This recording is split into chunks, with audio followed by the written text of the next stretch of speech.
Introduction. Mind power. The man who thought his way. Truly, thoughts are things, and powerful things at that, when they are mixed with definiteness of purpose, persistence, and a burning desire for their translation into riches or other material objects. Edwin C. Barnes discovered how true it is that individuals really do think and grow rich. His discovery did not come about at one sitting. It came little by little, beginning with a burning desire to become a business associate of the great Thomas Alva Edison. One of the chief characteristics of Barnes' desire was that it was definite. He wanted to work with Edison, not for him. Observe carefully the description of how he went about translating his desire into reality, and you will have a better understanding of the 13 steps which lead to riches.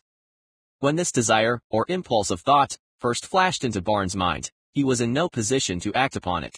Two difficulties stood in his way. He did not know Mr. Edison, and he did not have enough money to pay his railroad fare to Orange, New Jersey, where Mr. Edison's laboratories were located. These difficulties were sufficient to have discouraged the majority of people from making any attempt to carry out the desire. But his was no ordinary desire. He was so determined to find a way to carry out his desire that he finally decided to travel by blind baggage, rather than be defeated. In other words, he went to East Orange on a freight train. He presented himself at Mr. Edison's laboratory and announced he had come to go into business with the inventor. Years later, in speaking of the first meeting between Barnes and Edison, Mr. Edison said, "He stood there before me looking like an ordinary tramp, but there was something in the expression of his face which conveyed the impression that he was determined to get what he had come after." I had learned from years of experience with men that when a man really desires a thing so deeply that he is willing to stake his entire future on a single turn of the wheel in order to get it, he is sure to win. I gave him the opportunity he asked for because I saw he had made up his mind to stand by until he succeeded. Subsequent events proved that no mistake was made. Just what young Barnes said to Mr. Edison on that occasion was far less important than that which he thought. Edison himself said so. It could not have been the young man's appearance which got him his start in the Edison office, for that was definitely against him. It was what he thought that counted. If the significance of this statement could be conveyed to the person who reads it, there would be no need for the remainder of this book. Barnes did not get his partnership with Edison on his first interview. He did get a chance to work in the Edison offices at a very nominal wage, doing work that was unimportant to Edison but most important to Barnes because it gave him an opportunity to display his merchandise where his intended partner could see it. Months went by. Apparently nothing happened to bring the coveted goal which Barnes had set up in his mind as his definite major purpose. But something important was happening in Barnes' mind. He was constantly intensifying his desire to become the business associate of Edison. Psychologists have correctly suggested that when one is truly ready for a thing, it puts in its appearance. Barnes was ready for a business association with Edison. Moreover, he was determined to remain ready until he got that which he was seeking. He did not say to himself, "Oh well, what's the use? I guess I'll change my mind and try for a sales job." But he did say, "I came here to go into business with Edison, and I'll accomplish this end if it takes the remainder of my life." He meant it.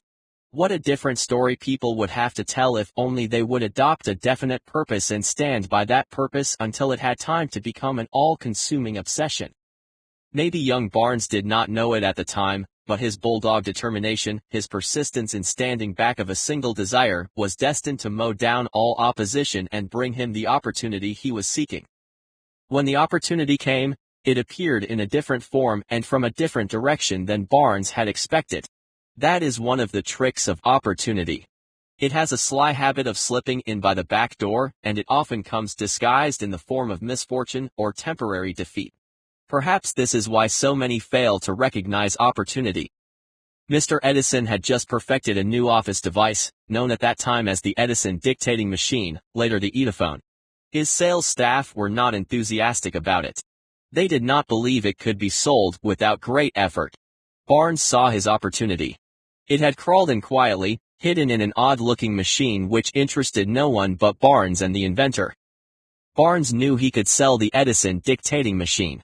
He suggested this to Edison and promptly got his chance. He did sell the machine.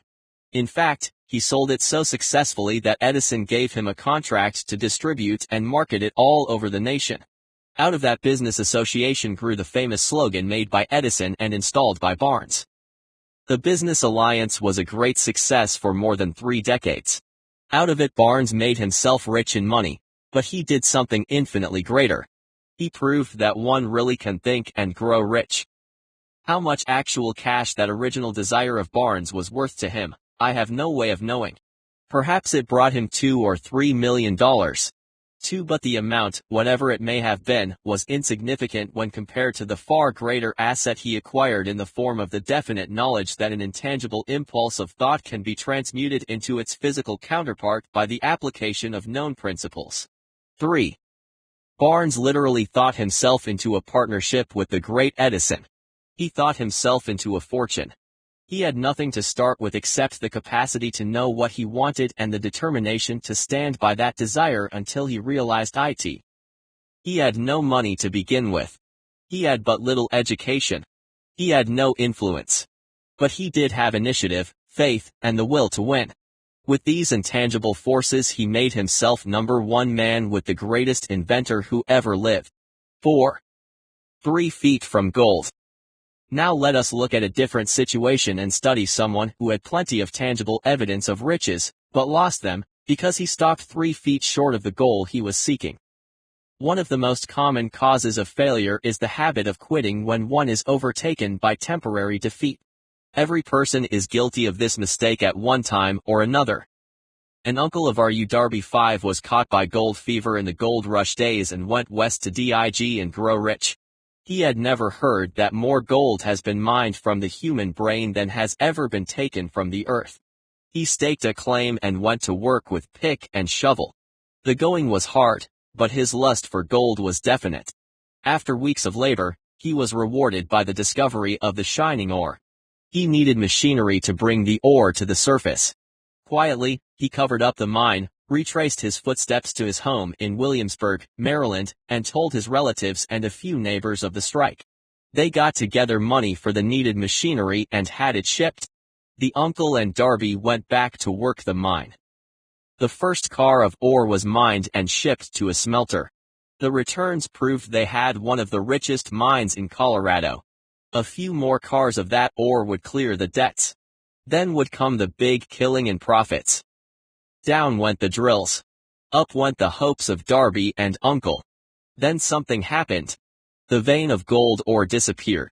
They had come to the end of the rainbow, and the pot of gold was no longer there. They drilled on, desperately trying to pick up the vein again, all to no avail. Finally, they decided to quit. They sold the machinery to a junkman for a few $100s and took the train back home. Some junkmen are dumb, but not this one. He called in a mining engineer to look at the mine and do a little calculating. The engineer advised that the project had failed because the owners were not familiar with fault lines. His calculations showed that the vein would be found just 3 feet from where the Darbys had stopped drilling. That is exactly where it was found. The junkman took millions of dollars in ore from the mine because he knew enough to seek expert counsel before giving up.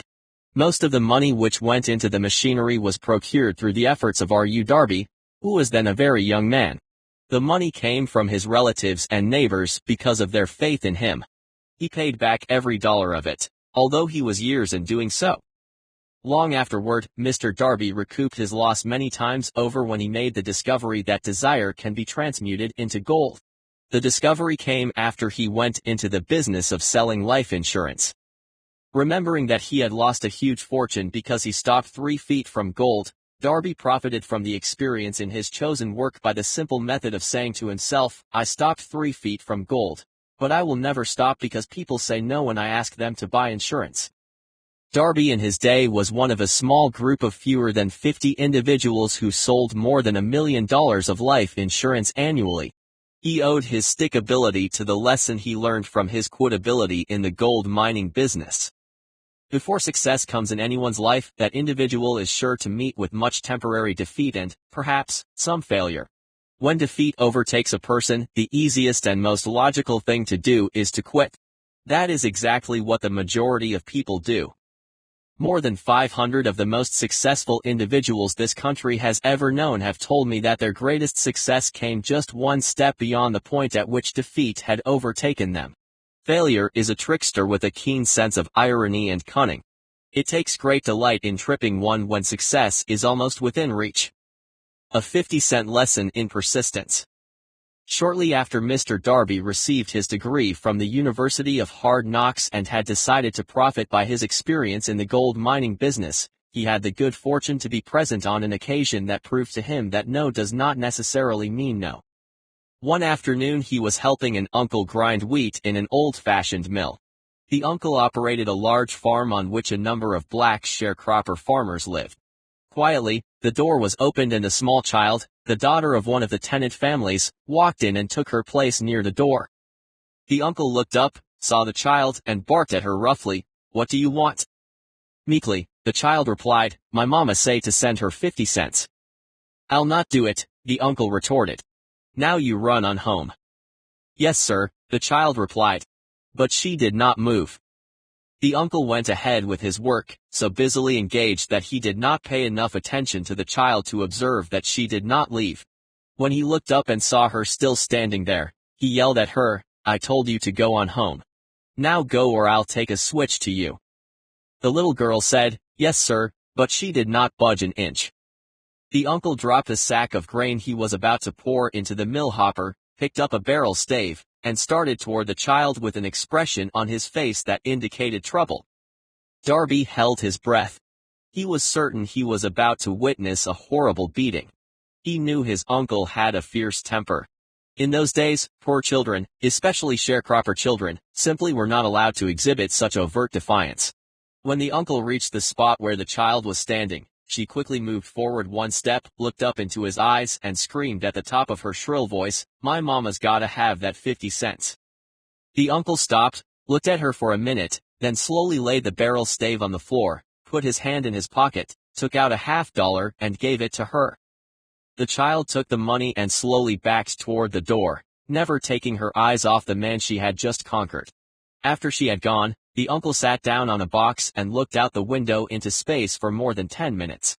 He was pondering, with awe, the whipping he had just taken. Mr. Darby, too, was doing some thinking. That was the first time in all his experience he had seen a black child deliberately master a white adult. How did she do it? What happened to his uncle that robbed him of his fierceness and made him as docile as a lamb? What strange power did this child use that made her master over this man? These and other similar questions flashed into Darby's mind, but he did not find the answer until years later when he told me the story.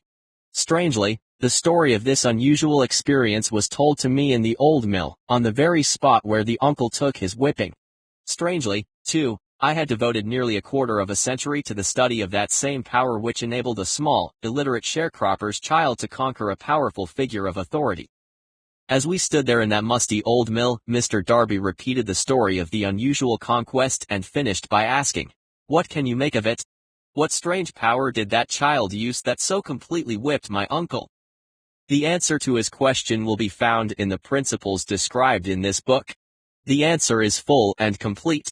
It contains details and instructions sufficient to enable anyone to understand and apply the same force which the little child stumbled upon accidentally. Keep your mind alert and you will observe exactly what strange power came to the rescue of the child. You will catch a glimpse of this power in the next chapter. Somewhere in this book you will find an idea that will quicken your receptive powers and place at your command, for your own benefit, this same irresistible power. The awareness of this power may come to you in the first chapter, or it may flash into your mind in some subsequent chapter. It may come in the form of a single idea. Or it may come in the nature of a plan or a purpose. Again, it may cause you to go back into your past experiences of failure or defeat and bring to the surface some lesson by which you can regain all that you lost through defeat. After I had described to Mr. Darby the power unwittingly used by the little child, he quickly retraced his 30 years of experience as a life insurance salesman and frankly acknowledged that his success in that field was due in no small degree to the lesson he had learned from the child. Mr. Darby pointed out, every time a prospect tried to bow me out without buying, I saw that child standing there in the old mill, her big eyes glaring in defiance, and I said to myself, I've got to make this sale. The better portion of all sales I have made were made after people had said no. He recalled, too, his mistake in having stopped only 3 feet from gold, but that experience, he said, was a blessing in disguise. It taught me to keep on keeping on no matter how hard the going may be, a lesson I needed to learn before I could succeed in anything. This story of Mr. Darby, his uncle, the child, and the gold mine doubtless will be read by hundreds of men and women who make their living in sales. To all of these, I wish to offer the suggestion that Darby owed to these 2 experiences his ability to sell more than $1 million of life insurance every year, an incredible feat in his day. Life is strange and often imponderable. Both its successes and its failures have their roots in simple experiences. Mr. Darby's experiences were commonplace and simple enough, yet they held the answer to his destiny in life, therefore, they were as important to him as life itself. He profited by these 2 dramatic experiences because he analyzed them and found the lesson they taught. But what of the person who has neither the time nor the inclination to study failure in search of knowledge that may lead to success? Where and how is that individual to learn the art of converting defeat into stepping stones to opportunity? To answer these questions, this book was written. The answer calls for a description of 13 steps or principles, but remember as you read, the answer you may be seeking to the questions which have caused you to ponder over the strangeness of life may be found in your own mind, which through some idea, plan, or purpose which may spring into your mind as you read. One sound idea is all that one needs to achieve success. The principles described in this book contain the best and the most practical of all that is known concerning ways and means of creating useful ideas. Before we go any further in our approach to the description of these principles, I believe you are entitled to receive this important suggestion: when riches begin to come, they come so quickly, in such great abundance, that one wonders where they have been hiding during all those lean years. This is an astounding statement, and all the more so when we take into consideration the popular belief that riches come only to those who work hard and long. When you begin to think and grow rich, you will observe that riches begin with a state of mind, with definiteness of purpose, and with little or no hard work. You and every other person ought to be interested in knowing how to acquire that state of mind which will attract riches. I spent 25 years in research, analyzing thousands of people, because I, too, wanted to know how wealthy people become that way. Without that research, this book could not have been written. Here take notice of a very significant truth: the Great Depression started in 1929 and continued onto an all-time record of economic destruction until sometime after President Franklin D. Roosevelt entered office. Then the Depression began to fade into nothingness. Just as an usher in a theater raises the lights so gradually that darkness is transmuted into light before you realize it, so did the spell of fear in the minds of the people gradually fade away and become faith. Observe closely that as soon as you master the principles of this philosophy and begin to follow the instructions for applying those principles, your financial status will begin to improve and everything you touch will begin to transmute itself into an asset for your benefit. Impossible? Not at all. One of the main weaknesses of the human race is the average person's familiarity with the word impossible. People know all the rules which will not work. They know all the things which cannot be done. This book was written for those who seek the rules which have made others successful and who are willing to stake everything on those rules. A great many years ago I purchased a fine dictionary. The first thing I did with it was to turn to the word impossible and neatly clip it out of the book. That would not be an unwise thing for you to do. Success comes to those who become success conscious. Failure comes to those who indifferently allow themselves to become failure conscious. The object of this book is to help all who seek it to learn the art of changing their minds from failure consciousness to success consciousness. Another weakness found in altogether too many people is the habit of measuring everything and everyone by their own impressions and beliefs. Some who read this will believe that no one can think and grow rich. They cannot think in terms of riches because their thought habits have been steeped in poverty, want, misery, failure, and defeat.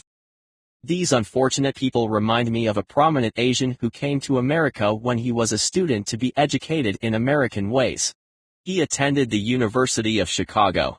One day President William Rainey Harper VI met this young man on the campus, stopped to chat with him for a few minutes and asked what had impressed him as being the most noticeable characteristic of the American people.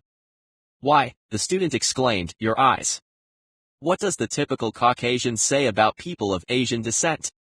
We refuse to believe, or we think odd, that which is not familiar or which we do not understand. We foolishly believe that our own limitations are the proper measure of limitations. Sure, another person's eyes may appear different because they are not the same as our own. Millions of people look at the achievements of highly successful entrepreneurs, such as Henry Ford, after they have arrived and envy them because of their good fortune, or luck, or genius, or whatever it is that they credit for the entrepreneur's fortunes. Perhaps one person in every 100,000 knows the secret of entrepreneurial success, and those who do know are too modest or too reluctant to speak of it because of its simplicity. A single event will illustrate the secret perfectly.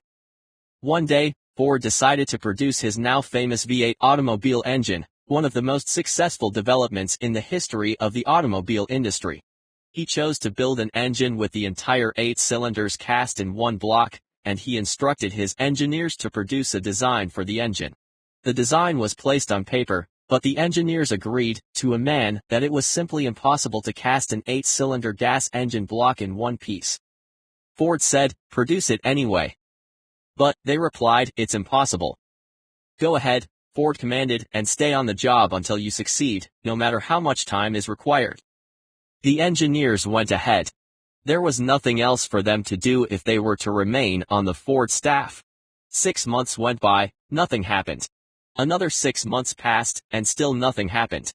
The engineers tried every conceivable plan to carry out the orders, but the thing seemed out of the question impossible. At the end of the year, Ford checked with his engineers, and again they informed him they had found no way to carry out his orders. "Go right ahead," said Ford. "I want it, and I'll have it." They went ahead, and then, as if by a stroke of magic, the secret was discovered. The Ford determination had won once more. 7. This story may not be described with minute accuracy, but the sum and substance of it is correct. Deduce from it, if you wish to think and grow rich, the secret of the Ford millions. You'll not have to look very far. Henry Ford was a success because he understood and applied the principles of success. One of these is desire, knowing what you want. Remember this Ford story as you read, and pick out the lines in which the secret of his stupendous achievement has been described. If you can do this, if you can lay your finger on the particular group of principles which made Henry Ford rich, you can equal his achievements in almost any calling for which you are suited. You are the master of your fate, the captain of your soul. When poet William Ernest Henley wrote the prophetic lines, "I am the master of my fate, I am the captain of my soul," he should have informed us that we are the masters of our fate, the captains of our souls, because we have the power to control our thoughts. He should have told us that the universe in which this little earth floats, in which we move and have our being, is itself a form of energy, and it is filled with a form of universal power which adapts itself to the nature of the thoughts we hold in our minds, and influences us in natural ways to transmute our thoughts into their physical equivalent. If the poet had told us of this great truth, we should know why it is that we are the masters of our fate, the captains of our souls. He should have told us, with great emphasis, that this power makes no attempt to discriminate between destructive thoughts and constructive thoughts, that it will urge us to translate into physical reality thoughts of poverty just as quickly as it will influence us to act upon thoughts of riches. He should have told us, too, that our brains become magnetized with the dominating thoughts we hold in our minds. And that by means which no one fully understands, these dominating thoughts, like magnets, attract to us the forces, the people, the circumstances of life which harmonize with the nature of our dominating thoughts. He should have told us that before we can accumulate riches in great abundance, we must magnetize our minds with intense desire for riches, that we must become money conscious until the desire for money drives us to create definite plans for acquiring it. But, being a poet and not a philosopher, Henley contented himself by stating a great truth in poetic form, leaving those who followed him to interpret the philosophical meaning of his lines. Little by little, the truth has unfolded itself until it now appears certain that the principles described in this book hold the secret of mastery over our economic fate. We are now almost ready to examine the first of the 13 steps to riches that underlie the Think and Grow Rich philosophy. Maintain a spirit of open-mindedness, and remember as you read that these principles are the invention of no one individual. The principles were gathered from the life experiences of more than 500 people who actually accumulated riches in huge amounts, people who began in poverty with but little education, without influence. The principles worked for these individuals. You can put them to work for your own enduring benefit. You will find it easy, not hard, to do. Before you read about the first step to riches in the next chapter, I want you to know that it conveys factual information that might easily change your entire financial destiny, just as it so definitely brought changes of stupendous proportions to two persons to be described. I want you to know also that the relationship between these two individuals and myself is such that I could have taken no liberties with the facts even if I had wished to do so. One of them was my closest personal friend for more than a quarter of a century. The other is my own son.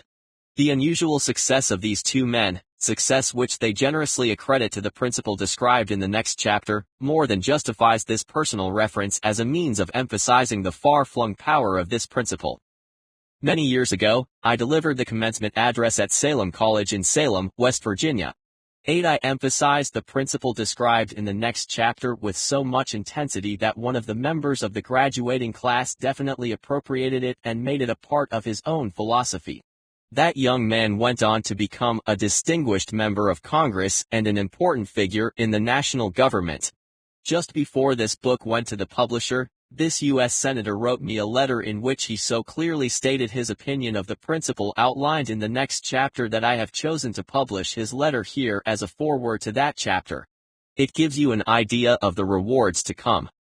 My dear Napoleon, my service as a member of Congress having given me an insight into the problems of men and women, I am writing to offer a suggestion which may become helpful to thousands of worthy people. With apologies, I must state that the suggestion, if acted upon, will mean several years of labor and responsibility for you, but I am enheartened to make the suggestion, because I know your great love for rendering useful service. You delivered the commencement address at Salem College when I was a member of the graduating class. In that address, you planted in my mind an idea which has been responsible for the opportunity I now have to serve the people of my state and will be responsible, in a very large measure, for whatever success I may have in the future. The suggestion I have in mind is that you put into a book the sum and substance of the address you delivered at Salem College, and in that way give the people of America an opportunity to profit by your many years of experience and association with those who, by their greatness, have made America the richest nation on earth. I recall, as though it were yesterday, the marvelous description you gave of the method by which Henry Ford, with but little schooling, without a dollar, with no influential friends, rose to great heights. I made up my mind then, even before you had finished your speech, that I would make a place for myself, no matter how many difficulties I had to surmount. Thousands of young people will finish their schooling this year, and within the next few years, every one of them will be seeking just such a message of practical encouragement as the one I received from you. They will want to know where to turn, what to do, to get started in life. You can tell them, because you have helped to solve the problems of so many, many people. If there is any possible way that you can afford to render so great a service, may I offer the suggestion that you include with every book one of your personal analysis charts in order that the purchaser of the book may have the benefit of a complete self-inventory indicating, as you indicated to me years ago, exactly what is standing in the way of success. Such a service as this, providing the readers of your book with a complete, unbiased picture of their faults and their virtues, would mean to them the difference between success and failure. The service would be priceless. Millions of people are now facing the problem of staging a comeback. And I speak from personal experience when I say, I know these earnest people would welcome the opportunity to receive your suggestions for the solution. You know the problems of those who face the necessity of beginning all over again. There are thousands of people in America today who would like to know how they can convert ideas into money. People who must start at scratch, without finances, and recoup their losses. If anyone can help them, you can. If you publish the book, I would like to own the first copy that comes from the press, personally autographed by you. With best wishes, believe me. Cordially yours, Jennings Randolph 9.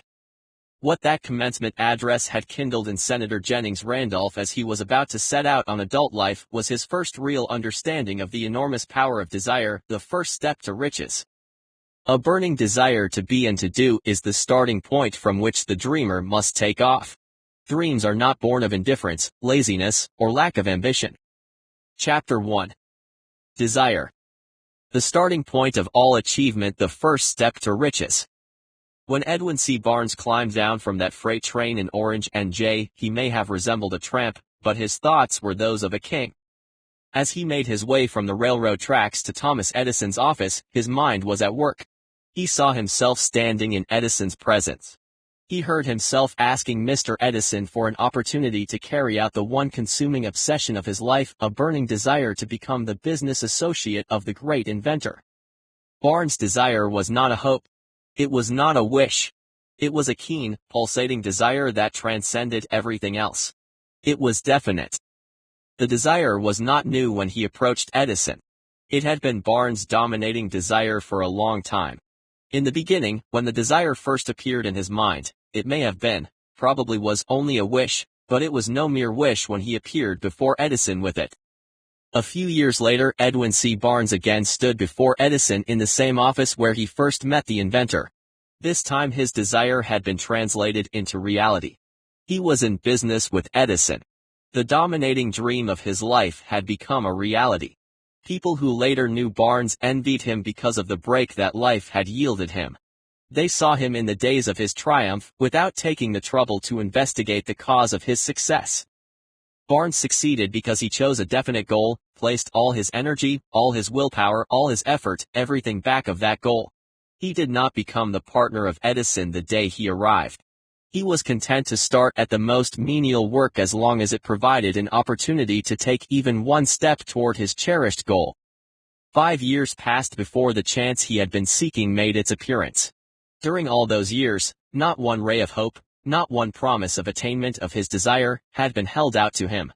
To everyone except himself, he appeared to be only another cog in the Edison business wheel, but in his own mind he was the partner of Edison every minute of the time from the very day that he first went to work there. It is a remarkable illustration of the power of a definite desire. Barnes won his goal because he wanted to be a business associate of Mr. Edison more than he wanted anything else. He created a plan by which to attain that purpose. But he burned all bridges behind him. He stood by his desire until it became the dominating obsession of his life and, finally, a fact. When he went to Orange, he did not say to himself, "I will try to induce Edison to give me a job of some sort." He said, "I will see Edison and put him on notice that I have come to go into business with him." He did not say, "I will work there for a few months and if I get no encouragement, I will quit and get a job somewhere else." He did say, "I will start anywhere. I will do anything Edison tells me to do, but before I am through, I will be his associate." He did not say, "I will keep my eyes open for another opportunity in case I fail to get what I want in the Edison organization." He said, "There is but one thing in this world that I am determined to have, and that is a business association with Thomas Edison. I will burn all bridges behind me and stake my entire future on my ability to get what I want." He left himself no possible way of retreat. He had to win or perish. That is all there is to the Barnes story of success. A long while ago, a great warrior faced a situation which made it necessary for him to make a decision which ensured his success on the battlefield. He was about to send his armies against a powerful foe whose men outnumbered his own. He loaded his soldiers into boats, sailed to the enemy's country, unloaded soldiers and equipment, then gave the order to burn the ships that had carried them. Addressing his troops before the first battle, he said, "You see the boats going up in smoke. That means that we cannot leave these shores alive unless we win. We now have no choice. We win, or we perish." They won. Those who would win in any undertaking must be willing to burn their ships and cut all sources of retreat. Only by so doing can one be sure of maintaining that state of mind known as a burning desire to win, essential to success. The morning after the Great Chicago Fire, a group of merchants stood on State Street looking at the smoking remains of what had been their stores. One day went into a conference to decide if they would try to rebuild or leave Chicago and start over in a more promising section of the country. They reached a decision, all except one, to leave Chicago. The merchant who decided to stay and rebuild pointed a finger at the remains of his store and said, "Gentlemen, on that very spot I will build the world's greatest store, no matter how many times it may burn down." That was in 1871. The store was built. It became a towering monument to the power of that state of mind known as burning desire. The easy thing for Marshall Field to have done would have been exactly what his fellow merchants did. When the going was hard and the future looked dismal, they pulled up and went where the going seemed easier. 2. Mark well this difference between Marshall Field and the other merchants, because it is the same difference that distinguished Edwin C. Barnes from thousands of other young people who worked in the Edison organization. It is the same difference which distinguishes practically all who succeed from those who fail. Every individual who reaches the age of understanding the purpose of money wishes for it. Wishing will not bring riches. But desiring riches with a state of mind that becomes an obsession, then planning definite ways and means to acquire riches and backing those plans with persistence which does not recognize failure, will bring riches. The method by which desire for riches can be transmuted into its financial equivalent consists of 6 definite, practical actions. First, fix in your mind the exact amount of money you desire. It is not sufficient merely to say, "I want plenty of money." Be definite as to the amount. There is a psychological reason for definiteness which will be described in a subsequent chapter. Second, determine exactly what you intend to give in return for the money you desire. There is no such reality as something for nothing. Third, establish a definite date when you intend to possess the money you desire. Fourth, create a definite plan for carrying out your desire, and begin at once, whether you are ready or not, to put this plan into action. Fifth, write out a clear, concise statement of the amount of money you intend to acquire, name the time limit for its acquisition, state what you intend to give in return for the money, and describe clearly the plan through which you intend to accumulate it. Sixth, read your written statement aloud, twice daily, once just before retiring at night and once after arising in the morning. As you read, see and feel and believe yourself already in possession of the money. It is important that you follow the instructions described in these 6 actions. It is especially important that you observe and follow the instructions in the 6th. You may complain that it is impossible for you to see yourself in possession of money before you actually have it. Here is where a burning desire will come to your aid.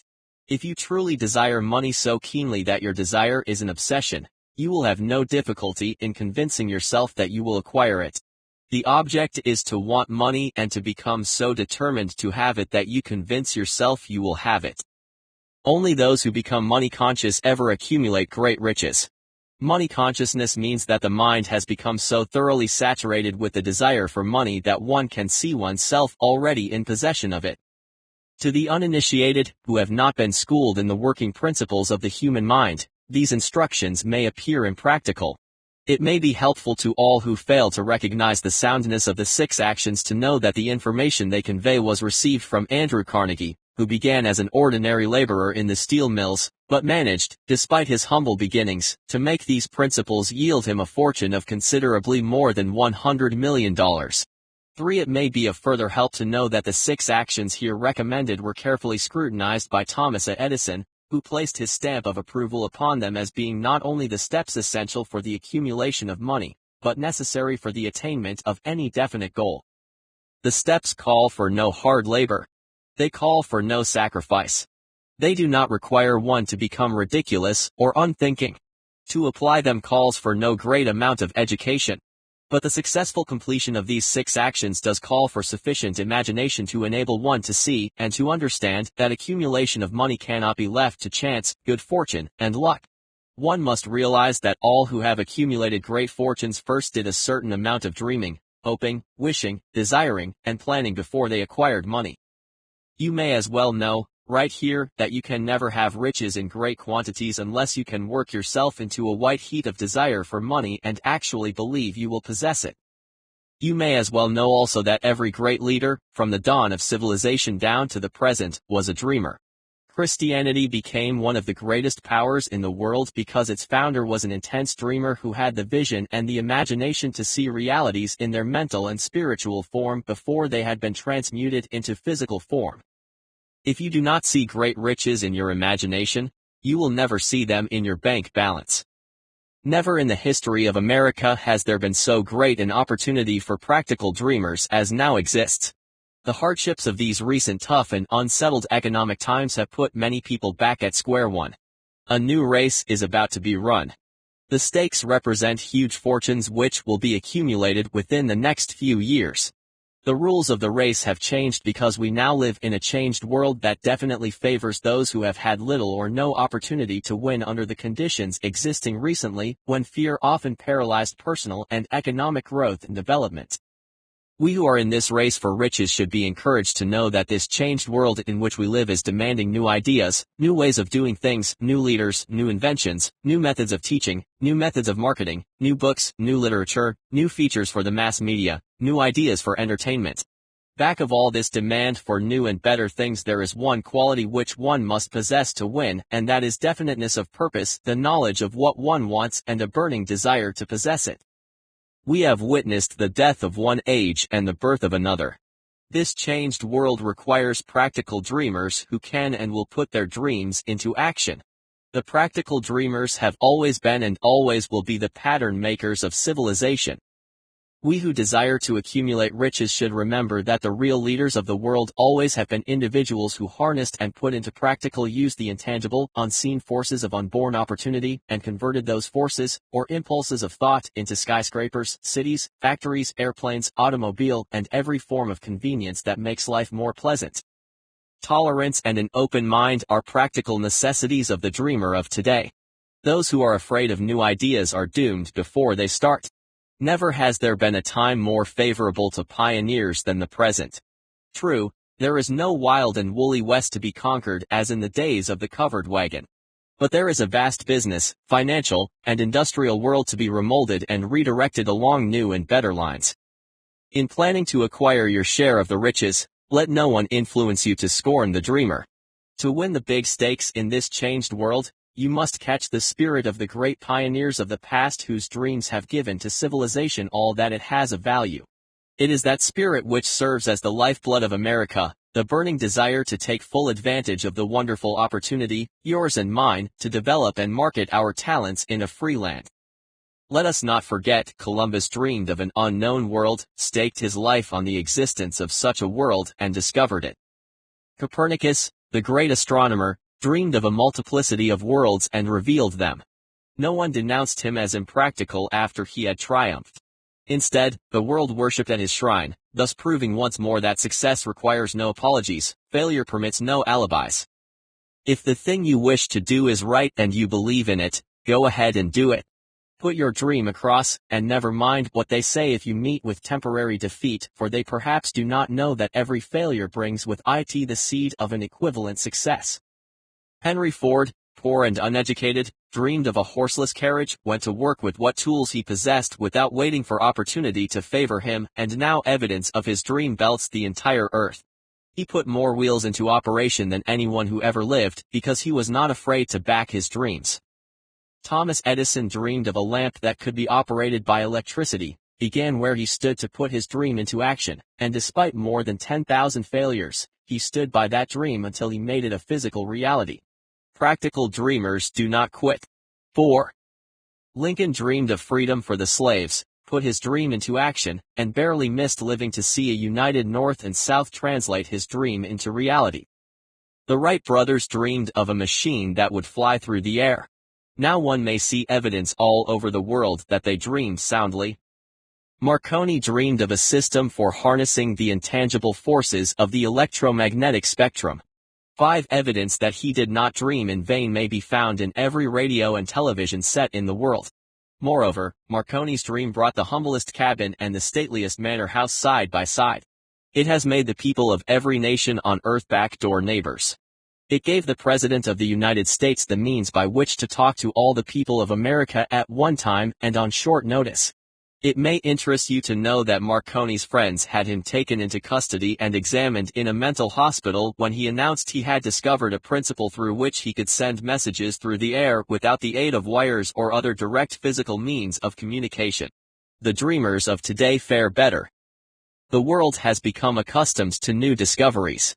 It has shown a willingness to reward the dreamer who gives the world a new idea.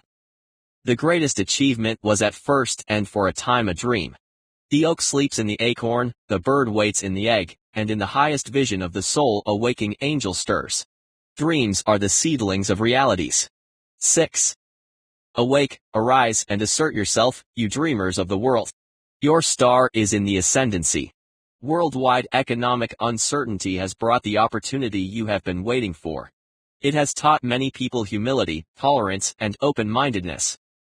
The world is filled with an abundance of opportunity the dreamers of the past never knew. A burning desire to be and to do is the starting point from which the dreamer must take off. Dreams are not born of indifference, laziness, or lack of ambition.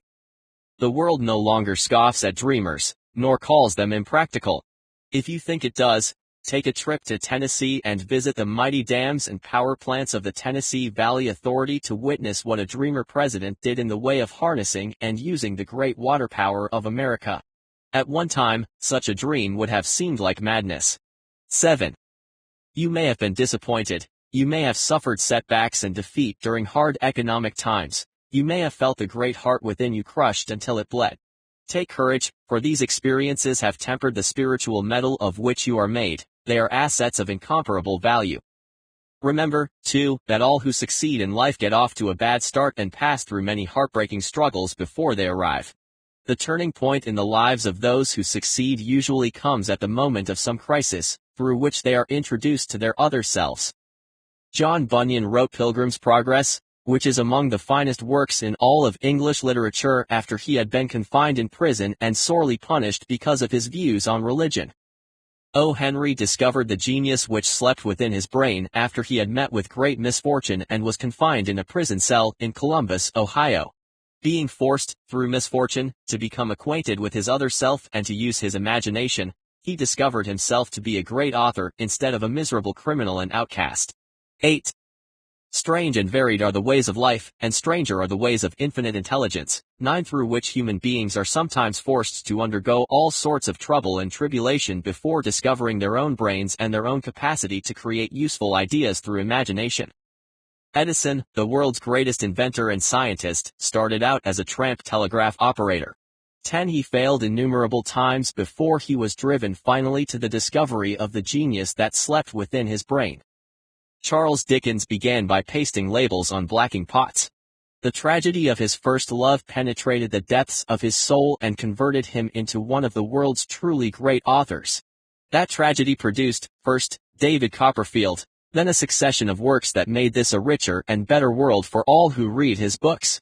11. Disappointment over love affairs can have the effect of driving many to drink and others to ruin, and this because most people never learn the art of transmuting their strongest emotions into dreams of a constructive nature.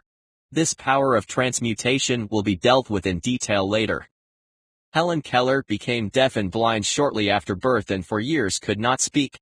Despite her misfortune, she wrote her name indelibly in the pages of the history of the great.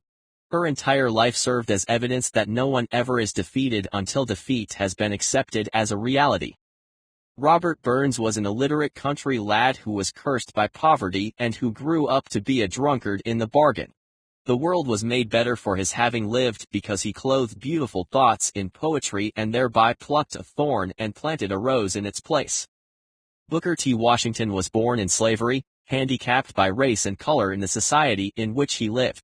Because he was tolerant, had an open mind at all times and on all subjects, and was a dreamer, he left his imprint for good on an entire nation.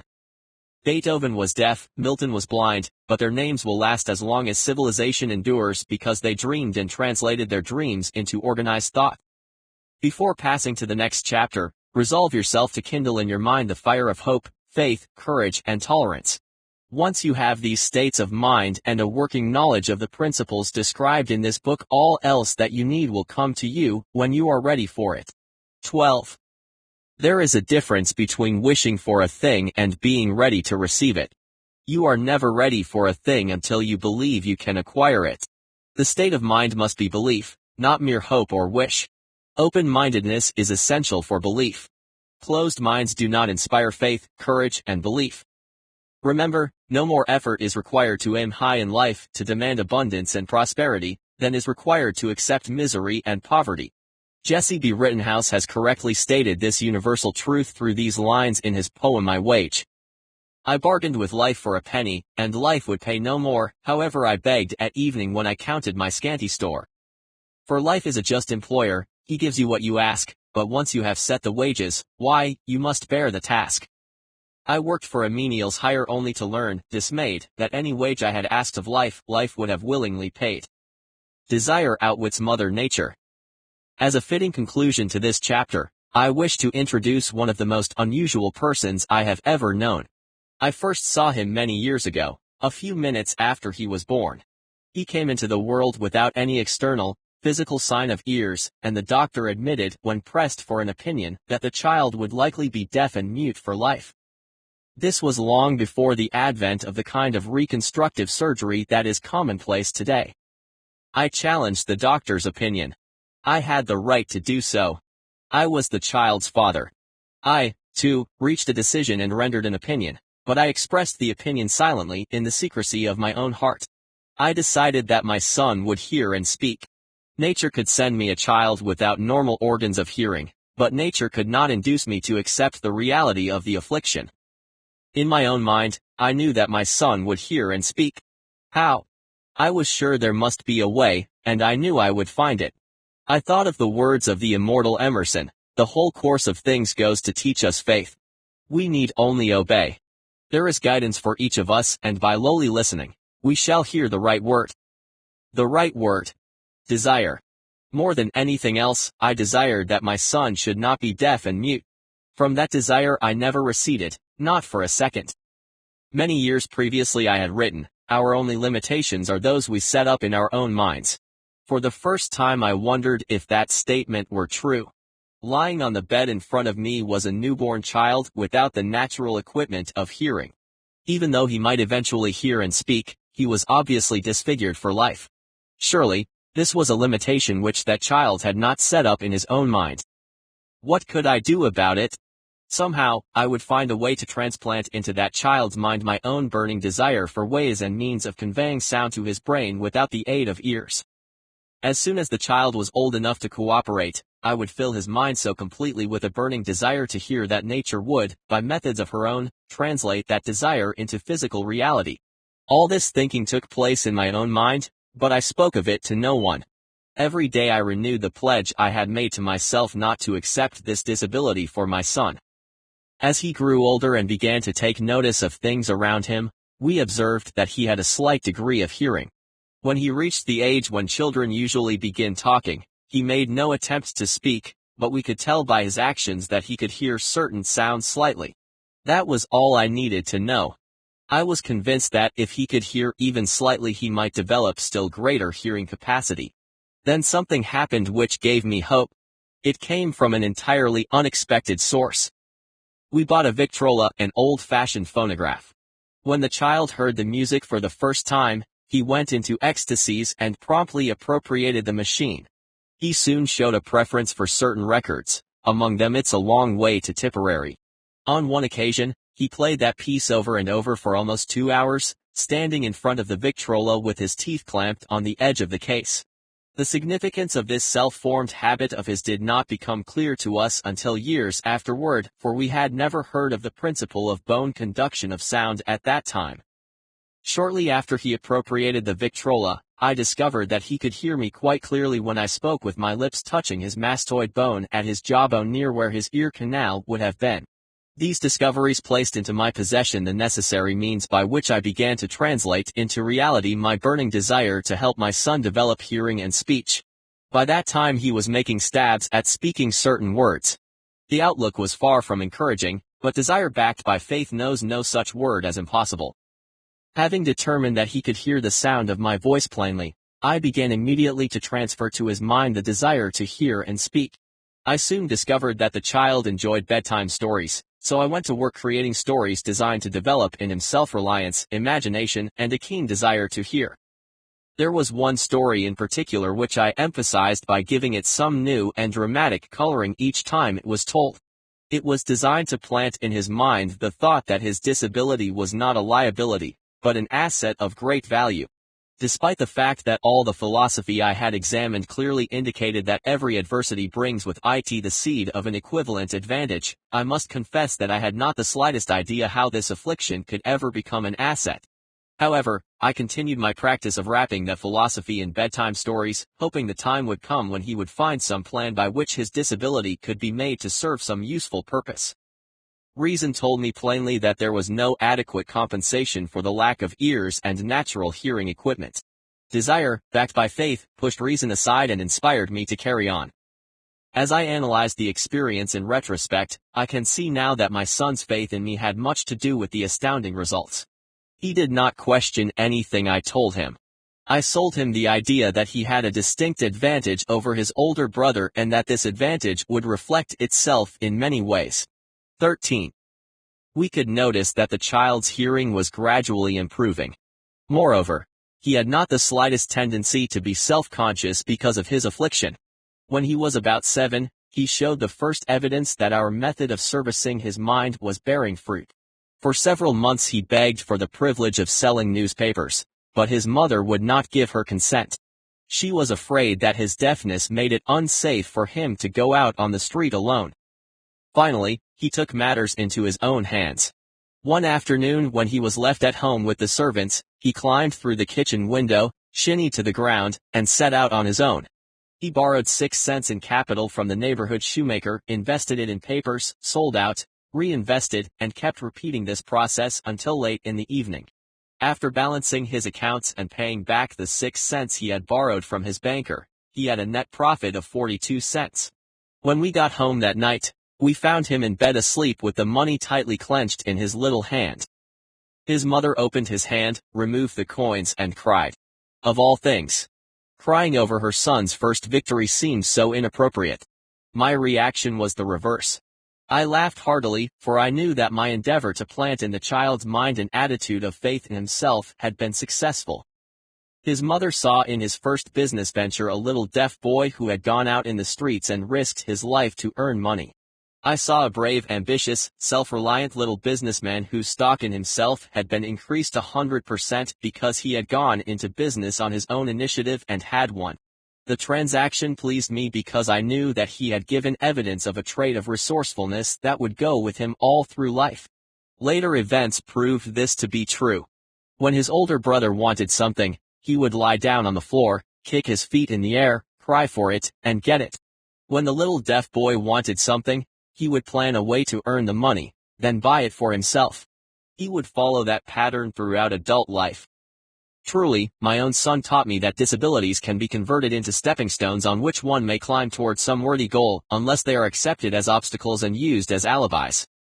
The little deaf boy went through grade school, high school, and college without being able to hear his teachers, except when they shouted loudly at close range. He did not go to a special school.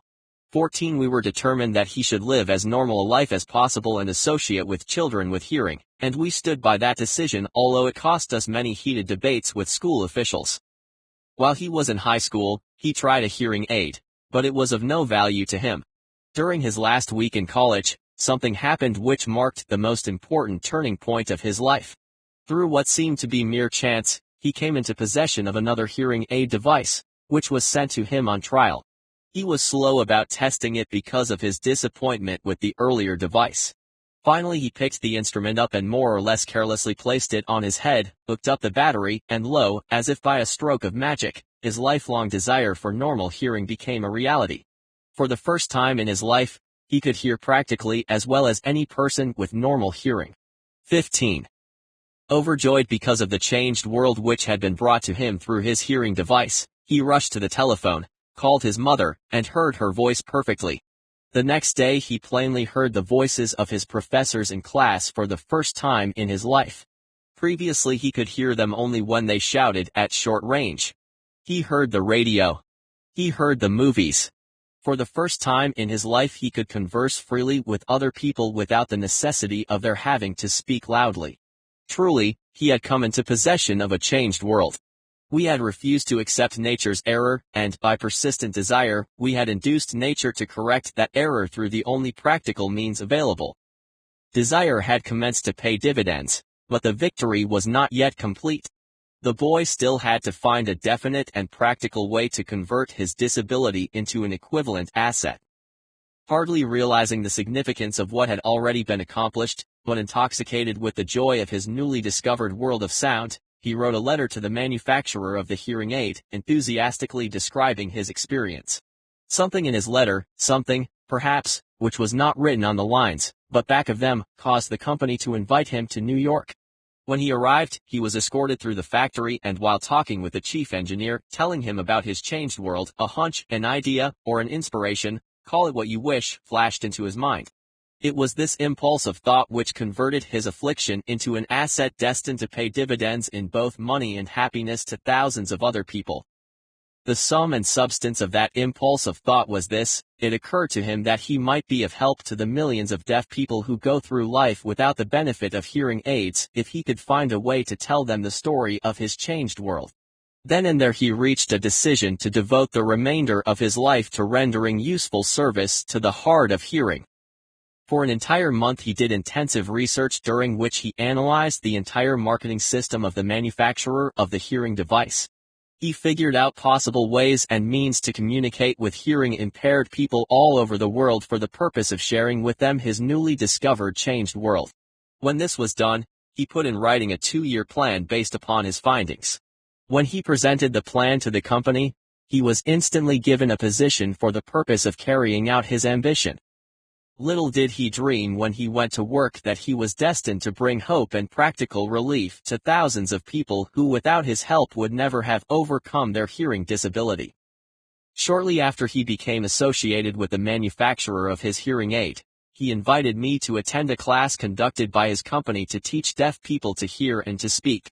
I had never heard of such a form of education, therefore, I visited the class, skeptical but hopeful that my time would not be entirely wasted. Here I saw a demonstration which gave me a greatly enlarged vision of what I had done to arouse and keep alive in my son's mind the desire for normal hearing. I saw deaf people actually being taught to hear and to speak through application of the self-same principle I had used more than 20 years previously with my son, Blair. There is no doubt in my mind that Blair would have been unable to hear or speak for all his life if his mother and I had not managed to shape his mind as we did. The doctor who attended at his birth told us the child might never hear a sound or say a word. Later, Dr. Irving Voorhees, a noted specialist on such cases, examined Blair thoroughly. He was astounded when he learned how well my son could hear and speak, and he said his examination indicated that theoretically, the boy should not be able to hear at all.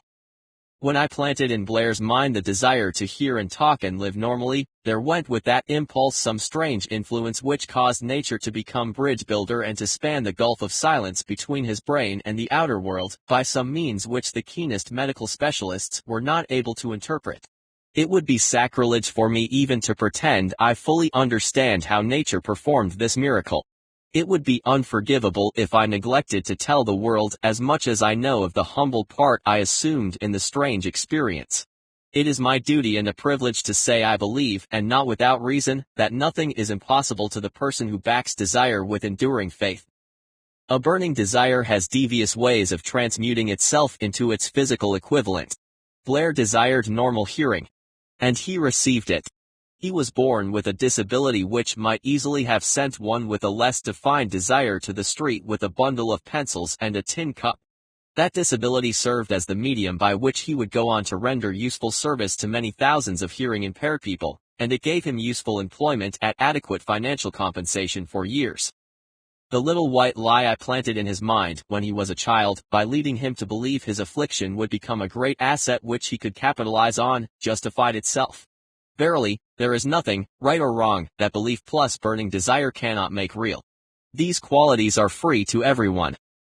In all my experience in dealing with men and women with personal problems, I never handled a single case which more definitely demonstrated the power of desire. Authors sometimes make the mistake of writing of subjects of which they have but superficial or very elementary knowledge. It has been my good fortune to have had the privilege of testing the soundness of the power of desire through the affliction of my own son. Perhaps it was providential that the experience came as it did, for surely no one was better prepared than he to serve as an example of what happens when desire is put to the test. If Mother Nature bends to the will of a burning desire, is it logical to think that mere human beings can defeat one? Strange and imponderable is the power of the human mind. We do not understand the method by which it uses every circumstance, every individual, every physical thing within its reach as a means of transmuting desire into its physical counterpart. Perhaps science will one day uncover this secret. I planted in my son's mind the desire to hear and to speak as any other person hears and speaks. That desire became a reality. I planted in his mind the desire to convert his greatest disability into his greatest asset. That desire was realized. The method by which this astounding result was achieved is not hard to describe. It consisted of 3 very definite acts. First, I mixed faith with the desire for normal hearing, which I passed on to my son. Second, I communicated my desire to him in every conceivable way available through persistent, continuous effort over a period of years. Third, he believed me. As this chapter was being completed, news came of the death of Madame Schumann Heink. 16. One short paragraph in the news dispatch about her death gives the clue to this unusual woman's stupendous success as a singer. I quote portions of the paragraph because the clue it contains is none other than desire. Early in her career, Madame Schumann Heink visited the director of the Vienna Court Opera to audition for him. But he did not grant the audition. After taking one look at the awkward and poorly dressed girl, he exclaimed, none too gently, with such a face and with no personality at all, how can you ever expect to succeed in opera? My good child, give up the idea. Buy a sewing machine and go to work. You can never be a singer. Never is a long time. The director of the Vienna Court Opera knew much about the technique of singing. He knew little about the power of desire when it assumes the proportion of an obsession. If he had known more about that power, he would not have made the mistake of condemning genius without giving it an opportunity. Several years ago, one of my business associates became seriously ill. He became worse as time went on and finally was taken to the hospital for surgery. Just before he was wheeled into the operating room, I took a look at him and wondered how anyone as thin and emaciated as he could possibly go through such a major operation successfully. The surgeon warned me that there was little if any chance of my ever seeing him alive again. But that was the doctor's opinion. It was not the opinion of the patient. Just before he was wheeled away, he whispered feebly, "Do not be disturbed, Chief, I will be out of here in a few days." The attending nurse looked at me with pity. But the patient did come through safely. After it was all over, his physician said, nothing but his own desire to live saved him. He never would have pulled through if he had not refused to accept the possibility of death. I believe in the power of desire backed by faith because I have seen this power lift people from lowly beginnings to places of power and wealth. I have seen it rob the grave of its victims. I have seen it serve as the medium by which individuals staged a comeback after having been defeated in 100 different ways. I have seen it provide my own son with a normal, happy, successful life despite nature's having sent him into the world severely disabled. How can one harness and use the power of desire? This question is answered through this and the subsequent chapters of this book. This message is going out to the world at the end of one of the most devastating economic upheavals America has ever known. It is reasonable to presume that the message may come to the attention of many who have been wounded by personal economic calamity, those who have lost their fortunes, others who have lost their positions, and great numbers who must reorganize their plans and stage a comeback. To all these, I wish to convey this thought: all achievement, no matter what may be its nature or its purpose, must begin with an intense, burning desire for something definite. Through some strange and powerful principle of mental chemistry which she has never divulged, nature wraps up in the impulse of strong desire that something which recognizes no such word as impossible and accepts no such reality as failure. Fortunately, nature has also given us the way to channel desire unwaveringly toward the goals we name and seek. It is the way of faith, the second step to riches. Faith is a state of mind which may be induced by autosuggestion. Chapter 2. Faith. Visualization and belief in the attainment of desire, the second step to riches. Faith is the head chemist of the mind. When faith is blended with the vibration of thought, the subconscious mind instantly picks up the vibration, translates it into its spiritual equivalent, and transmits it to infinite intelligence, as in the case of prayer. 1. The emotions of faith, love, and sex are the most powerful of all the major positive emotions.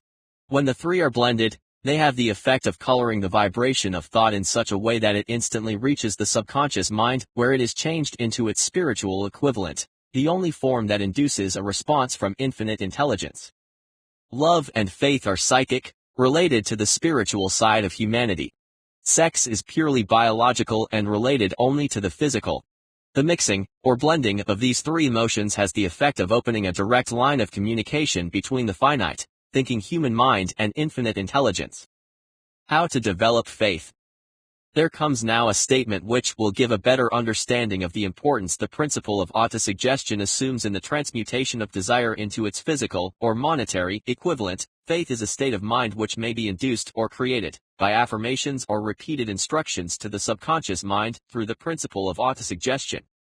As an illustration, consider one main purpose for which, presumably, you are reading this book. The object is, naturally, to acquire the ability to transmute the intangible thought impulse of desire into its physical counterpart, money. By following the instructions laid down in the chapters on autosuggestion, Chapter 3, and the subconscious mind, Chapter 11, as summarized in the chapter on autosuggestion, you can convince your subconscious mind that you believe you will receive that for which you ask. Your subconscious mind will act upon that belief, then pass it back to you in the form of faith, followed by definite plans for procuring that which you desire.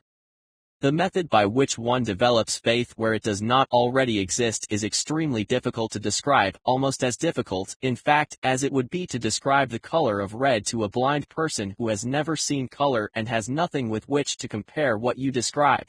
Faith is a state of mind which you can develop at will after you have mastered the 13 principles in this book, because it is a state of mind which develops through voluntary application and use of these principles. Repetition or affirmation of orders to your subconscious mind is the only method of voluntary development of the emotion of faith. Perhaps the meaning will be made clearer through the following explanation of how individuals sometimes become criminals. Stated in the words of a famous criminologist, when people first come into contact with crime, they abhor it. If they remain in contact with crime for a time, they become accustomed to it and endure it. If they remain in contact with it long enough, they finally embrace it and become influenced by it. This is the equivalent of saying that any impulse of thought which is repeatedly passed on to the subconscious mind is finally accepted and acted upon by the subconscious mind, which proceeds to translate that impulse into its physical equivalent by the most practical procedure available.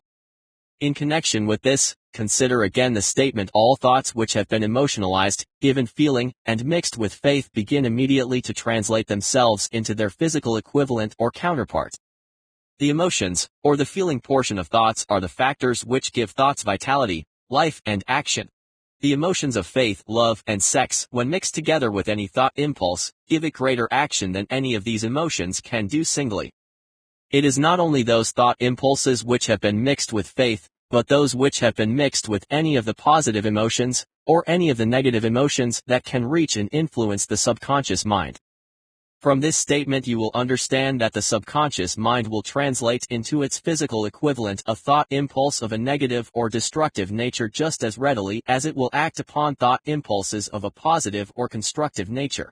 This accounts for the strange phenomenon, which so many millions of people experience, referred to as misfortune or bad luck.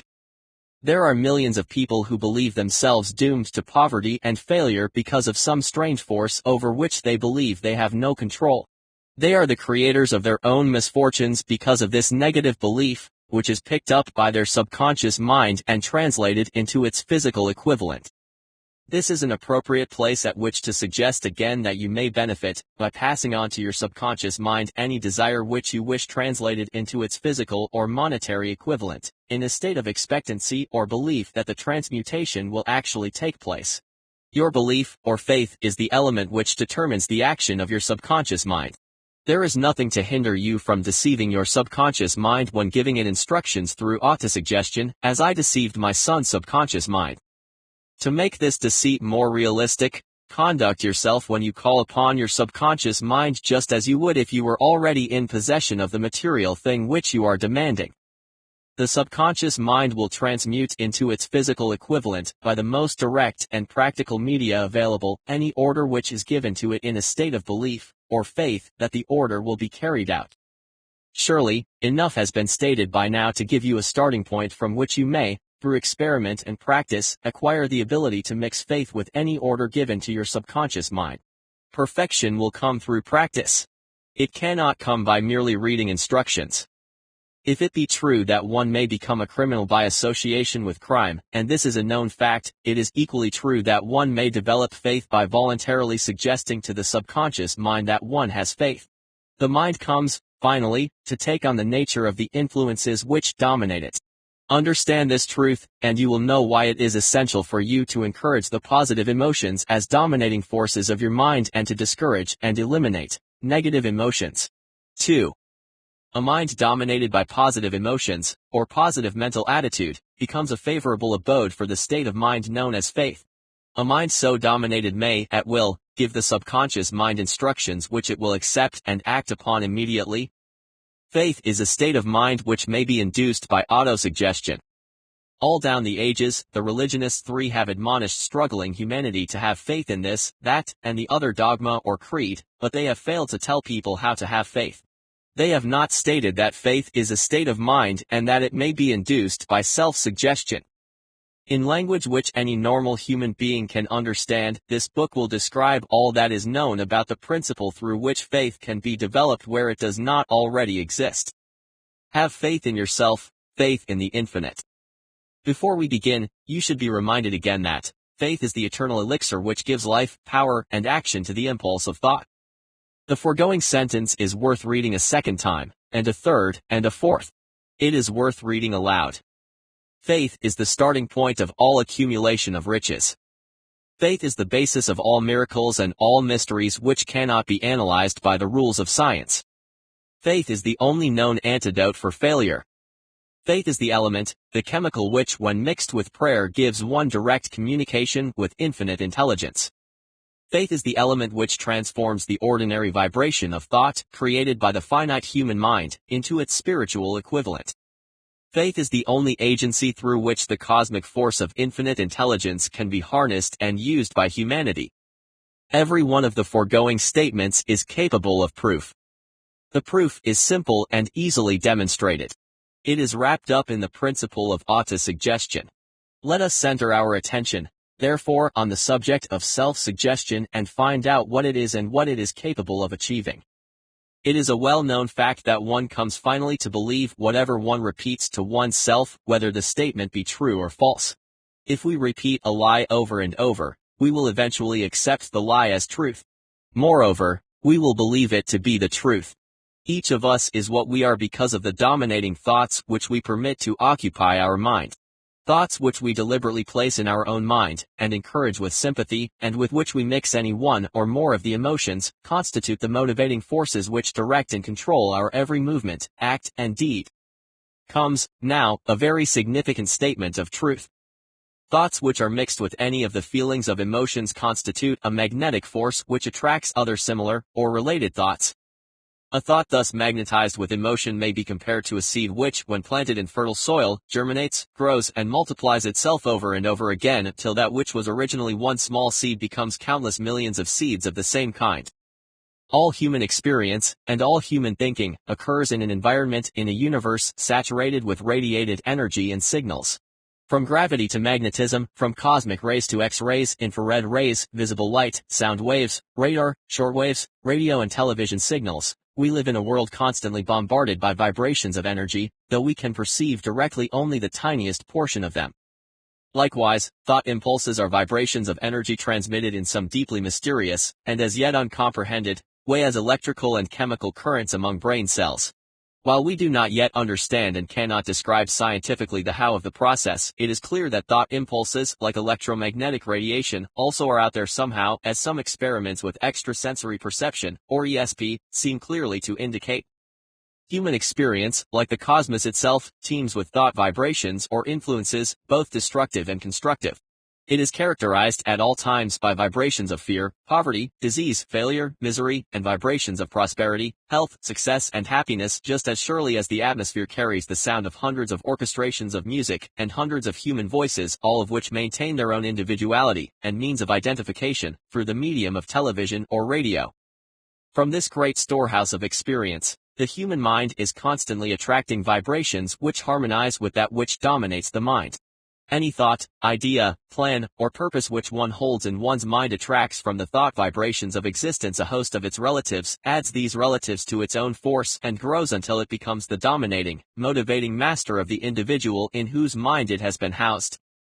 Now, let us go back to the starting point and become informed as to how the original seed of an idea, plan, or purpose may be planted in the mind.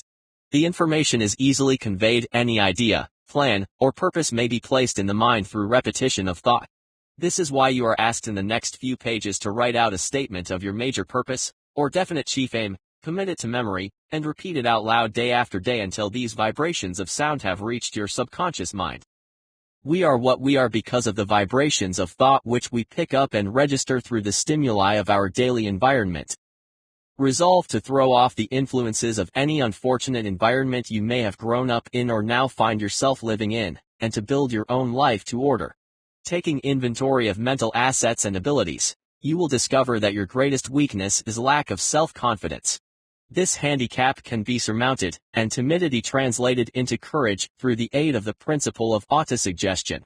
The application of this principle may be made through a simple arrangement of positive thought impulses stated in writing, memorized, and repeated until they become a part of the working equipment of your subconscious mind. Self-confidence formula. First, I know that I have the ability to achieve the object of my definite purpose in life, therefore, I demand of myself persistent, continuous action toward its attainment, and I here and now promise to render such action. Second, I realize that the dominating thoughts of my mind will eventually reproduce themselves in outward, physical action, and gradually transform themselves into physical reality. Therefore, I will concentrate my thoughts for 30 minutes daily upon the task of thinking of the person I intend to become, thereby creating in my mind a clear mental picture of that person. Third, I know that through the principle of autosuggestion any desire that I persistently hold in my mind will eventually seek expression through some practical means of attaining the object back of it. Therefore, I will devote 10 minutes daily to demanding of myself the development of self-confidence.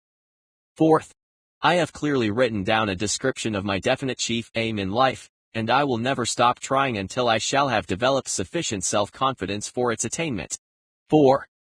Fifth, I fully realize that no wealth or position can long endure unless built upon truth and justice. Therefore, I will engage in no transaction that does not benefit all whom it affects. I will succeed by attracting to myself the forces I wish to use and the cooperation of other people. I will induce others to serve me because of my willingness to serve others. I will eliminate hatred, envy, jealousy, selfishness, and cynicism by developing love for all humanity, because I know that a negative attitude toward others can never bring me success. I will cause others to believe in me because I will believe in them and in myself. Sixth, I will sign my name to this formula, commit it to memory, and repeat it aloud once a day, with full faith that it will gradually influence my thoughts and actions so that I will become a self-reliant and successful person. Back of this formula is a law of nature which no one has yet been able to explain. It has baffled the scientists of all ages. The psychologists have named this the law of autosuggestion and let it go at that. The name by which one calls this law is of little importance. The important fact about it is, it works for the glory and success of mankind if it is used constructively. On the other hand, if used destructively, it will destroy just as readily. In this statement may be found a very significant truth, namely, that those who go down in defeat and end their lives in poverty, misery, and distress do so because of negative application of the principle of autosuggestion. The cause may be found in the fact that all impulses of thought have a tendency to clothe themselves in their physical equivalent. The subconscious mind, the chemical laboratory in which all thought impulses are combined and made ready for translation into physical reality, makes no distinction between constructive and destructive thought impulses. It works with the material we feed it through our thought impulses. The subconscious mind will translate into reality a thought driven by fear just as readily as it will translate into reality a thought driven by courage or faith. The pages of medical history are rich with illustrations of cases of suggestive suicide. A person may commit suicide through negative suggestion just as effectively as by any other means. In a Midwestern city, a man by the name of Joseph Grant, a bank official, borrowed a large sum of the bank's money without the consent of the directors. He lost the money through gambling. One afternoon, the bank examiner came and began to check the accounts. Grant left the bank, took a room in a local hotel, and when they found him 3 days later, he was lying in bed, wailing and moaning, repeating over and over these words, "My God, this will kill me. I cannot stand the disgrace." In a short time he was dead. The doctors pronounced the case one of mental suicide. Just as electricity turns the wheels of industry and renders useful service if used constructively, or can snuff out life if used improperly, so will the law of autosuggestion lead you to peace and prosperity or down into the valley of misery, failure, and death, according to your degree of understanding and application of it. If you fill your mind with fear, doubt, and unbelief in your ability to connect with and use the forces of infinite intelligence, then the law of autosuggestion will take this spirit of unbelief and use it as a pattern by which your subconscious mind will translate it into its physical equivalent. This statement is as true as the statement that 2 and 2 equals 4. Like the wind which carries one ship east and another west, the law of autosuggestion will lift you up or pull you down, according to the way you set your sails of thought. The law of autosuggestion, through which any person may rise to altitudes of achievement which stagger the imagination, is well described in the following verse. If you think you are beaten, you are. If you think you dare not, you don't. If you like to win, but you think you can't, it is almost certain you won't.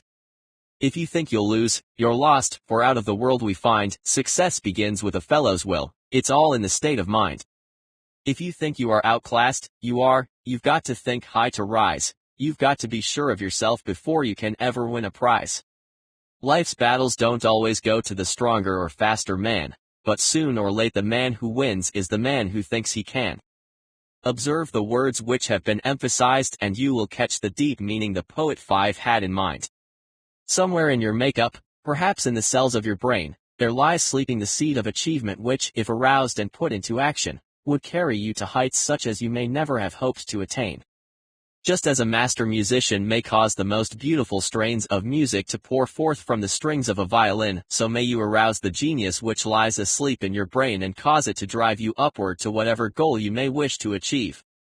Abraham Lincoln was a failure at everything he tried until he was well past the age of 40. He was a Mr. Nobody from nowhere until a great experience came into his life, aroused the sleeping genius within his heart and brain, and gave the world one of its truly great men. That experience was mixed with the emotions of sorrow and love. It came to him through Anne Rutledge, the only woman he ever truly loved. It is a known fact that the emotion of love is closely akin to the state of mind known as faith because love comes very near to translating one's thought impulses into their spiritual equivalent. During my long years of research, I discovered from the analysis of the life work and achievements of hundreds of people of outstanding accomplishment that there was the influence of a spouse's love back of nearly every one of them. If you wish evidence of the power of faith, study the achievements of men and women who have employed it. At the head of the list comes the Nazarene. Christianity is one of the greatest single forces ever to influence the minds of people. The basis of Christianity is faith, no matter how many people may have perverted or misinterpreted the meaning of this great force, and no matter how many dogmas and creeds have been created in its name which do not reflect its tenets. The sum and substance of the teachings and the achievements of Christ, which have been interpreted as miracles, were nothing more nor less than faith. If there are any such phenomena as miracles, they are produced only through the state of mind known as faith. Some teachers of religion and many who call themselves Christians neither understand nor practice faith. Faith is the cornerstone of every great religion. The Old Testament psalmist has written, "O love the Lord, all ye his saints, for the Lord preserveth the faithful, and plentifully rewardeth the proud doer." The Apostle Luke tells us, and Stephen, full of faith and power, did great wonders and miracles among the people, and Mark reports Jesus as saying, "Daughter, thy faith hath made thee whole, go in peace, and be whole of thy plague." The prophet says in the Quran, "Surely those who believe and do good, Their Lord will guide them by their faith, there shall flow from beneath them rivers in gardens of bliss. In the Analects of Confucius, the master says, hold faithfulness and sincerity as first principles, and be moving continually to what is right. This is the way to exalt one's virtue. In the Bhagavad Gita we find, the faith of each is in accordance with one's own nature. A person is known by the faith. One can become whatever one wants to be if one constantly contemplates on the object of desire with faith. And again, the one who has faith and is sincere and has mastery over the senses, gains knowledge. Having gained this, one at once attains the supreme peace. But the ignorant, who has no faith and is full of doubt, perishes. There is neither this world nor the world beyond nor happiness for the one who doubts. Let us consider the power of faith as it was demonstrated by Mahatma Gandhi of India, who exhorted his followers to be the change you want to see in the world. In this man the world had one of the most astounding examples known to civilization of the possibilities of faith. Gandhi wielded more power than any other person living in his time, and, yet, he had none of the orthodox tools of power such as money, battleships, soldiers and materials of warfare. Gandhi had no money, he had no home, he did not own a suit of clothes, but he did have power. How did he come by that power? He created it out of his understanding of the principle of faith and through his ability to transplant that faith into the minds of 200 million people. Gandhi accomplished through the influence of faith that which the strongest military power on earth could not then, and never will, accomplish through soldiers and military equipment. He accomplished the astounding feat of influencing 200 million minds to coalesce and move in unison as a single mind. What other force on earth except faith could do as much? There will come a day when employees, as well as employers, will discover the possibilities of faith. That day is dawning. The whole world has had ample opportunity during the recent worldwide economic downturn to witness what the lack of faith will do to business. Surely, civilization has produced a sufficient number of intelligent human beings to make use of this great lesson which has been taught the world. During this time of difficulty, the world had evidence in abundance that widespread fear can paralyze the wheels of industry and business. Out of this experience will arise leaders in business and industry who will profit by the example which Gandhi set for the world, and they will apply to business the same tactics which he used in building the greatest following known in the history of the world. These leaders will come from the rank and file of the unknown who now labor in the steel plants, the coal mines, the factories, and in the small towns and cities of America. Business is due for a reform, make no mistake about this. The methods of the past, based upon economic combinations of force and fear, will be supplanted by the better principles of faith and cooperation. People who labor will receive more than daily wages. They will share more and more in profits from the business, the same as those who supply the capital for business. But first they must give more to their employers and stop bickering and bargaining by force at the expense of the public. They must earn the right to profit sharing. Moreover, and this is the most important thing of all, they will be led by leaders who will understand and apply the principles employed by Gandhi. Only in this way can leaders get from their followers the spirit of full cooperation which constitutes power in its highest and most enduring form. 7. This stupendous age in which we live and from which we are just emerging has taken the soul out of people. Its leaders have driven workers as though they were pieces of cold machinery. They were forced to do so by the employees who bargained at the expense of all concerned, to get and not to give. The watchword of the future will be human happiness and contentment, and when this state of mind shall have been attained, the production will take care of itself more effectively than anything that has ever been accomplished where workers did not and could not mix faith and individual interest with their labor. Because of the need for faith and cooperation in operating business and industry, it is both interesting and profitable to analyze an event which provides an excellent understanding of the method by which industrialists and business people accumulate great fortunes, by giving before they try to get. The event chosen for this illustration dates back to 1900, when the United States Steel Corporation was being formed. As you read the story, keep in mind these fundamental facts and you will understand how ideas have been converted into huge fortunes. First, the huge United States Steel Corporation was born in the mind of Charles M. Schwab in the form of an idea he created through his imagination. Second, he mixed faith with his idea. Third, he formulated a plan for the transformation of his idea into physical and financial reality. Fourth, he put his plan into action with his famous speech at the University Club. Fifth, he applied and followed through on his plan with persistence and backed it with firm decision until it had been fully carried out. Sixth, he prepared the way for success by a burning desire for success. If you are one of those who often wonder how great fortunes are accumulated, this story of the creation of the United States Steel Corporation will be enlightening. If you have any doubt that individuals can think and grow rich, this story should dispel that doubt, because you can plainly see in the story of U.S. Steel the application of a major portion of the 13 steps to riches 8 described in this book. This astounding description of the power of an idea was dramatically told by John Lowell in the New York World Telegram, with whose courtesy it is here reprinted. A pretty after-dinner speech for $1 billion. When, on the evening of December 12, 1900, some 80 of the nation's financial nobility gathered in the banquet hall of the University Club on Fifth Avenue to do honor to a young man from out of the West, not half a dozen of the guests realized they were to witness the most significant episode in American industrial history. J. Edward Simmons and Charles Stuart Smith, their hearts full of gratitude for the lavish hospitality bestowed on them by Charles M. Schwab during a recent visit to Pittsburgh, had arranged the dinner to introduce the 38-year-old steel man to Eastern banking society. But they didn't expect him to stampede the convention. They warned him, in fact, that the bosoms within New York's stuffed shirts would not be responsive to oratory, and that, if he didn't want to bore the Stillmans and Harrimans and Vanderbilts, he had better limit himself to 15 or 20 minutes of polite vaporings and let it go at that.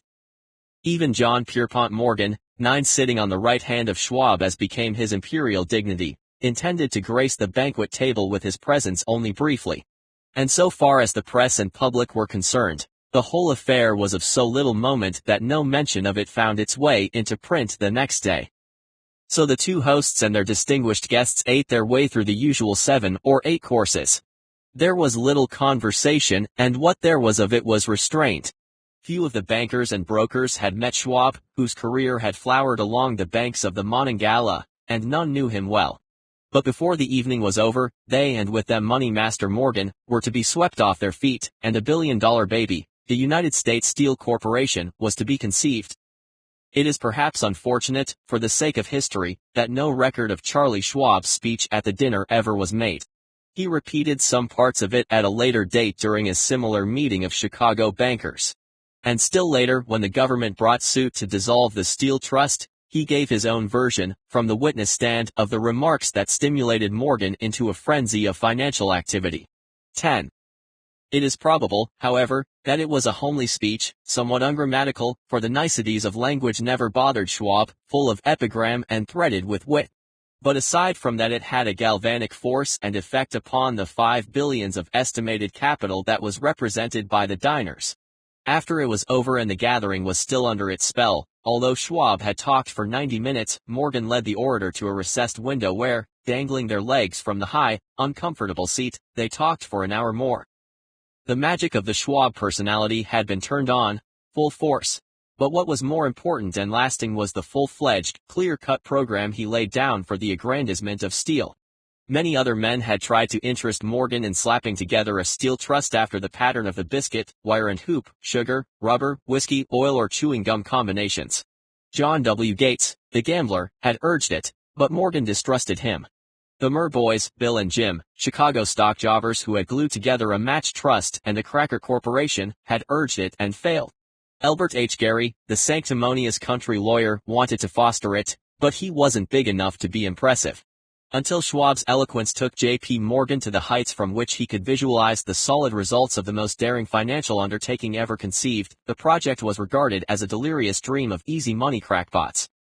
The financial magnetism that began a generation ago to attract thousands of small and sometimes inefficiently managed companies into large and competition-crushing combinations, had become operative in the steel world through the devices of that jovial business pirate, John W. Gates. Gates already had formed the American Steel and Wire Company out of a chain of small concerns, and together with Morgan had created the Federal Steel Company. The National Tube and American Bridge Companies were two more Morgan concerns, and the Murr brothers had forsaken the match and cookie business to form the American Group, Tin Plate, Steel Hoop, Sheet Steel, and the National Steel Company. But by the side of Andrew Carnegie's gigantic vertical trust, a trust owned and operated by 53 partners, those other combinations were picayune. They might combine to their heart's content, but the whole lot of them couldn't make a dent in the Carnegie organization, and Morgan knew it. The eccentric old Scot knew it, too. From the magnificent heights of Skibo Castle he had viewed, first with amusement and then with resentment, the attempts of Morgan's smaller companies to cut into his business. When the attempts became too bold, Carnegie's temper was translated into anger and retaliation. He decided to duplicate every mill owned by his rivals. Hitherto, he hadn't been interested in wire, pipe, hoops, or sheet. Instead, he was content to sell such companies the raw steel and let them work it into whatever shape they wanted. Now, with Schwab as his chief and able lieutenant, he planned to drive his enemies to the wall. So it was that in the speech of Charles M. Schwab, Morgan saw the answer to his problem of combination. A trust without Carnegie, giant of them all, would be no trust at all, a plum pudding, as one writer said, without the plums. Skibo was a splendid castle Carnegie built for his family on Dornoch Firth in Scotland. Schwab's speech on the night of December 12, 1900, undoubtedly carried the inference, though not the pledge, that the vast Carnegie enterprise could be brought under the Morgan tent. He talked of the world future for steel, of reorganization for efficiency, of specialization, of the scrapping of unsuccessful mills and concentration of effort on the flourishing properties, of economies in the ore traffic, of economies in overhead and administrative departments, of capturing foreign markets. More than that, he told the buccaneers among them wherein lay the errors of their customary piracy. Their purposes, he inferred, had been to create monopolies, raise prices, and pay themselves fat dividends out of privilege. Schwab condemned the system in his heartiest manner. The short-sightedness of such a policy, he told his hearers, lay in the fact that it restricted the market in an era when everything cried for expansion. By cheapening the cost of steel, he argued, an ever-expanding market would be created, more uses for steel would be devised, and a goodly portion of the world trade could be captured. Actually, though he did not know it, Schwab was an apostle of modern mass production. So the dinner at the University Club came to an end. Morgan went home to think about Schwab's rosy predictions. Schwab went back to Pittsburgh to run the steel business for Andrew Carnegie, while Gary and the rest went back to their stock tickers to fiddle around in anticipation of the next move. It was not long coming. It took Morgan about 1 week to digest the feast of reason Schwab had placed before him. When he had assured himself that no financial indigestion was to result, he sent for Schwab and found that young man rather coy. Mr. Carnegie, Schwab indicated, might not like it if he found his trusted company president had been flirting with the Emperor of Wall Street, the street upon which Carnegie was resolved never to tread. Then it was suggested by John W. Gates, the go-between, that if Schwab happened to be in the Bellevue Hotel in Philadelphia, J.P. Morgan might also happen to be there. When Schwab arrived, however, Morgan was inconveniently ill at his New York home, and so, on the elder man's pressing invitation, Schwab went to New York and presented himself at the door of the financier's library. Now certain economic historians have professed the belief that from the beginning to the end of the drama, the stage was set by Andrew Carnegie, that the dinner to Schwab, the famous speech, the Sunday night conference between Schwab and the Money King, were events arranged by the canny Scot. The truth is exactly the opposite. When Schwab was called in to consummate the deal, he didn't even know whether the little boss, as Andrew was called, would so much as listen to an offer to sell, particularly to a group of men whom Andrew regarded as being endowed with something less than holiness. But Schwab did take into the conference with him, in his own handwriting, 6 sheets of copper plate figures, representing to his mind the physical worth and the potential earning capacity of every steel company he regarded as an essential star in the new metal firmament. 4 men pondered over these figures all night. The chief, of course, was Morgan, steadfast in his belief in the divine right of money. With him was his aristocratic partner, Robert Bacon, a scholar and a gentleman. The third was John W. Gates, whom Morgan scorned as a gambler and used as a tool. The fourth was Schwab, who knew more about the processes of making and selling steel than any whole group of men then living. Throughout that conference, the Pittsburghers' figures were never questioned. If he said a company was worth so much, then it was worth that much and no more. He was insistent, 2. Upon including in the combination only those concerns he nominated, he had conceived a corporation in which there would be no duplication, not even to satisfy the greed of friends who wanted to unload their companies upon the broad Morgan shoulders. Thus he left out, by design, a number of the larger concerns upon which the walruses and carpenters of Wall Street had cast hungry eyes. When dawn came, Morgan rose and straightened his back. Only one question remained. "Do you think you can persuade Andrew Carnegie to sell?" he asked. "I can try," said Schwab. "If you can get him to sell, I will undertake the matter," said Morgan. So far so good. But would Carnegie sell? How much would he demand? Schwab thought about $320 million. What would he take payment in? Common or preferred stocks? Bonds? Cash? Nobody could raise $350 million in cash. There was a golf game in January on the frost-cracking heath of the St. Andrews Links in Westchester, with Andrew bundled up in sweaters against the cold and Charlie talking volubly, as usual, to keep his spirits up. But no word of business was mentioned until the pair sat down in the cozy warmth of the Carnegie cottage hard by. Then, with the same persuasiveness that had hypnotized 80 millionaires at the University Club, Schwab poured out the glittering promises of retirement in comfort, of untold millions to satisfy the old man's social caprices. Carnegie capitulated, wrote a figure on a slip of paper, handed it to Schwab and said, "All right, that's what we'll sell for." The figure was approximately $400 million and was reached by taking the $320 million mentioned by Schwab as a basic figure and adding to it $80 million to represent the increased capital value over the previous 2 years. Later, on the deck of a transatlantic liner, the Scotsman said ruefully to Morgan, "I wish I had asked you for $100 million more." "If you had asked for it, you'd have gotten it," Morgan told him cheerfully. 11. There was an uproar, of course. A British correspondent cabled that the foreign steel world was appalled by the gigantic combination. President Hadley, of Yale, declared that unless trusts were regulated the country might expect an emperor in Washington within the next 25 years. But that able stock manipulator, Keene, went at his work of shoving the new stock at the public so vigorously that all the excess water, estimated by some at nearly $600 million, was absorbed in a twinkling. So Carnegie had his millions and the Morgan Syndicate had $62 million for all its trouble, and all the boys, from Gates to Gary, had their millions. The 38-year-old Schwab had his reward. He was made president of the new corporation and remained in control until 1930. The dramatic story of big business which you have just finished was included in this book because it is a perfect illustration of the method by which desire can be transmuted into its physical equivalent. I imagine some readers will question the statement that a mere intangible desire can be converted into its physical equivalent. Doubtless some will say, you cannot convert nothing into something. The answer is in the story of United States Steel.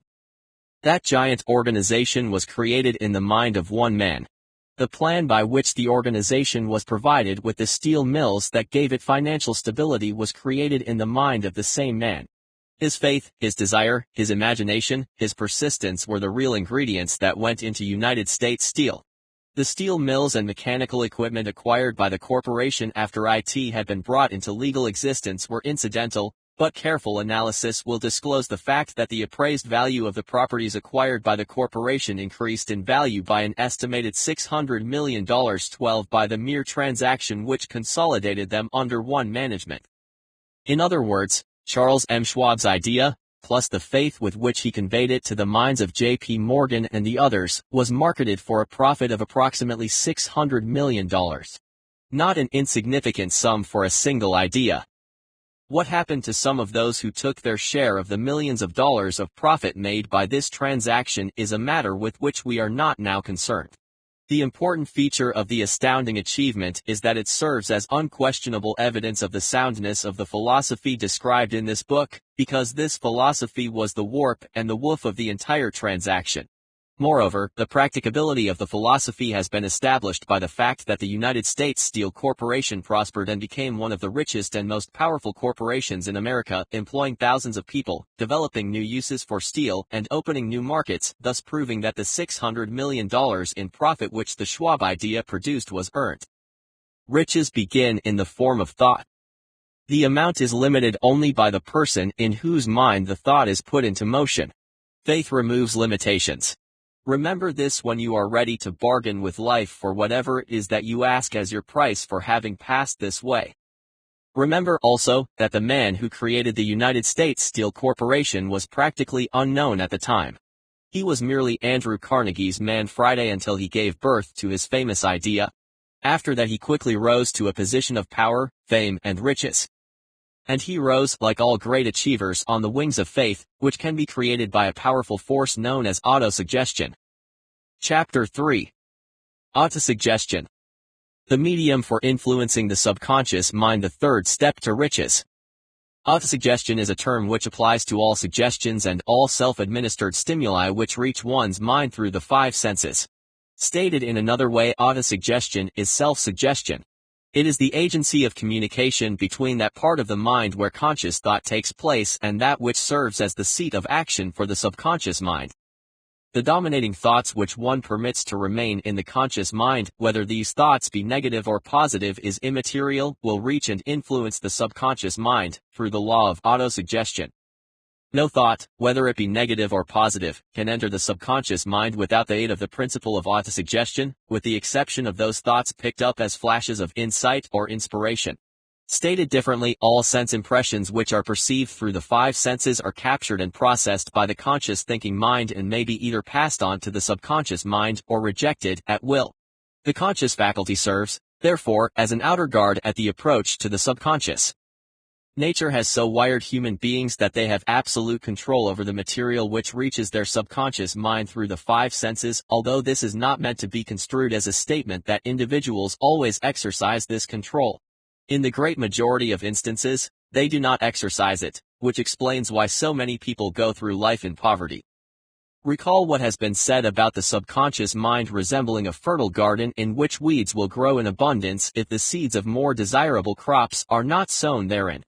Autosuggestion is the agency of control through which an individual may voluntarily feed his or her subconscious mind on thoughts of a creative nature, or, by neglect, permit thoughts of a destructive nature to find their way into this rich garden of the mind. You were instructed in the last of the 6 action steps described in Chapter 1 to read aloud twice daily the written statement of your desire for money, and to see and feel yourself already in possession of the money. By following these instructions, you communicate the object of your desire directly to your subconscious mind in a spirit of absolute faith. Through repetition of this procedure, you voluntarily create thought habits which are favorable to your efforts to transmute desire into its monetary equivalent. This procedure is not restricted to monetary gain alone. It can be used to help you achieve whatever it is that you desire strongly, so long as it does not violate the laws of God or the rights of others.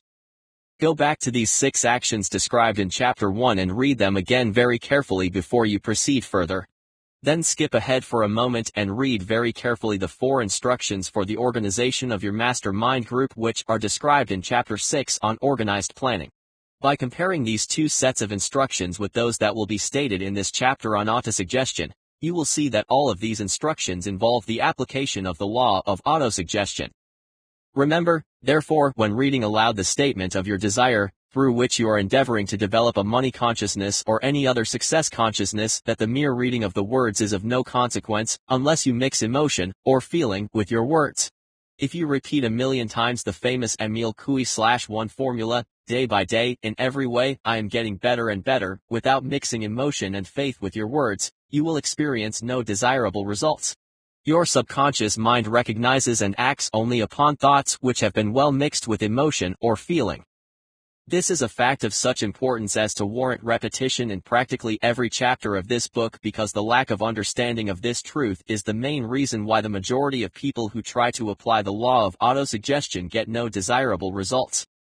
Plain, unemotional words do not influence the subconscious mind. You will get no appreciable results until you learn to reach your subconscious mind with thoughts or spoken words which have been well emotionalized with belief. Do not become discouraged if you cannot control and direct your emotions the first time you try to do so. Remember, there is no such possibility as something for nothing. The ability to reach and influence your subconscious mind has its price, and you must pay that price. You cannot cheat, even if you desire to do so. The price of ability to influence your subconscious mind is everlasting persistence in applying the principles described here. You cannot develop the desired ability for a lower price.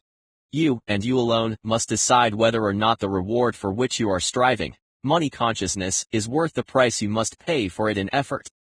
Wisdom and cleverness alone will not attract and retain money except in a few very rare instances where the law of averages favors the attraction of money through such means. However, the method of attracting money described here does not depend upon the law of averages. Moreover, the method plays no favorites. It will work for one person as effectively as it will for another. Where failure is experienced, it is the individual, not the method, which has failed. If you try and fail, make another effort and still another until you succeed. Your ability to use the law of autosuggestion will depend very largely upon your capacity to concentrate upon a given desire until that desire becomes a burning obsession. When you begin to carry out the instructions in connection with the 6 action steps described in Chapter 1, it will be necessary for you to make use of the principle of concentration. Let us here offer suggestions for the effective use of concentration. When you begin to carry out the first of the 6 actions, which instructs you to fix in your own mind the exact amount of money you desire, hold your thoughts on that amount of money by concentration, or fixation of attention, with your eyes closed until you can actually see the physical appearance of the money. Do this at least once each day. As you go through these exercises, follow the instructions given in Chapter 2 on faith and see yourself actually in possession of the money. Here is a most significant fact: the subconscious mind takes any orders given it in a spirit of absolute faith, and acts upon those orders, although the orders often have to be presented over and over again, through repetition, before they are interpreted by the subconscious mind. Consider the possibility of playing a perfectly legitimate trick on your subconscious mind by making it believe, because you believe it, that you must have the amount of money you are visualizing, that this money is already awaiting your claim, that the subconscious mind must hand over to you practical plans for acquiring the money which is yours. Hand over the thoughts suggested in the preceding paragraph to your imagination and see what your imagination can, or will do, to create practical plans for the accumulation of money through transmutation of your desire. Do not wait for a definite plan through which you intend to exchange services or merchandise in return for the money you are visualizing, but begin at once to see yourself in possession of the money, demanding and expecting meanwhile that your subconscious mind will hand over the plan or plans you need. Be on the alert for these plans, and when they appear, put them into action immediately. When the plans appear, they will probably flash into your mind through the 6th sense in the form of an inspiration. This inspiration may be considered a direct telegram or message from infinite intelligence. Treat it with respect, and act upon it as soon as you receive it. Failure to do this will be fatal to your success. In the 4th of the 6 action steps you were instructed to create a definite plan for carrying out your desire and begin at once to put this plan into action. You should follow this instruction in the manner described in the preceding paragraph. Do not trust to your reason when creating your plan for accumulating money through the transmutation of desire. Your reason is faulty. Moreover, your reasoning faculty may be lazy, and if you depend entirely upon it to serve you, it may disappoint you. When visualizing, with closed eyes, the money you intend to accumulate, see yourself rendering the service or delivering the merchandise you intend to give in return for this money. This is important. 2. Summary of instructions. The fact that you are reading this book is an indication that you earnestly seek knowledge. It is also an indication that you are a student of this subject. If you are only a student, there is a chance you may learn much that you did not know, but you will learn only by assuming an attitude of humility. If you choose to follow some of the instructions, but neglect or refuse to follow others, you will fail. To get satisfactory results, you must follow all instructions in a spirit of faith. The instructions given in connection with the 6 action steps in Chapter 1 will now be summarized and blended with the principles covered by this chapter. If your definite chief aim involves money and the attainment of wealth, first, go into some quiet spot, preferably in bed at night, where you will not be disturbed or interrupted. Close your eyes and repeat aloud, so you may hear your own words, the written statement of the amount of money you intend to accumulate, the time limit for its accumulation, and a description of the service or merchandise you intend to give in return for the money. As you carry out these instructions, See yourself already in possession of the money. For example, suppose that you intend to accumulate $500,000 by the 1st of January, 5 years hence, that you intend to give personal services in return for the money in the capacity of a sales representative. Your written statement of your purpose should be similar to the following. By the first day of January, here state the year, I will have in my possession $500,000, which will come to me in various amounts from time to time during the interim. In return for this money I will give the most efficient service of which I am capable, rendering the fullest possible quantity and the best possible quality of service in the capacity of selling. Describe the service or merchandise you intend to sell. I believe that I will have this money in my possession. My faith is so strong that I can now see this money before my eyes. I can touch it with my hands. It is now awaiting transfer to me at the time and in the proportion that I deliver the service I intend to render in return for it. I am awaiting a plan by which to accumulate this money, and I will follow that plan when it is received. Second, repeat this program night and morning until you can clearly visualize in your imagination the money you intend to accumulate. Third, place a written copy of your statement where you can see it night and morning, and read it just before retiring and upon arising until it has been memorized. 3. Remember as you carry out these instructions that you are applying the law of autosuggestion for the purpose of giving orders to your subconscious mind. Remember that these instructions apply particularly to the desire for money, but also to any other object you desire or goal you seek. Remember also that your subconscious mind will act only upon instructions which are emotionalized and handed over to it with feeling. Faith is the strongest and most productive of the emotions. Follow the instructions given in Chapter 2. These instructions may at first seem abstract. Do not let this disturb you. Follow the instructions no matter how abstract or impractical they may at first appear to be. The time will soon come, if you do as you have been instructed, in spirit as well as in fact, when a whole new universe of power will unfold to you. Skepticism in connection with all new ideas is characteristic of all human beings. But if you follow the instructions outlined, your skepticism will soon be replaced by belief, and this in turn will soon become crystallized into absolute faith. Then you will have arrived at the point where you may truly say, I am the master of my fate, I am the captain of my soul. Many philosophers have made the statement that each person is the master of his or her own earthly destiny, but most of them have failed to say why this is so. The reason that we may be the master of our own earthly status and especially our financial status is thoroughly explained in this chapter. We may become the master of ourselves and of our environment because we have the power to influence our own subconscious mind, and through it, to gain the cooperation of infinite intelligence.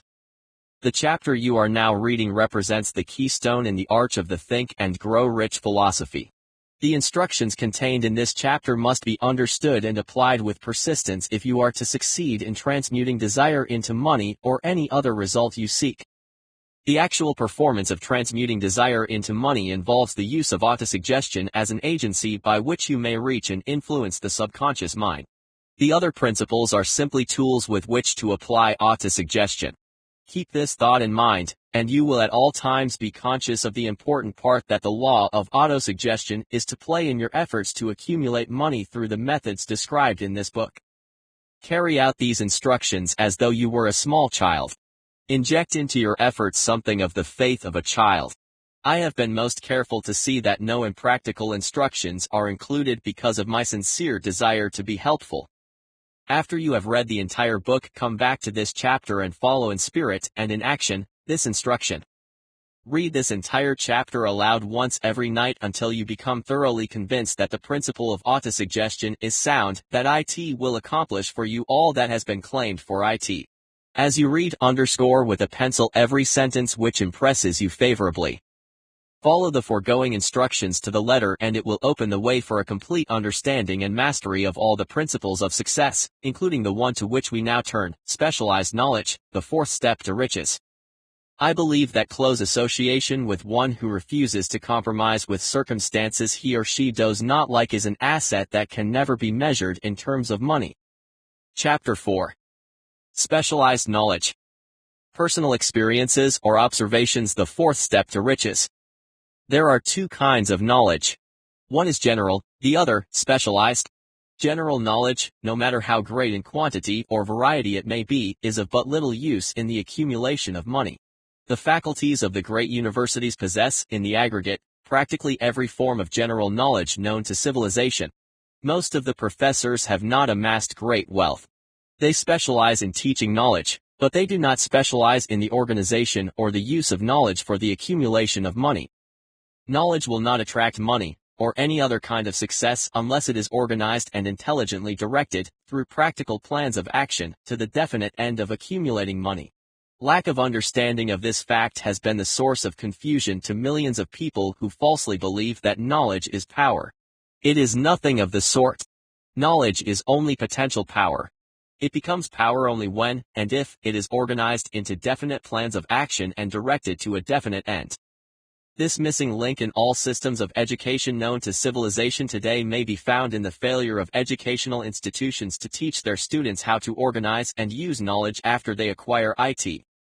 Many people make the mistake of assuming that because Henry Ford had but little schooling, he was not educated. Those who make this mistake did not know Henry Ford, nor do they understand the real meaning of the word educate. The word is derived from the Latin word educo, meaning to educe, to draw out, develop from within.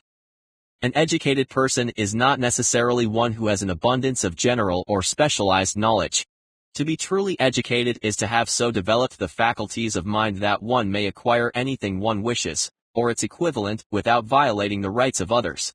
Henry Ford comes well within the meaning of this definition. During World War I, a Chicago newspaper published certain editorials in which, among other statements, Henry Ford was called an ignorant pacifist. Mr. Ford objected to the statements and brought suit against the paper for libeling him. When the suit was tried in the courts, the attorneys for the paper pleaded justification and placed Mr. Ford himself on the witness stand for the purpose of proving to the jury that he was ignorant. The attorneys asked Mr. Ford a great variety of questions, all of them intended to prove by his own evidence that, while he might possess considerable specialized knowledge pertaining to the manufacture of automobile, he was, in the main, ignorant. Mr. Ford was plied with such questions as the following: who was Benedict Arnold? And how many soldiers did the British send over to America to put down the rebellion of 1776? In answer to the last question, Mr. Ford replied, I do not know the exact number of soldiers the British sent over, but I have heard that it was a considerably larger number than ever went back. Finally, Mr. Ford became tired of this line of questioning, and in reply to a particularly offensive question, he leaned over, pointed his finger at the lawyer who had asked the question, and said, if I should really want to answer the foolish question you have just asked or any of the other questions you have been asking me, let me remind you that I have a row of electric push buttons on my desk, and by pushing the right button, I can summon to my aid men who can answer any question I desire to ask concerning the business to which I am devoting most of my efforts. Now, will you kindly tell me why I should clutter up my mind with general knowledge for the purpose of being able to answer questions when I have men around me who can supply any knowledge I require? There certainly was good logic to that reply. The answer floored the lawyer. Every person in the courtroom realized it was the answer not of an ignorant man, but of a man of education. Any person is educated who knows where to get knowledge when it is needed and how to organize that knowledge into definite plans of action. Through the assistance of his mastermind group, Henry Ford had at his command all the specialized knowledge he needed to enable him to become one of the wealthiest individuals in America. It was not essential that he have this knowledge in his own mind. Surely no person who has sufficient inclination and intelligence to read a book of this nature can possibly miss the significance of this illustration. Before you can be sure of your ability to transmute desire into its monetary equivalent, you will require specialized knowledge of the service, merchandise, or profession which you intend to offer in return for fortune. Perhaps you may need much more specialized knowledge than you have the ability or the inclination to acquire, and if this should be true, you may bridge your weakness through the aid of your mastermind group. Andrew Carnegie stated that he personally knew nothing about the technical end of the steel business. Moreover, he did not particularly care to know anything about it. The specialized knowledge which he required for the manufacture and marketing of steel he found available through the individual units of his mastermind group. The accumulation of great fortunes calls for power, and power is acquired through highly organized and intelligently directed specialized knowledge, but that knowledge does not necessarily have to be in the possession of the person who accumulates the fortune. The preceding paragraph should give hope and encouragement to the person who has ambition to accumulate a fortune, but who does not have the necessary education to supply such specialized knowledge as may be required. People sometimes go through life suffering from inferiority complexes because they are not well educated. Yet, the individual who can organize and direct a mastermind group of people who possess knowledge useful in the accumulation of money is just as educated as anyone in the group. Remember that if you suffer from a feeling of inferiority because your schooling has been limited. Thomas Edison had only 3 months of formal education during his entire life. Yet he did not lack education, nor did he die poor. Henry Ford had less than a 6th grade schooling, but he managed to do pretty well by himself financially. Specialized knowledge is among the most plentiful and the cheapest forms of service which may be had. If you doubt this, consult the payroll of any college or university. It pays to know how to purchase knowledge. First of all, decide the sort of specialized knowledge you require and the purpose for which it is needed. To a large extent, your major purpose in life, the goal toward which you are working, will help determine what knowledge you need. With this question settled, your next move requires that you have accurate information concerning dependable sources of knowledge. The more important of these are A. Your own experience and education. B. Experience and education available through cooperation of others, Mastermind Alliance. C. Colleges and universities.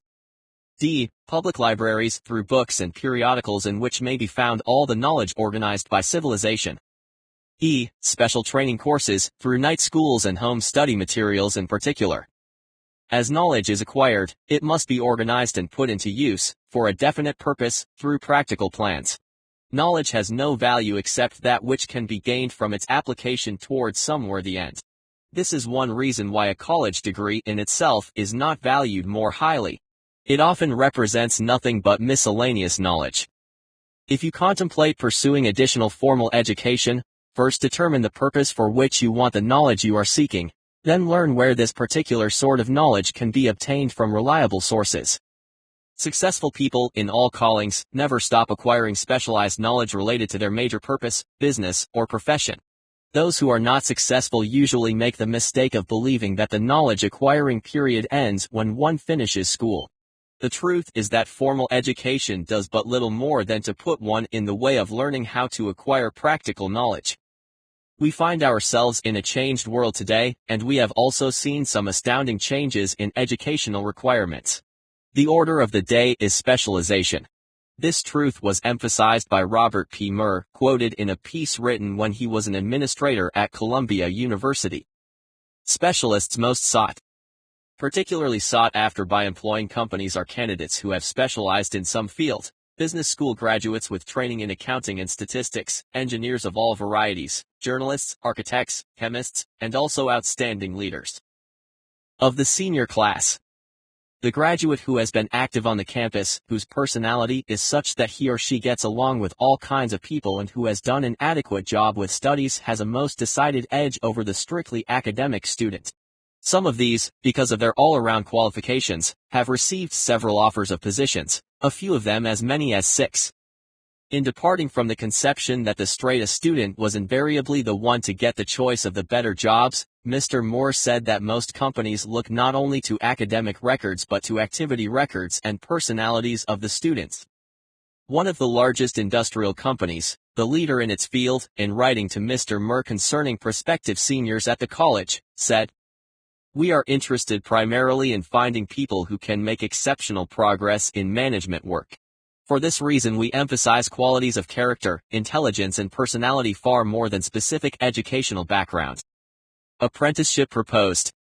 Proposing a system of apprenticing students in offices, stores and industrial occupations during the summer vacation, Mr. Moore asserts that after the first 2 or 3 years of college every student should be asked to choose a definite future course and to call a halt if the student has been merely pleasantly drifting without purpose through an unspecialized academic curriculum. Colleges and universities must face the practical consideration that all professions and occupations now demand specialists, he said, urging that educational institutions accept more direct responsibility for vocational guidance. 1. One of the most reliable and practical sources of knowledge available to those who need specialized training is the night schools operated in most large cities. And correspondence schools give specialized training anywhere the U.S. mails go on all subjects that can be taught by the extension method. America is also blessed with an abundance of self-study books, courses, and other materials which one may use to acquire specialized training and knowledge. One advantage, in particular, of self-study training is the flexibility of the study program, which permits one to study during spare time, during work breaks, or during travel. 2. Anything acquired without effort and without cost is generally unappreciated, often discredited. Perhaps this is why we get so little from our marvelous opportunity in public schools. The self-discipline one receives from a definite program of specialized study makes up, to some extent, for the wasted opportunity when knowledge was available without cost. 3. I learned this from experience early in my career. I enrolled for a home study course in advertising. After completing 8 or 10 lessons I stopped studying, but the school did not stop sending me bills. Moreover, it insisted upon payment whether I kept up my studies or not. I decided that if I had to pay for the course, which I had legally obligated myself to do, I should complete the lessons and get my money's worth. I felt at the time that the collection system of the school was somewhat too well organized, but I learned later in life that it was a valuable part of my training for which no charge had been made. Being forced to pay, I went ahead and completed the course. Later in life I discovered that the efficient collection system of that school had been worth much to me in the form of money I would later earn because of the training in advertising I had so reluctantly taken. We have in this country the greatest public school system in the world. We have invested fabulous sums for fine buildings. We have provided convenient transportation for children living in rural and other areas. But there is one astounding weakness to this marvelous system. It is free. One of the strange things about human beings is that they value only that which has a price. The free schools of America and the free public libraries do not impress people because they are free, or appear to be so. This is the major reason why so many people find it necessary to acquire additional training after they quit school and go to work. It is also one of the major reasons why employers give greater consideration to employees who participate regularly in self-study courses and other forms of professional development. They have learned from experience that any person who has the ambition to give up a part of his or her spare time, or to use slack time at work, for professional development, has those qualities which make for leadership. This recognition is not a charitable gesture. It is sound business judgment upon the part of the employers. There is one weakness in people for which there is no remedy. It is the universal weakness of lack of ambition. People, especially those on salary, who schedule their spare time and slack time to provide for self-improvement seldom remain at the bottom very long. Their action opens the way for the upward climb, removes many obstacles from their path, and gains the friendly interest of those who have the power to put them in the way of opportunity. The self-improvement or home study method of training is especially suited to the needs of employed people who find, after leaving school, that they must acquire additional specialized knowledge, but cannot spare the time to go back to school. The changed economic conditions that now prevail have made it necessary for thousands of people to find additional or new sources of income. For the majority of these, the solution to their problem may be found only by acquiring specialized knowledge. Many will be forced to change their occupation entirely. When merchants find that a certain line of merchandise is not selling, they usually supplant it with another that is in demand. The person whose business is that of marketing personal services must also be an efficient merchant.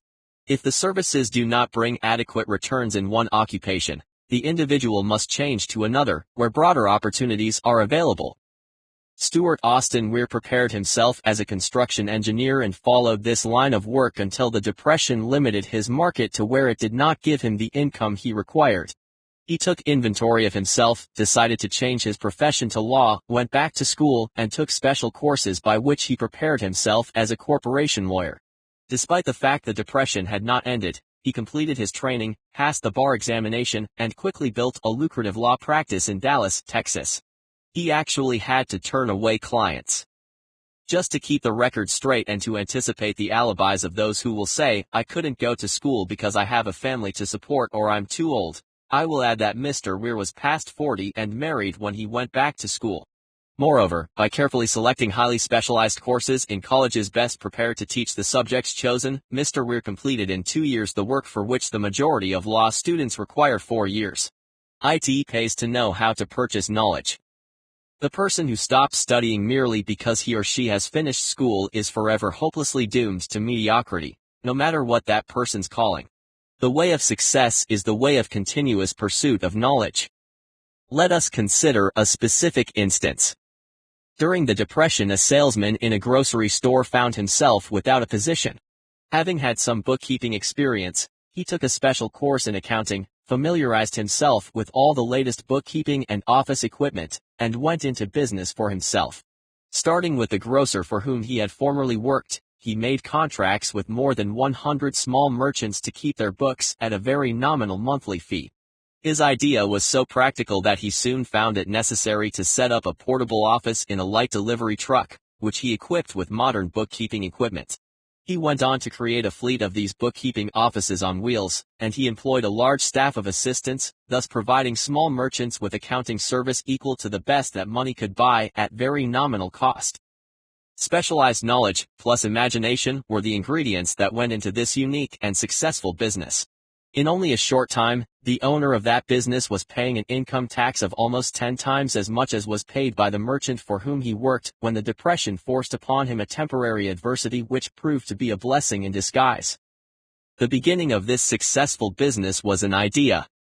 Inasmuch as I had the privilege of supplying the unemployed salesman with that idea, I now assume the further privilege of suggesting another idea which has within it the possibility of significant income as well as the possibility of rendering useful service to thousands of people who badly need that service. The idea was initially suggested by the salesman who gave up selling and went into the business of keeping books on a wholesale basis. When that plan was suggested as a solution to his unemployment problem, he quickly exclaimed, I like the idea, but I would not know how to turn it into cash. In other words, he complained he would not know how to market his bookkeeping knowledge after he acquired it. So that brought up another problem which had to be solved. With the aid of a creative young woman, a typist, who was clever at hand lettering and who could put the story together, he was able to prepare a very attractive portfolio describing the advantages of the new system of bookkeeping. She typed the pages neatly and pasted them in an ordinary scrapbook, which was used as a silent salesman with which the story of this new business was told so effectively that its owner soon had more accounts than he could handle. There are thousands of people today in communities all over the country who could use the services of a merchandising specialist such as this woman, capable of preparing attractive materials for use in marketing personal services. The aggregate annual income from such a service might easily exceed that received by an employment agency, and the benefits of the service might be made far greater to the purchaser than any to be obtained from an employment agency. For the idea here described was born of necessity, to meet an emergency which had to be covered, but it did not stop by merely serving one person. The woman who created the idea had a keen imagination. She saw in her newly born brainchild the making of a new profession, one that would render valuable service to thousands of people who needed practical guidance in marketing personal services. Spurred to action by the instantaneous success of the first marketing plan for personal services she prepared, this energetic woman turned next to the solution of a similar problem for her son, who had just finished college, but had been totally unable to find a market for his services. The plan she originated for his use was the finest specimen of merchandising of personal services I have ever seen. When the plan portfolio had been completed, it contained nearly 50 pages of beautifully typed, properly organized information, telling the story of her son's native ability, schooling, personal experiences, and a great variety of other information too extensive for description here. The portfolio also contained a complete description of the position her son desired, together with a marvelous word picture of the exact plan he would use in filling the position. The preparation of the portfolio required several weeks' labor, during which time its creator sent her son to the public library almost daily to procure information needed to sell his services to best advantage. She sent him also to all the competitors of his prospective employer to gather from them vital information concerning their business methods, which was of great value in the formation of the plan he intended to use in filling the position he sought.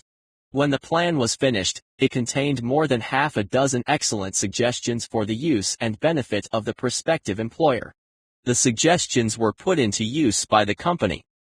One may be inclined to ask, why go to all this trouble to secure a job?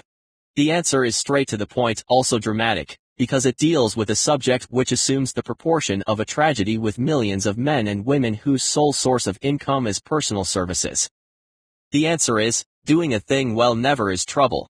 The plan prepared by this woman for the benefit of her son helped him get the job for which he applied at the first interview at a salary fixed by himself. Moreover, and this, too, is important, the position did not require the young man to start at the bottom. He began as a junior executive at an executive's salary. Why go to all this trouble? You ask. Well, for one thing, the planned presentation of this young man's application for a position clipped off no less than 10 years of time he would have required to get to where he began had he started at the bottom and worked his way up. This idea of starting at the bottom and working one's way up may appear to be sound, but the major objection to it is this: too many of those who begin at the bottom never manage to lift their heads high enough to be seen by opportunity, so they remain at the bottom. It should be remembered also that the outlook from the bottom is not so very bright or encouraging. It has a tendency to kill off ambition.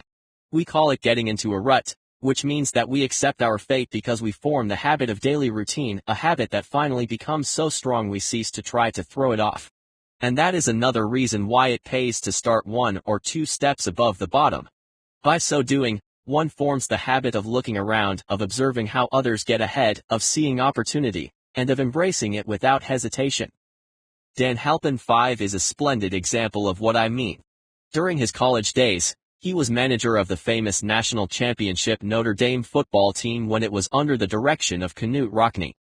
Perhaps he was inspired by the great football coach to aim high and not mistake temporary defeat for failure, just as Andrew Carnegie, the great industrial leader, inspired his young business lieutenants to set high goals for themselves.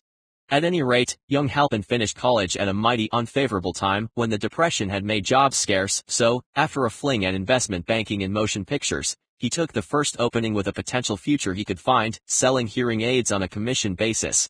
Anyone could start in that sort of job, and Halpin knew it, but it was enough to open the door of opportunity to him. For almost 2 years he continued in a job not to his liking, and he would never have risen above that job if he had not done something about his dissatisfaction.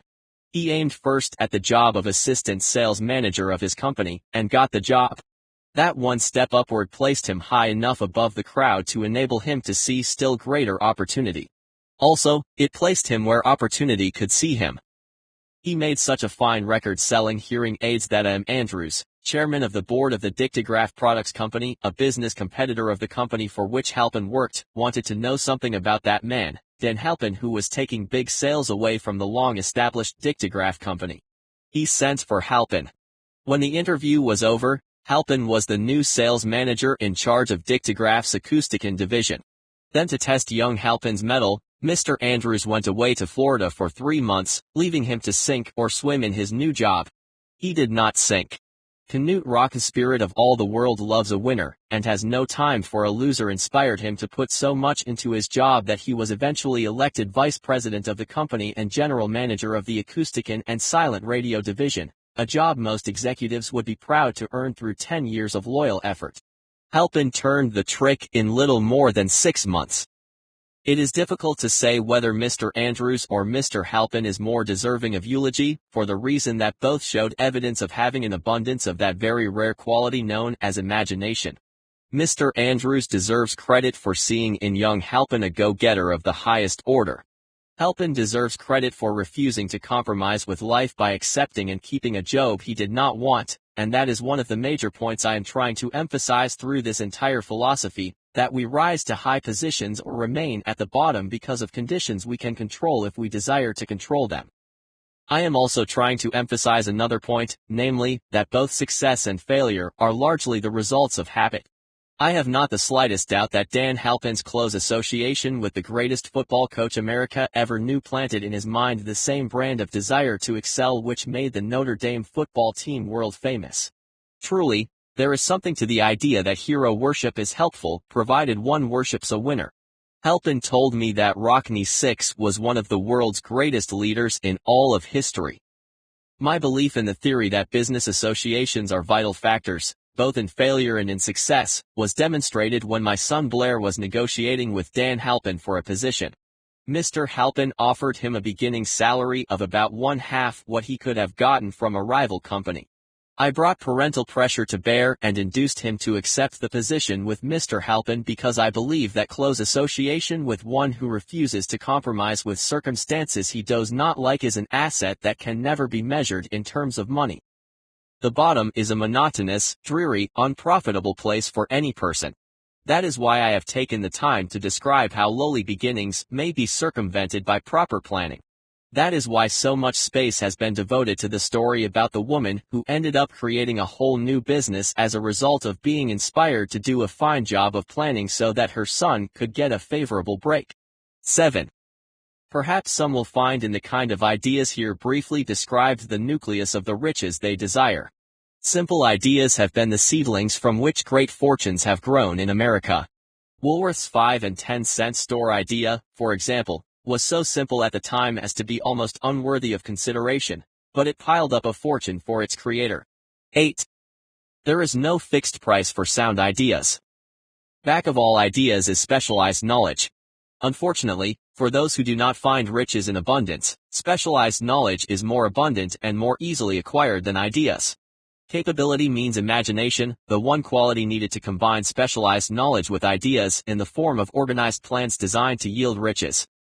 If you have imagination, the stories that have been told in this chapter may stimulate you to come up with an idea sufficient to serve as the beginning of the riches you desire. Remember, the idea is the main thing. Specialized knowledge may be found just around the corner, any corner. But imagination is the catalyst that unites a good idea with the specialized knowledge required to translate it into success. Anybody can wish for riches and most people do, but only a few know that a definite plan, plus a burning desire for wealth, are the only dependable means of accumulating wealth. Chapter 5. Imagination. The workshop of the mind, the fifth step to riches. The imagination is literally the workshop wherein are fashioned all plans created by humankind. The impulse, the desire, is given shape, form, and action through the aid of the imaginative faculty of the mind. It has been said that anything can be created which a human being can imagine. Of all the ages of civilization, the one in which we live is the most favorable for the development of the imagination because it is an age of rapid change. On every hand we may contact stimuli which develop the imagination. Through the aid of the imaginative faculty, we have discovered and harnessed more of nature's forces during the past 50 years than during the entire history of the human race previous to that time. We have conquered the air so completely that the birds are a poor match for us in flying. We have harnessed the electromagnetic spectrum and made it serve as a means of instantaneous communication with any part of the world. We have analyzed and weighed the sun at a distance of millions of miles and determined through the aid of imagination the elements of which it consists. We have discovered that our own brains are both a broadcasting and a receiving station for the vibration of thought, although we have only barely begun to understand this phenomenon with the aim of making practical use of this discovery. We have increased the speed of travel until we may now breakfast in New York and lunch in San Francisco. Our only limitation, within reason, lies in our development and use of our imagination. We have not yet reached the apex of development in the use of the imaginative faculty. We have merely discovered that we have an imagination, and have commenced to use it only in a very elementary way. 2 forms of imagination. The imaginative faculty functions in 2 forms. One is known as synthetic imagination and the other as creative imagination. Synthetic imagination, through this faculty, one can arrange old concepts, ideas, or plans into new combinations. This faculty creates nothing. It merely works with the material of experience, education, and observation with which it is fed. It is the faculty used most by the inventor, with the exception of the genius who draws upon the creative imagination when unable to solve a problem through synthetic imagination. Creative imagination. Through the faculty of creative imagination, the finite human mind has direct communication with infinite intelligence. It is the faculty through which hunches and inspirations are received. It is by this faculty that all basic or new ideas are handed over to us. It is through this faculty that thought vibrations or influences from the minds of others are received. It is through this faculty that one individual may tune in or communicate with the subconscious minds of others. The creative imagination works automatically in the manner described in subsequent pages. This faculty functions only when the conscious mind is functioning at an exceedingly high level of intensity or energy, as for example, when the conscious mind is stimulated through the emotion of a strong desire. The creative imagination becomes more alert, more receptive to influences from the sources mentioned, in proportion to its development through use. This statement is significant. Ponder over it before passing on. Keep in mind as you follow these principles that the entire story of how one may convert desire into money cannot be told in one statement. The story will be complete only when one has mastered, assimilated, and begun to make use of all the success principles that are explained and tied together in this book. The great leaders of business, industry, finance, and the great artists, musicians, poets, and writers became great because they developed the faculty of creative imagination. Both the synthetic and creative faculties of imagination become more alert with use, just as any muscle or organ of the body develops through use. Desire is only a thought, an impulse. It is nebulous and ephemeral. It is abstract, and of no value until it has been transformed into its physical counterpart. While the synthetic imagination is the one which will be used most frequently in the process of transforming the impulse of desire into money, you must keep in mind the fact that you may face circumstances and situations which demand the use of the creative imagination as well. Your imaginative faculty may have become weak through inaction. It can be revived and made alert through use. This faculty does not die, though it may become dormant through lack of use. Center your attention, for the time being, on developing the synthetic imagination because this is the faculty which you will use more often in the process of converting desire into money. Transforming the intangible impulse of desire into the tangible reality of money calls for the use of a plan or plans. These plans must be formed with the aid of the imagination, mainly synthetic imagination. Read this entire book through, then come back to this chapter and begin at once to put your imagination to work on building a plan or plans to transform your desire into money. Detailed instructions for building plans have been given in almost every chapter. Carry out the instructions best suited to your needs, and reduce your plan to writing if you have not already done so. The moment you complete this, you will have definitely given concrete form to the intangible desire. Read the preceding sentence once more. Read it aloud, very slowly, and as you do so, remember that the moment you reduce the statement of your desire and a plan for its realization to writing, you have actually taken the first of a series of steps which will enable you to convert the thought into its physical counterpart.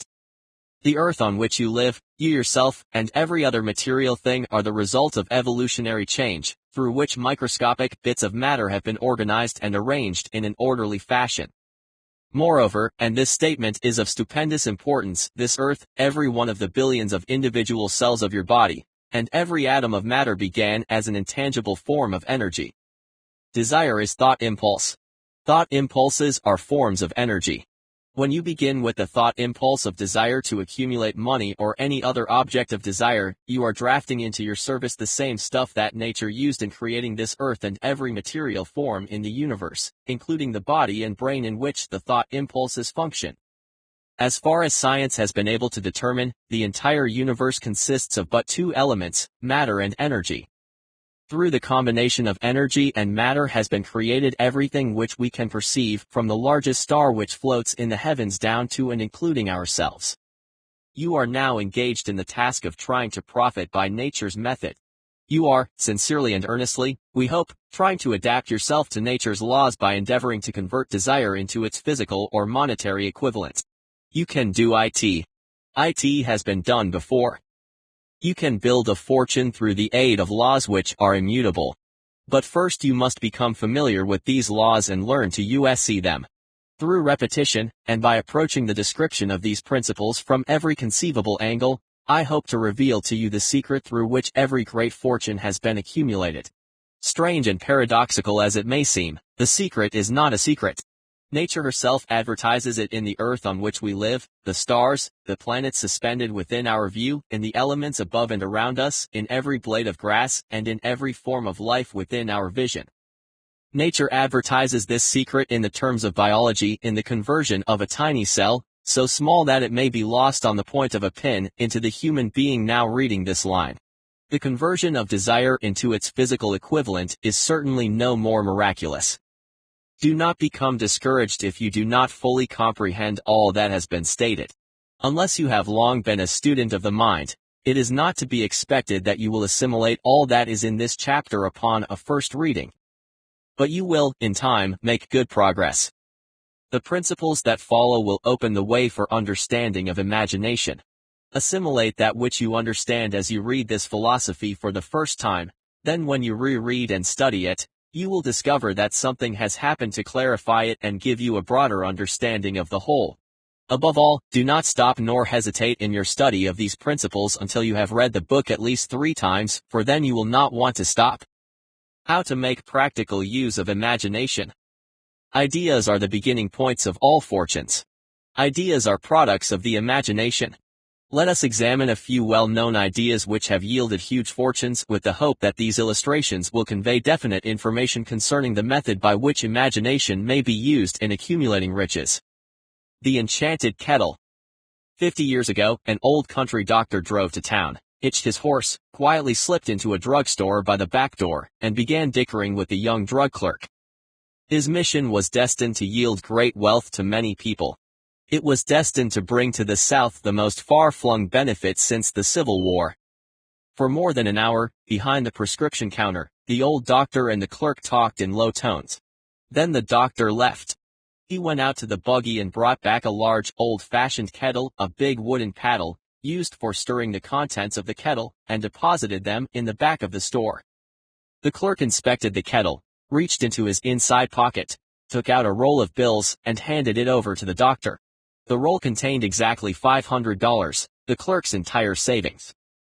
The doctor handed over a small slip of paper on which was written a secret formula. The words on that small slip of paper were worth a king's ransom. But not to the doctor.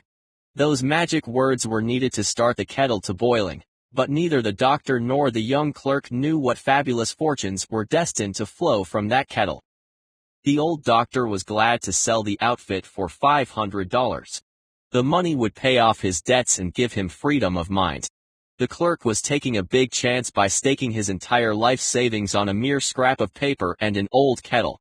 He never dreamed his investment would start a kettle to overflowing with gold that would surpass the miraculous performance of Aladdin's lamp. What the clerk really purchased was an idea. The old kettle and the wooden paddle and the secret message on a slip of paper were incidental. The strange performance of that kettle began to take place after the new owner mixed with the secret instructions an ingredient of which the doctor knew nothing.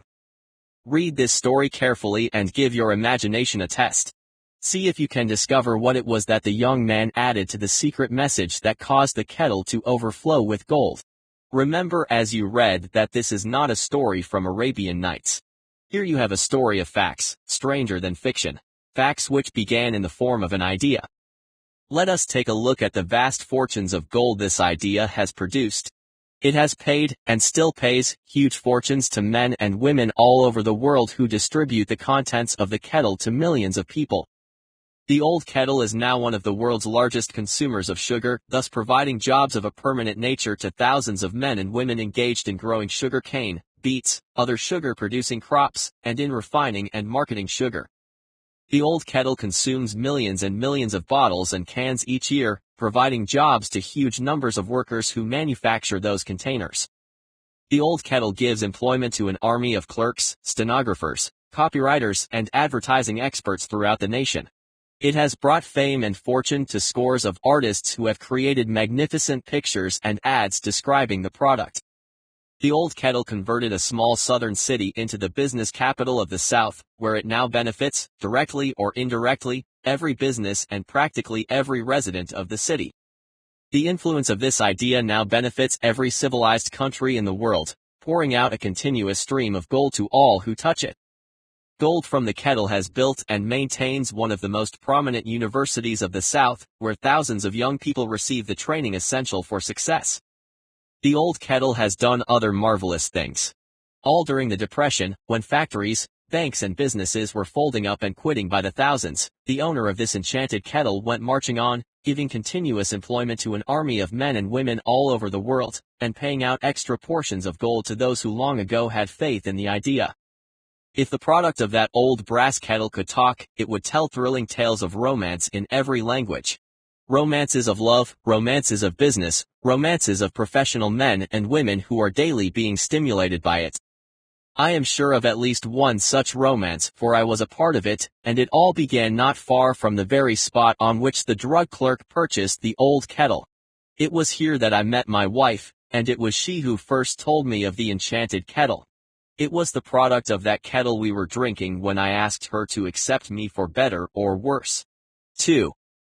Whoever you are, wherever you may live, whatever occupation you may be engaged in, just remember in the future, every time you see the words Coca-Cola, that its vast empire of wealth and influence grew out of a single idea, and that the mysterious ingredient which the drug clerk, Asa Candler, mixed with the secret formula was imagination. 3. Stop and think of that for a moment. Remember also that the 13 steps to riches described in this book were the media through which the influence of Coca-Cola has been extended to every city, town, village, and crossroads of the world, and that any idea you may create, which is as sound and meritorious as Coca-Cola, has the possibility of duplicating the stupendous record of this worldwide thirst quencher. Truly, thoughts are things, and their scope of operation is the world itself. What I would do if I had $1 million.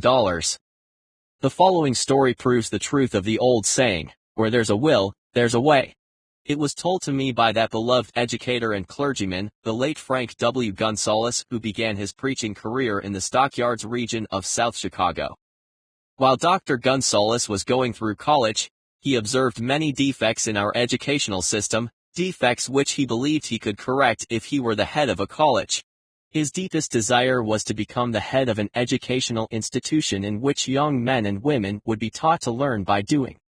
He made up his mind to organize a new college in which he could carry out his ideas without being handicapped by orthodox methods of education. He needed $1 million to put the project across. Where was he to lay his hands on so large a sum of money? That was the question that absorbed most of this ambitious young preacher's thought. But he couldn't seem to make any progress. Every night he took that thought to bed with him. He got up with it in the morning. He took it with him everywhere he went. He turned it over and over in his mind until it became a consuming obsession with him. $1 million is a lot of money. He recognized that fact, but he also recognized the truth that the only limitation is that which one sets up in one's own mind. Being a philosopher as well as a preacher, Dr. Gunsaulus recognized, as do all who succeed in life, that definiteness of purpose is the starting point from which one must begin. He recognized, too, that definiteness of purpose takes on animation, life, and power when backed by a burning desire to translate that purpose into its material equivalent. He knew all these great truths, yet he did not know where or how to lay his hands on $1 million. The natural procedure would have been to give up and quit by saying, "Oh well, my idea is a good one. But I cannot do anything with it because I never can procure the necessary $1 million. That is exactly what the majority of people would have said, but it is not what Dr. Gunsaulus said. What he said and what he did are so important that I now introduce him and let him speak for himself. One Saturday afternoon I sat in my room thinking of ways and means of raising the money to carry out my plans.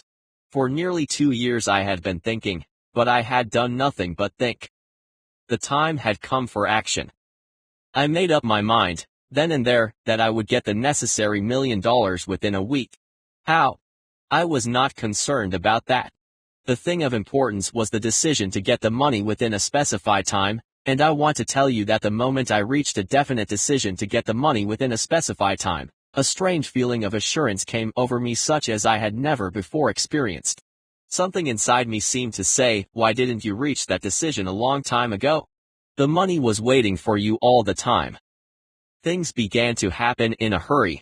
I called the newspapers and announced I would preach a sermon the following morning entitled, "What I Would Do If I Had $1,000,000. I went to work on the sermon immediately, but I must tell you frankly the task was not difficult because I had been preparing that sermon for almost 2 years. The spirit back of it was a part of me. Long before midnight I had finished writing the sermon. I went to bed and slept with a feeling of confidence, for I could see myself already in possession of the $1,000,000. Next morning I arose early, went into the bathroom, read the sermon, then knelt on my knees and asked that my sermon might come to the attention of someone who would supply the needed money. While I was praying, I again had that feeling of assurance that the money would be forthcoming. In my excitement, I walked out without my sermon and did not discover the oversight until I was in my pulpit and about ready to begin delivering it. It was too late to go back for my notes, and what a blessing that I couldn't go back. Instead, my own subconscious mind yielded the material I needed. When I arose to begin my sermon, I closed my eyes and spoke with all my heart and soul of my dreams. I not only talked to my audience, but I fancy I talked also to God. I told what I would do with $1,000,000 if that amount were placed in my hands. I described the plan I had in mind for organizing a great educational institution where young people would learn to do practical things and at the same time develop their minds. When I had finished and sat down, a man slowly arose from his seat about 3 rows from the rear and made his way toward the pulpit. I wondered what he was going to do. He came into the pulpit, extended his hand, and said, "Reverend, I liked your sermon. I believe you can do everything you said you would if you had $1,000,000. To prove that I believe in you and your sermon, if you will come to my office tomorrow morning, I will give you the $1,000,000. My name is Philip D. Armour." 4. Young Gonzalez went to Mr. Armour's office and the $1,000,000 was presented to him. With the money he founded the Armour Institute of Technology. That is more money than the majority of preachers ever see in an entire lifetime, yet the thought impulse back of the money was created in the young preacher's mind in a fraction of a minute. The necessary $1,000,000 came as a result of an idea. Back of the idea was a desire which young Gonzalez had been nursing in his mind for almost 2 years. Observe this important fact: he got the money within 36 hours after he reached a definite decision in his own mind to get it and decided upon a definite plan for getting it. There was nothing new or unique about young Gonzalez' vague thinking about $1,000,000 and weakly hoping for it. Others before him, and many since his time, have had similar thoughts. But there was something unique and different about the decision he reached on that memorable Saturday, when he put vagueness into the background and said definitely, "I will get that money within a week." God seems to throw himself on the side of people who know exactly what they want, if they are determined to get just that. Moreover, the principle through which Dr. Gonzalez got his $1,000,000 is still alive. It is available to you. This universal law is as workable today as it was when the young preacher made use of it so successfully. This book describes, step by step, the 13 elements of this great law and suggests how they may be put to use. 5. Observe that Asa Candler and Dr. Frank Gonzalez had one characteristic in common. Both knew the astounding truth that ideas can be transmuted into cash through the power of definite purpose, plus definite plans. If you are one of those who believe that hard work and honesty alone will bring riches, perish the thought. It is not true.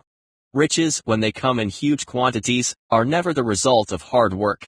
Riches come, if they come at all, in response to definite demands, based upon the application of definite principles, and not by chance or luck. Generally speaking, an idea is an impulse of thought that impels action by an appeal to the imagination. All master salespeople know that ideas can be sold where merchandise cannot. Ordinary salespeople do not know this, that is why they are ordinary.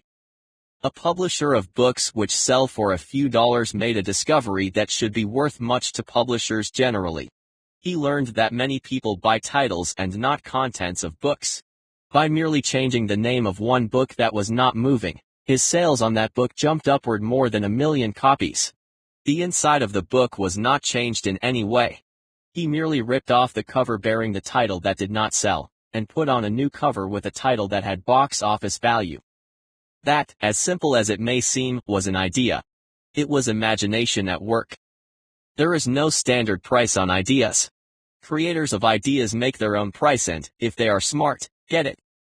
The movie industry created a whole flock of millionaires. Most of them were individuals who couldn't create ideas, but they had the imagination to recognize ideas when they saw them. 6. The story of practically every great fortune starts with the day when a creator of ideas and a seller of ideas get together and work in harmony. Carnegie surrounded himself with people who could do all that he could not do, people who created ideas and people who put ideas into operation, and by so doing made himself and the others fabulously rich. Millions of people go through life hoping for favorable breaks. Perhaps a favorable break can get one an opportunity, but the safest plan is not to depend upon luck. It was a favorable break that gave me the biggest opportunity of my life, but 25 years of determined effort had to be devoted to that opportunity before it became an asset.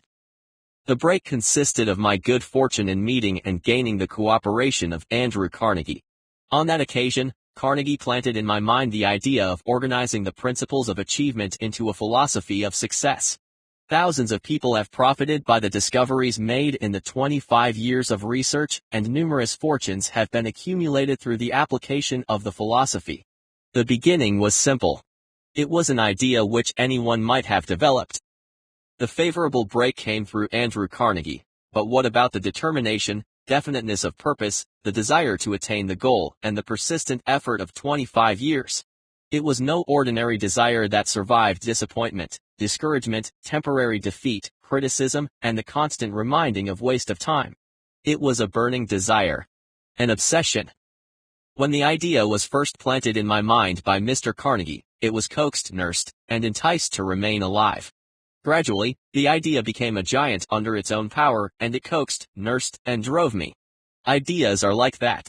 First you give life and action and guidance to ideas, then they take on power of their own and sweep aside all opposition. Ideas are intangible forces, but they have more power than the physical brains that give birth to them. They have the power to live on after the brain that creates them has returned to dust. For example, take the power of Christianity. That began with a simple idea. Its chief tenet was do unto others as you would have others do unto you. Christ has gone back to the source from whence he came, but his idea goes marching on. Someday, it may come fully into its own. Then it will have fulfilled Christ's deepest desire. The idea has been developing only some 2,000 years. Give it time.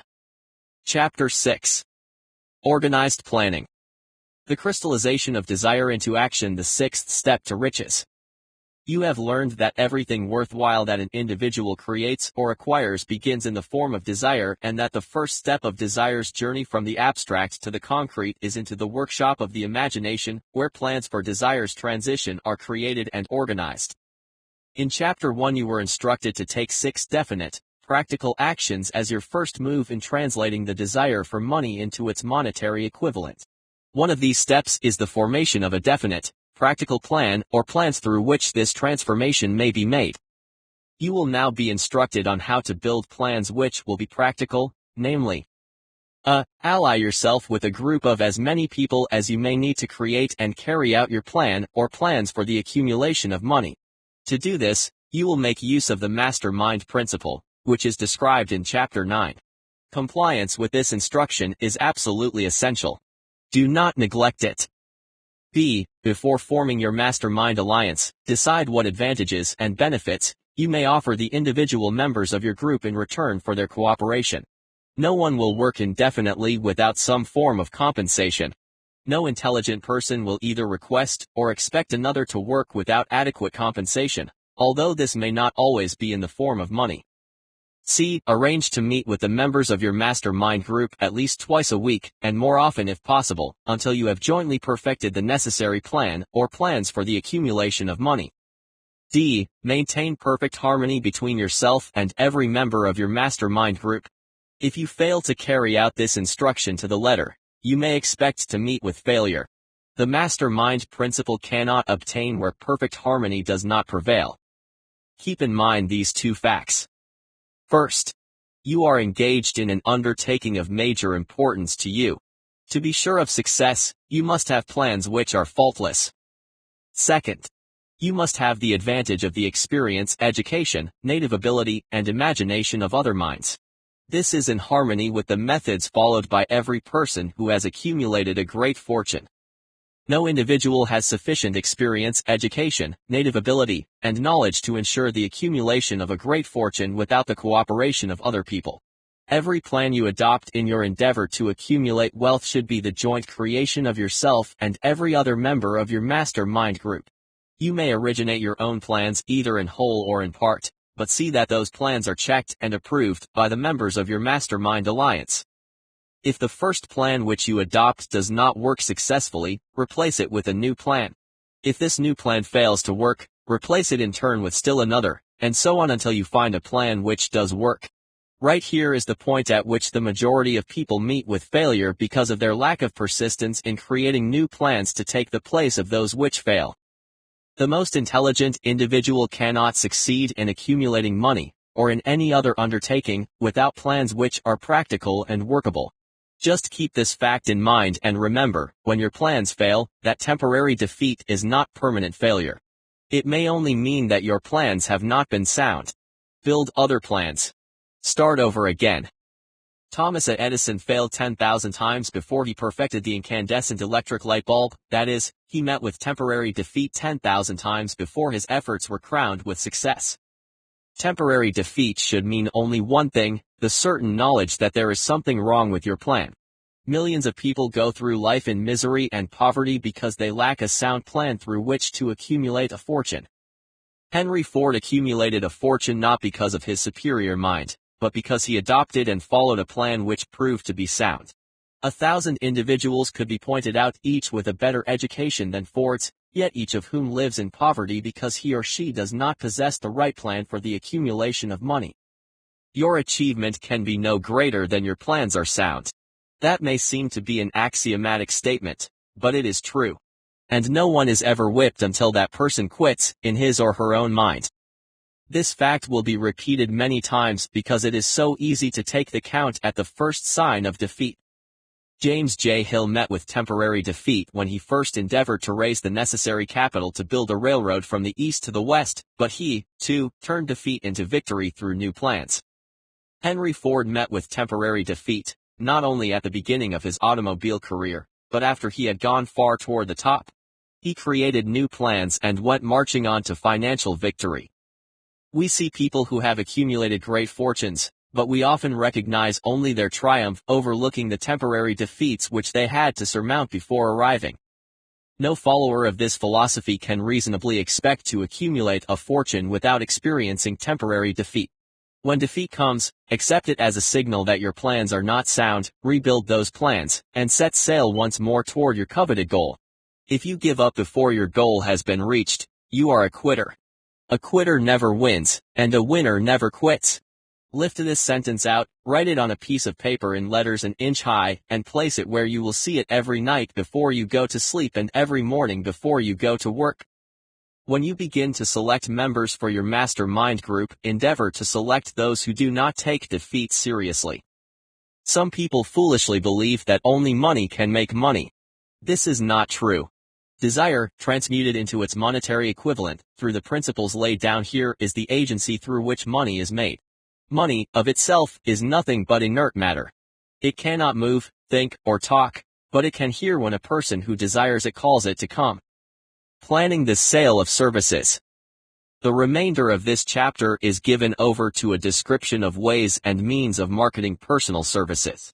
The information here conveyed will be of practical help to any person having any form of personal services to market, but it will be of priceless benefit to those who aspire to leadership in their chosen occupations. Intelligent planning is essential for success in any undertaking designed to accumulate riches.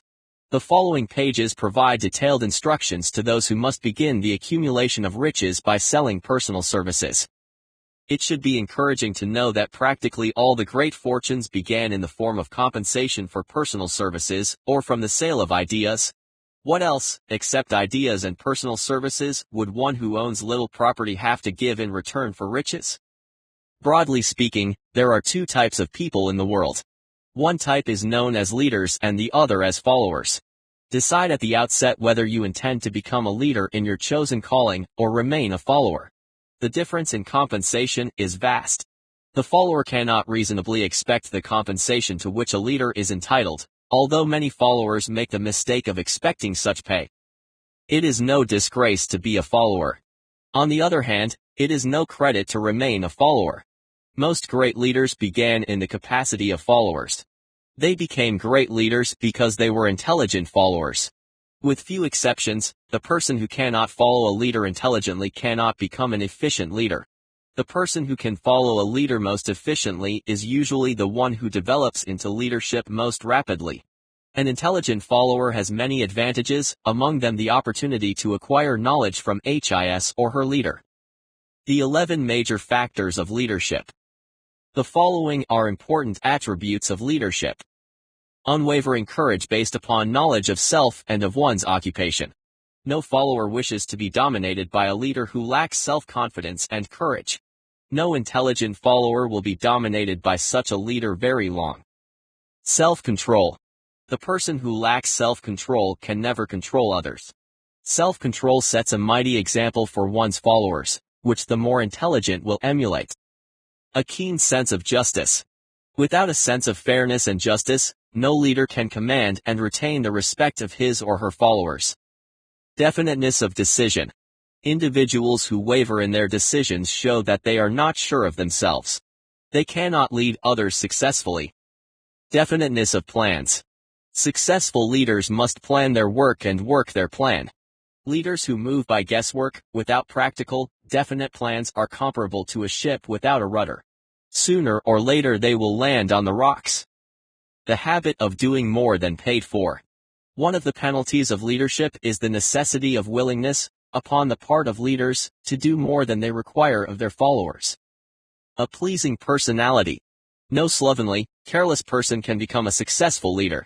Leadership calls for respect. Followers will not respect a leader who does not grade high on all of the factors of a pleasing personality. Sympathy and understanding. Successful leaders must be in sympathy with their followers. Moreover, they must understand them and their problems. Mastery of detail. Successful leadership calls for mastery of details of the leader's position. Willingness to assume full responsibility. Successful leaders must be willing to assume responsibility for the mistakes and the shortcomings of their followers. If they try to shift this responsibility, they will not remain the leader. If one of their followers makes a mistake and demonstrates incompetence, leaders must consider that it is they themselves who failed. Cooperation. Successful leaders must understand and apply the principle of cooperative effort and be able to induce their followers to do the same. Leadership calls for power and power calls for cooperation. There are two forms of leadership. The first, by far the most effective, is leadership by consent of, and with the sympathy of, the followers. The second is leadership by force, without the consent and sympathy of the followers. History is filled with evidence that leadership by force cannot endure. The downfall and disappearance of dictators and kings is significant. It means that people will not follow forced leadership indefinitely. The world has just entered a new era of relationship between leaders and followers, which very clearly calls for new leaders and a new brand of leadership in business and industry. Those who belong to the old school of leadership by force must acquire an understanding of the new brand of leadership, cooperation, or be relegated to the rank and file of the followers. There is no other way out for them. The relationship of employer and employee, or of leader and follower in the future will be one of mutual cooperation, based upon an equitable division of the profits of business. In the future, the relationship of employer and employee will be more like a partnership than it has been in the past. Napoleon, Kaiser Wilhelm of Germany, the Tsar of Russia, and the King of Spain were examples of leadership by force. Their leadership passed. Without much difficulty, one might point to the prototypes of these ex-leaders among the business, financial, and labor leaders of America who have been dethroned or slated to go. Leadership by consent of the followers is the only brand which can endure. People may follow the forced leadership temporarily, but they will not do so willingly. The new brand of leadership will embrace the 11 major factors of leadership described in this chapter, as well as some other factors. The individual who makes these the basis of his or her leadership will find abundant opportunity to lead in any walk of life.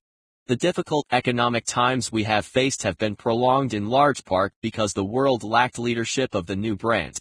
Now the demand for leaders who are competent to apply the new methods of leadership has greatly exceeded the supply.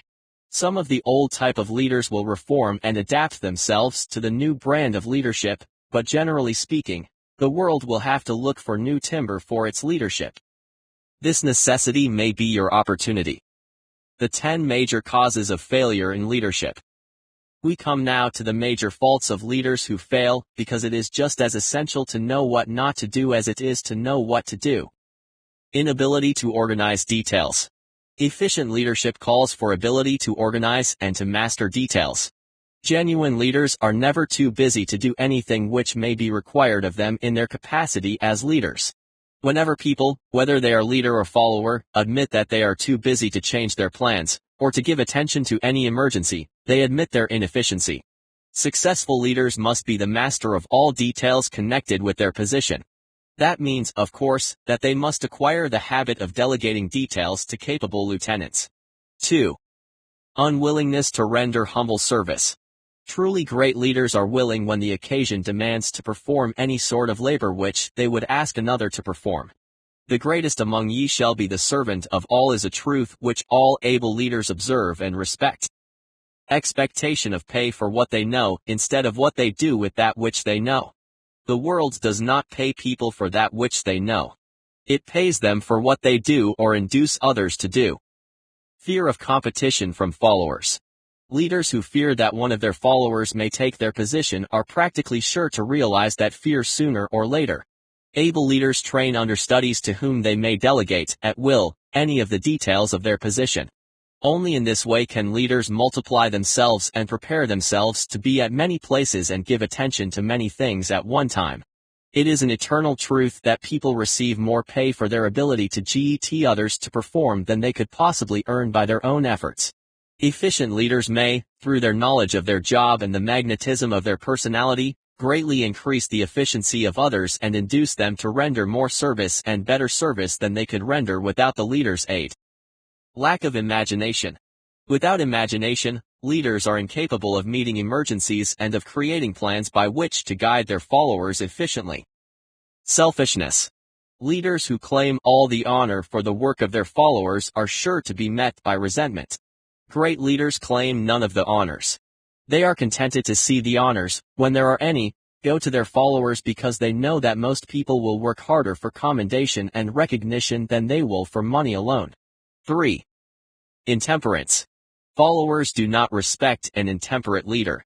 Moreover, intemperance in any of its various forms destroys the endurance and the vitality of all who indulge in it. Disloyalty. Perhaps this should have come at the head of the list. Leaders who are not loyal to their trust and to their associates, those above and those below, cannot long maintain their leadership. Disloyalty marks one as being less than the dust of the earth, and brings down on one's head the contempt he or she deserves. Lack of loyalty is one of the major causes of failure in every walk of life. Overemphasis on the authority of leadership. Efficient leaders lead by encouraging and not by trying to instill fear in the hearts of their followers. Leaders who try to impress their followers with their authority come within the category of leadership by force. If leaders are real leaders, they will have no need to advertise that fact except by their conduct, their sympathy, understanding, fairness, and a demonstration that they know their job. Overemphasis on title. Competent leaders require no title to give them the respect of their followers. The individual who makes too much over his or her title generally has little else to emphasize. The doors to the office of real leaders are open to all who wish to enter, and their working quarters are free from formality or ostentation. These are among the more common of the causes of failure in leadership. Any one of these faults is sufficient to induce failure. Study the list carefully if you aspire to leadership, and make sure that you are free of these faults. Some fertile fields in which new leadership will be required. Before leaving this chapter, your attention is called to a few of the fertile fields in which there has been a decline of leadership and in which the new type of leader may find an abundance of opportunity. First, In the field of politics, there is a most insistent demand for new leaders, a demand which indicates nothing less than an emergency. The majority of politicians have seemingly become high-grade, legalized racketeers. They have increased taxes and debauched the machinery of industry and business until the people can no longer stand the burden. Second, the banking business is undergoing a reform. The leaders in this field have almost entirely lost the confidence of the public. Already the bankers have sensed the need of reform, and they have begun it. Third, industry calls for new leaders.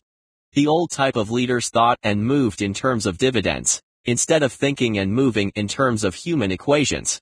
Future leaders in industry, to endure, must regard themselves as quasi-public officials whose duty it is to manage their trust in such a way that it will work hardship on no individual or group of individuals. Exploitation of working people is a thing of the past. Let the man or woman who aspires to leadership in the field of business, industry, and labor remember this.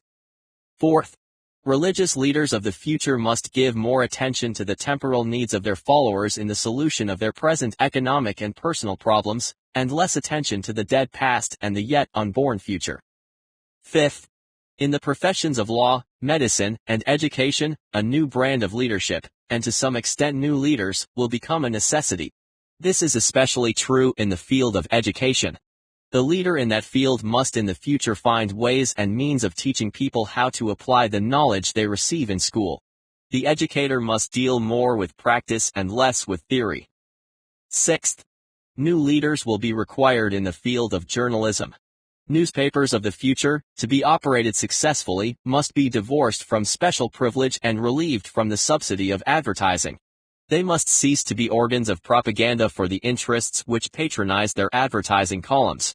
The type of newspaper which publishes scandal and lewd pictures will eventually go the way of all forces which debauch the human mind. 4. These are but a few of the fields in which opportunities for new leaders and a new brand of leadership are now available. The world is undergoing a rapid change. This means that the media through which the changes in human habits are promoted must be adapted to the changes. The media here described are the ones which more than any others determine the trend of civilization. The information to be described next about when and how to apply for a position is the net result of many years of experience during which thousands of men and women were helped to market their services effectively. It can, therefore, be relied upon as sound and practical. Media through which services may be marketed. Experience has proved that the following media offer the most direct and effective methods of bringing the buyer and seller of personal services together. Employment agencies. Care must be taken to select only reputable agencies, the management of which can show adequate records of achievement of satisfactory results. There are comparatively few such agencies. Advertising in newspapers, trade journals, and magazines.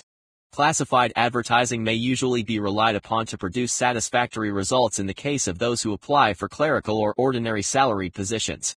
Display advertising is more desirable in the case of those who seek executive connections. The copy should be prepared by an expert, who understands how to inject sufficient selling qualities to produce replies. Personal letters of application, directed to particular firms or individuals most apt to need such services as are being offered. Letters should be neatly typed, always, and signed by hand with a bold signature. With the letter should be sent a complete brief or outline of the applicant's qualifications. Both the letter of application and the resume of experience or qualifications should be prepared by an expert, or be of the same quality and appearance as one prepared by an expert. See instructions as to information to be supplied. Application through personal acquaintances. When possible, the applicant should endeavor to approach prospective employers through some mutual acquaintance.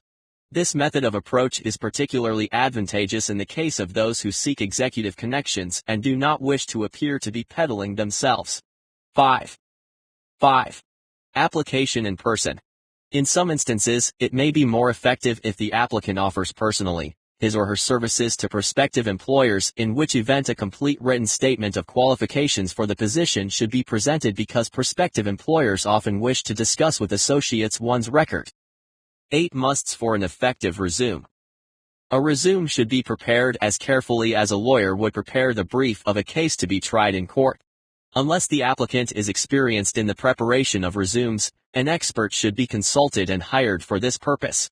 Successful merchants employ men and women who understand the art and the psychology of advertising to present the merits of their merchandise.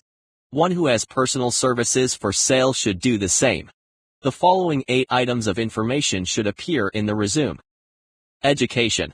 State briefly, but specifically, what education you have had and in what subjects you specialized, giving the reasons for that specialization. Experience. If you have had experience in connection with positions similar to the one you seek, describe it fully and state names and addresses of former employers. Be sure to bring out clearly any special experience you may have had which would equip you to fill the position you seek. References. Practically every business firm desires to know all about the previous records, antecedents, etc. of prospective employees who seek positions of responsibility. Attach to your resume photostatic copies of letters from former employers, teachers under whom you studied, prominent people whose judgment may be relied upon. Photograph. Attach to your resume a recent, unmounted photograph of yourself, or if your resume is being printed professionally, have the photograph suitably reproduced. Apply for a specific position. Avoid applying for a position without describing exactly what particular position you seek. Never apply for just a position. That indicates you lack specialized qualifications. State your qualifications for the particular position for which you apply. Give full details as to the reason you believe you are qualified for the particular position you seek. This is the most important detail of your application. It will determine more than anything else what consideration you receive. Offer to go to work on probation. In the majority of instances, if you are determined to have the position for which you apply, it will be most effective if you offer to work for a week, or a month, or for a sufficient length of time to enable your prospective employer to judge your value without pay. This may appear to be a radical suggestion, but experience has proved that it seldom fails to win at least a trial. If you are sure of your qualifications, a trial is all you need. Incidentally, such an offer indicates that you have confidence in your ability to fill the position you seek. It is most convincing. If your offer is accepted, and you make good, more than likely you will be paid for your probation period. Make clear the fact that your offer is based upon your confidence in your ability to fill the position, your confidence in your prospective employer's decision to employ you after trial, your determination to have the position you seek. Knowledge of your prospective employer's business. Before applying for a position, do sufficient research in connection with the business to familiarize yourself thoroughly with that business, and indicate in your resume the knowledge you have acquired in this field. This will be impressive, as it will indicate that you have imagination and a real interest in the position you seek. Remember that it is not the lawyer who knows the most law, but the one who prepares the best case who wins. If your case is properly prepared and presented, your victory will have been more than half won at the outset. Do not be afraid of making your resume too long. Employers are just as much interested in purchasing the services of well-qualified applicants as you are in securing employment. In fact, the success of most successful employers is due mainly to their ability to select well-qualified lieutenants. They want all the information available.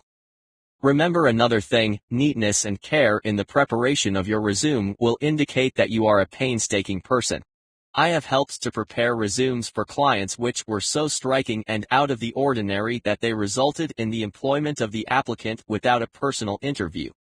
When your resume has been completed, have it neatly bound and printed by an experienced printer. Its cover should appear similar to the following. Resume of Robert K. Smith applying for the position of assistant manager at the blank company incorporated. This personal touch is sure to command attention. Have your resume neatly typed or printed on the finest paper you can obtain and then suitably bound or placed in an appropriate presentation folder. The cover should, of course, be changed and the proper firm name and job title inserted if it is to be shown to more than one company. Your photograph should be pasted or printed on one of the pages of your resume. Follow these instructions to the letter, improving upon them wherever your imagination suggests. Successful salespeople groom themselves with care. They understand that first impressions are lasting. Your resume is your sales representative. Give it a good suit of clothes so it will stand out in bold contrast to anything your prospective employer ever saw in the way of an application for a position. If the position you seek is worth having, it is worth going after with care. Moreover, if you sell yourself to employers in a manner that impresses them with your individuality, you may very well receive more money for your services from the very start than you would if you applied for employment in the usual way. If you seek employment through an employment agency, make sure they use copies of your resume, or produce and provide one that meets all the above criteria in marketing your services. This will help to gain preference for you both with the agency and prospective employers. How to get the exact position you desire. Everyone enjoys doing the kind of work for which they are best suited. An artist loves to work with paints, a craftsman with his or her hands, a writer loves to write. Those with less definite talents have their preferences for certain fields of business or industry. If America does anything well, it offers a full range of occupations from tilling the soil and manufacturing to marketing, commerce, and the professions. Here are 7 actions to take to guarantee yourself the exact position you wish. First, decide and define briefly in writing exactly what kind of job you desire. If the job does not already exist, perhaps you can create it. Second, choose the specific company, or the specific individual, for whom you wish to work. Third, study your prospective employer as to policies, personnel, and chances of advancement. Fourth, by analysis of yourself, your talents and capabilities, figure what you can offer and plan ways and means of giving advantages, services, developments, and ideas that you believe you can successfully deliver. Fifth, forget about a job. Forget whether or not there is an opening. Forget the usual routine of "have you got a job for me?" Concentrate on what you can give. Sixth, once you have your plan in mind, arrange with an experienced writer to put it on paper in neat form and in full detail. Seventh, present it to the proper person with authority and he or she will do the rest. Every company is looking for people who can give something of value, whether it be ideas, services, or connections. Every company has room for the individual who has a definite plan of action which is to the advantage of that company. This line of procedure may take a few days or weeks of extra time, but the difference in income, in advancement, and in gaining recognition will save years of hard work at small pay. It has many advantages, the main one being that it will often save from 1 to 5 years of time in reaching a chosen goal. Every person who starts, or gets in, halfway up the ladder does so by deliberate and careful planning, excepting, of course, the boss kid. The new way to market services. Jobs are now partnerships. Men and women who market their services to best advantage in the future must recognize the stupendous change which has taken place in connection with the relationship between employer and employee. In the future, the golden rule, not the rule of gold, will be the dominating factor in the marketing of merchandise as well as personal services. 6. The future relationship between employers and their employees will be more in the nature of a partnership consisting of A. The employer. B. The employee. C. The public they serve. This new way of marketing personal services is called new for many reasons. First, both the employer and the employee of the future will be considered as fellow employees whose business it will be to serve the public efficiently. In times past, employers and employees have bartered among themselves, driving the best bargains they could with one another, not considering that in the final analysis they were in reality bargaining at the expense of the third party, the public they served. 7. The real employer of the future will be the public. This should be kept uppermost in mind by every person seeking to market personal services effectively. 8. How times have changed. That is just the point I am trying to emphasize.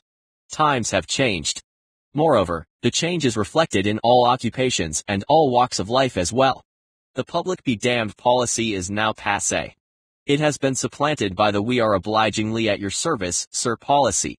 9. Courtesy and service are the watchwords of merchandising today, and they apply to the person who is marketing personal services even more directly than to the employer whom he or she serves, because in the final analysis, both the employer and the employee are employed by the public they serve. If they fail to serve well, they pay by the loss of their privilege of serving. 10. During the Depression, I spent several months in the anthracite coal region of Pennsylvania, studying conditions which all but destroyed the coal industry. Among several very significant discoveries was the fact that greed on the part of operators and their employees was the chief cause of the loss of business for the operators and loss of jobs for the miners. Through the pressure of a group of overzealous labor leaders representing the employees and the greed for profits on the part of the operators, the anthracite business suddenly dwindled. The coal operators and their employees drove sharp bargains with one another, adding the cost of the bargaining to the price of the coal until finally they discovered they had built up a wonderful business for the manufacturers of oil-burning outfits and the producers of crude oil. The wages of sin is death. Many have read this in the Bible, but few have discovered its meaning. Now, for several years, America and the world have been listening to a sermon which might well be called "Whatsoever a man sow, that shall he also reap." Nothing as widespread as the depressed economic times we have lived through could possibly be just a coincidence. Behind it all there was a cause. Nothing ever happens without a cause. In the main, the cause here is traceable directly to the economic habit of trying to reap without sowing. This should not be mistaken to mean that these tough economic times represent a crop which we are being forced to reap without having sown. The trouble is that we sowed the wrong sort of seed. All farmers know they cannot sow the seed of thistles and reap a harvest of grain. For a very long period, the people of America and some other lands began to sow the seed of service which was inadequate in both quality and quantity. Nearly everyone was engaged in the pastime of trying to get without giving. This whole issue is brought to the attention of those who have personal services to market to show that we are where we are and what we are because of our own conduct. If there is a principle of cause and effect which controls business, finance, and transportation, this same principle controls individuals and determines their economic status. What is your QQS rating? The causes of success in marketing services effectively and permanently have been clearly described. Unless those causes are studied, analyzed, understood, and applied, no one can market personal services effectively and permanently. Every individual must sell his or her services. The quality and the quantity of service rendered, and the spirit in which it is rendered, determine to a large extent the price and the duration of employment. To market personal services effectively, which means a permanent market at a satisfactory price under pleasant conditions, one must adopt and follow the QQS formula: quality plus quantity plus the proper spirit of cooperation equals perfect salesmanship of service. Remember the QQS formula, but do more: apply it as a habit. Let us analyze the formula to make sure we understand exactly what it means. Quality of service shall be construed to mean the performance of every detail in connection with your position in the most efficient manner possible, with the object of greater efficiency always in mind.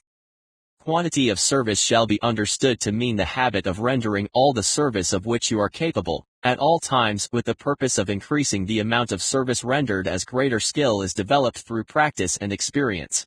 Emphasis is again placed on the word habit.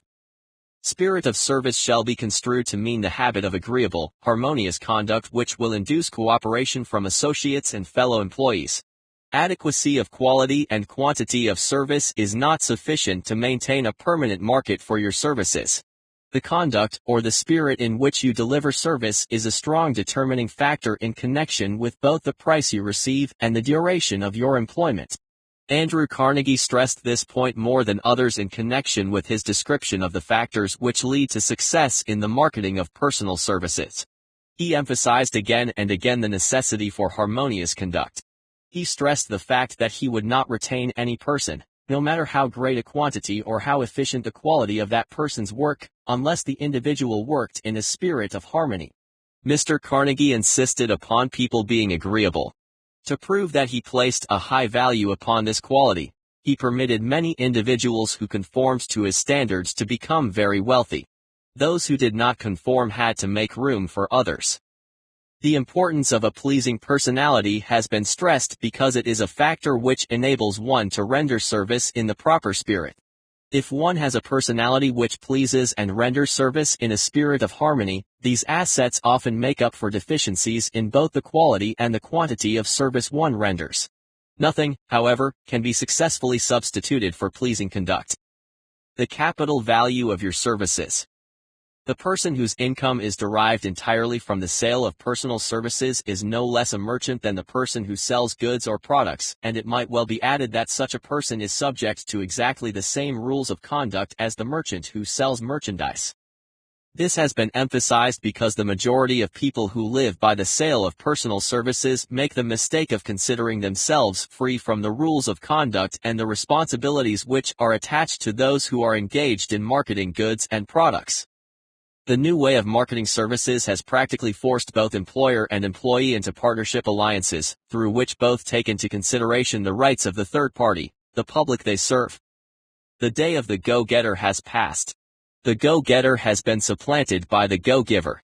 High-pressure methods in business finally blew the lid off.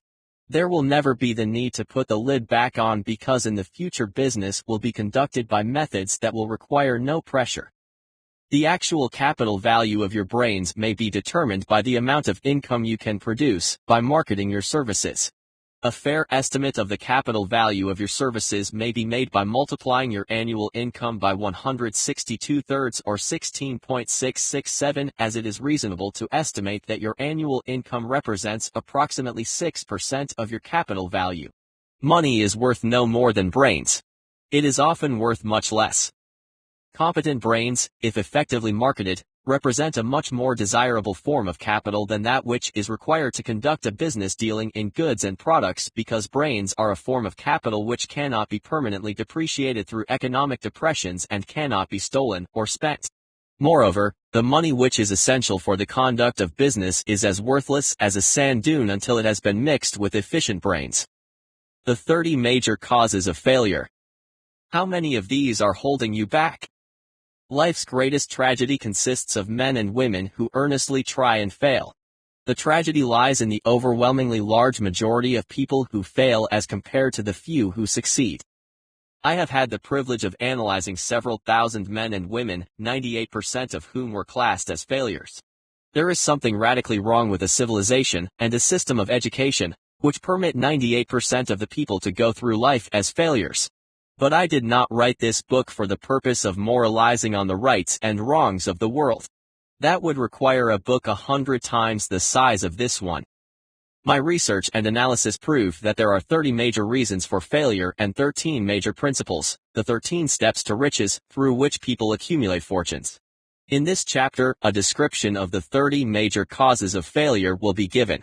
As you go over the list, check yourself by point for the purpose of discovering how many of these causes of failure stand between you and success.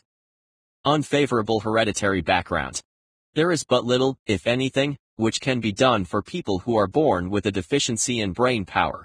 The Think and Grow Rich philosophy offers but one method of bridging this weakness, through the aid of the master mind. Observe with profit, however, that this is the only one of the 30 causes of failure which may not be easily corrected by any individual. Lack of a well-defined purpose in life. There is no hope of success for the person who does not have a central purpose, or definite goal, at which to aim. At least 98 out of every 100 of those people whom I have analyzed had no such aim. Perhaps this was the major cause of their failure. Lack of ambition to aim above mediocrity. We offer no hope for the person who is so indifferent as not to want to get ahead in life, and who is not willing to pay the price. Insufficient education. This is a handicap which may be overcome with comparative ease.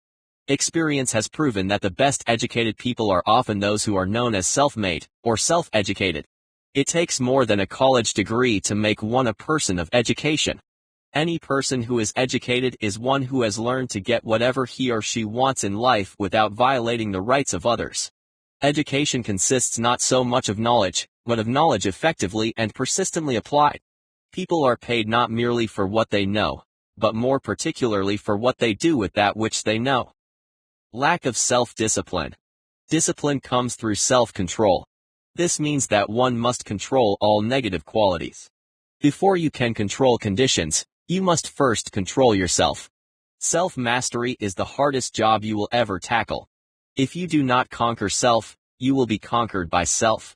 You may see at one and the same time both your best friend and your greatest enemy by stepping in front of a mirror. Ill health. No person may enjoy outstanding success without good health. Many of the causes of ill health are subject to mastery and control. These in the main are: overeating of foods that are not nutritious and conducive to good health.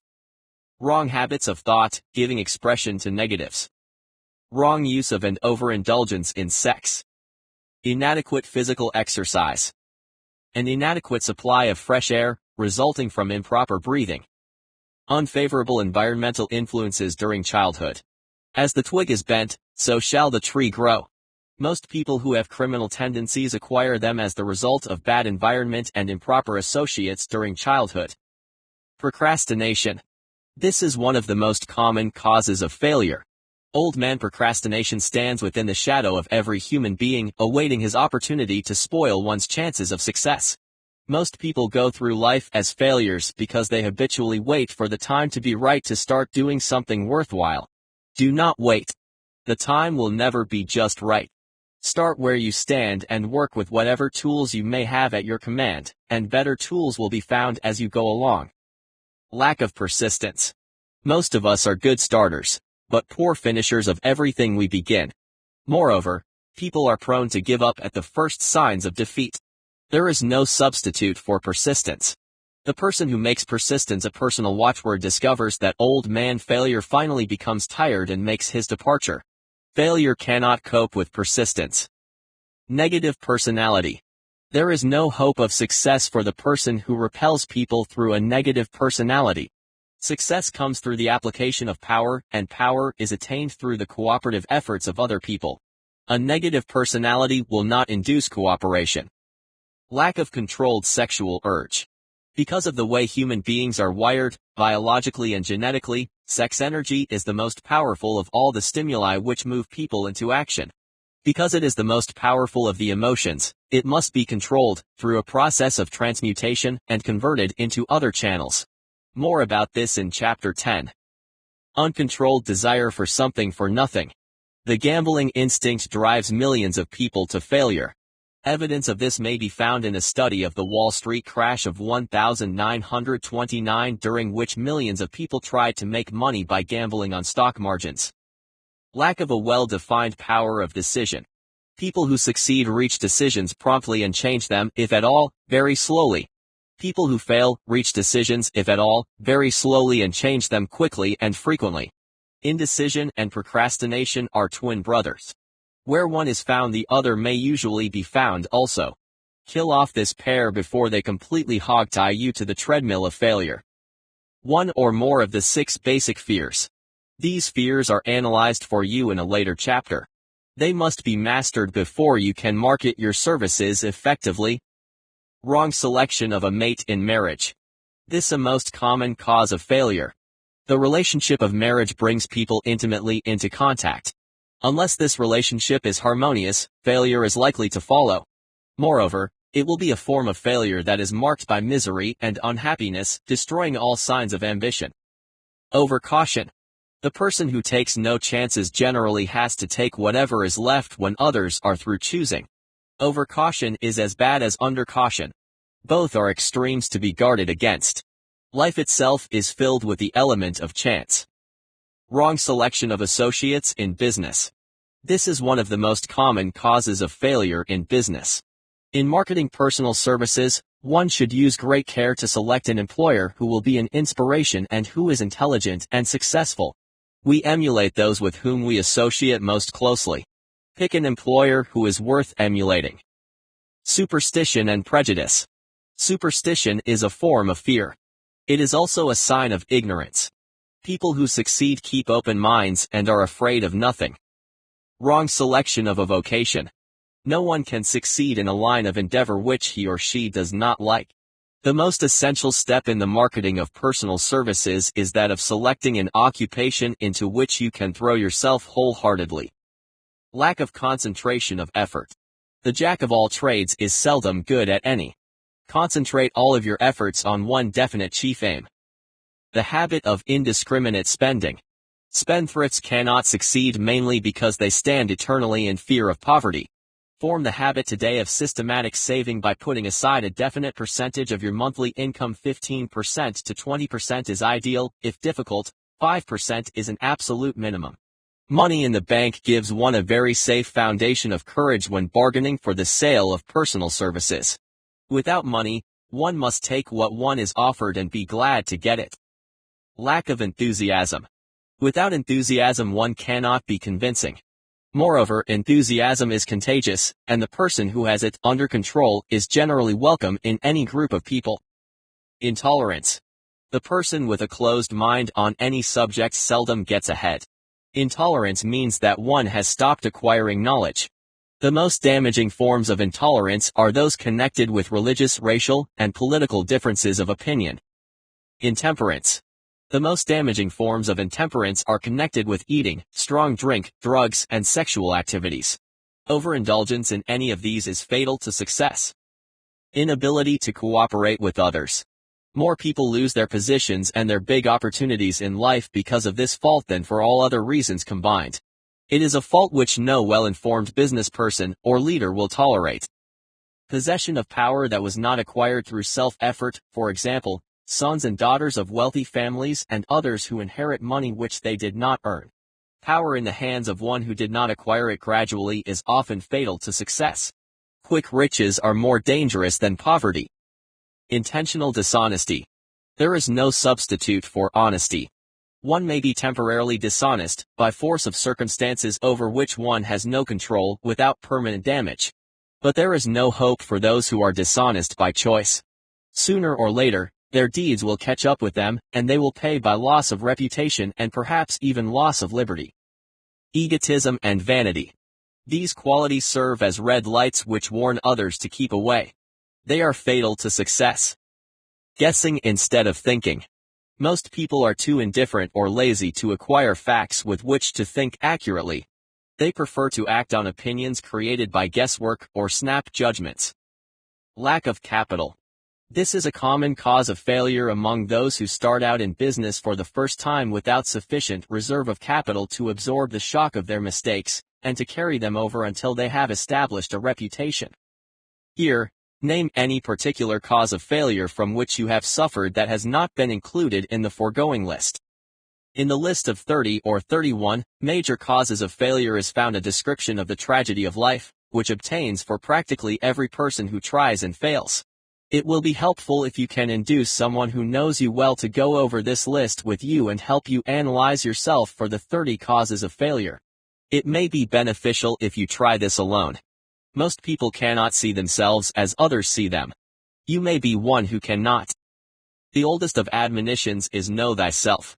If you market merchandise successfully, you must know the merchandise. The same is true in marketing personal services. You should know all of your weaknesses in order that you may either bridge them or eliminate them entirely. You should know your strengths in order that you may call attention to them when selling your services. You can know yourself only through accurate analysis. The folly of ignorance in connection with self was displayed by a young man who applied to the manager of a well-known business for a position. He made a very good impression until the manager asked him what salary he expected. He replied that he had no fixed sum in mind, lack of a definite aim. The manager then said, "We will pay you all you are worth after we try you out for a week." "I will not accept it," the applicant replied, "because I am getting more than that where I am now employed." Before you even start to negotiate for a readjustment of your salary in your present position, or seek employment elsewhere, be sure that you are worth more than you now receive. It is one thing to want money, everyone wants more, but it is something entirely different to be worth more. Many people mistake their wants for their just dues. Your financial requirements or wants have nothing whatever to do with your worth. Your value is established entirely by your ability to render useful service or your capacity to induce others to render such service. Take inventory of yourself. 28 questions you should answer. Annual self-analysis is an essential in the effective marketing of personal services, as is annual inventory in merchandising. Moreover, the yearly analysis should disclose a decrease in faults and an increase in virtues. One goes ahead, stands still, or goes backward in life. One's object should be, of course, to go ahead. Annual self-analysis will disclose whether advancement has been made, and if so, how much. It will also disclose any backward steps one may have made. The effective marketing of personal services requires one to move forward even if the progress is slow. Your annual self-analysis should be made at the end of each year so that you can include in your New Year's resolutions any improvements which the analysis indicates should be made. Take this inventory by asking yourself the following questions and by checking your answers with the aid of someone who will not permit you to deceive yourself as to their accuracy. Self-analysis questionnaire for personal inventory. Have I attained the goal which I established as my objective for this year? You should work with a definite yearly objective to be attained as a part of your major life objective. Have I delivered service of the best possible quality of which I was capable, or could I have improved any part of this service? Have I delivered service in the greatest possible quantity of which I was capable? Has the spirit of my conduct been harmonious and cooperative at all times? Have I permitted the habit of procrastination to decrease my efficiency, and if so, to what extent? Have I improved my personality, and if so, in what ways? Have I been persistent in following my plans through to completion? Have I reached decisions promptly and definitely on all occasions? Have I permitted any one or more of the 6 basic fears to decrease my efficiency? Have I been either overcautious or undercautious? Has my relationship with my associates in work been pleasant or unpleasant? If it has been unpleasant, has the fault been partly or wholly mine? Have I dissipated any of my energy through lack of concentration of effort? Have I been open-minded and tolerant in connection with all subjects? In what way have I improved my ability to render service? Have I been intemperate in any of my habits?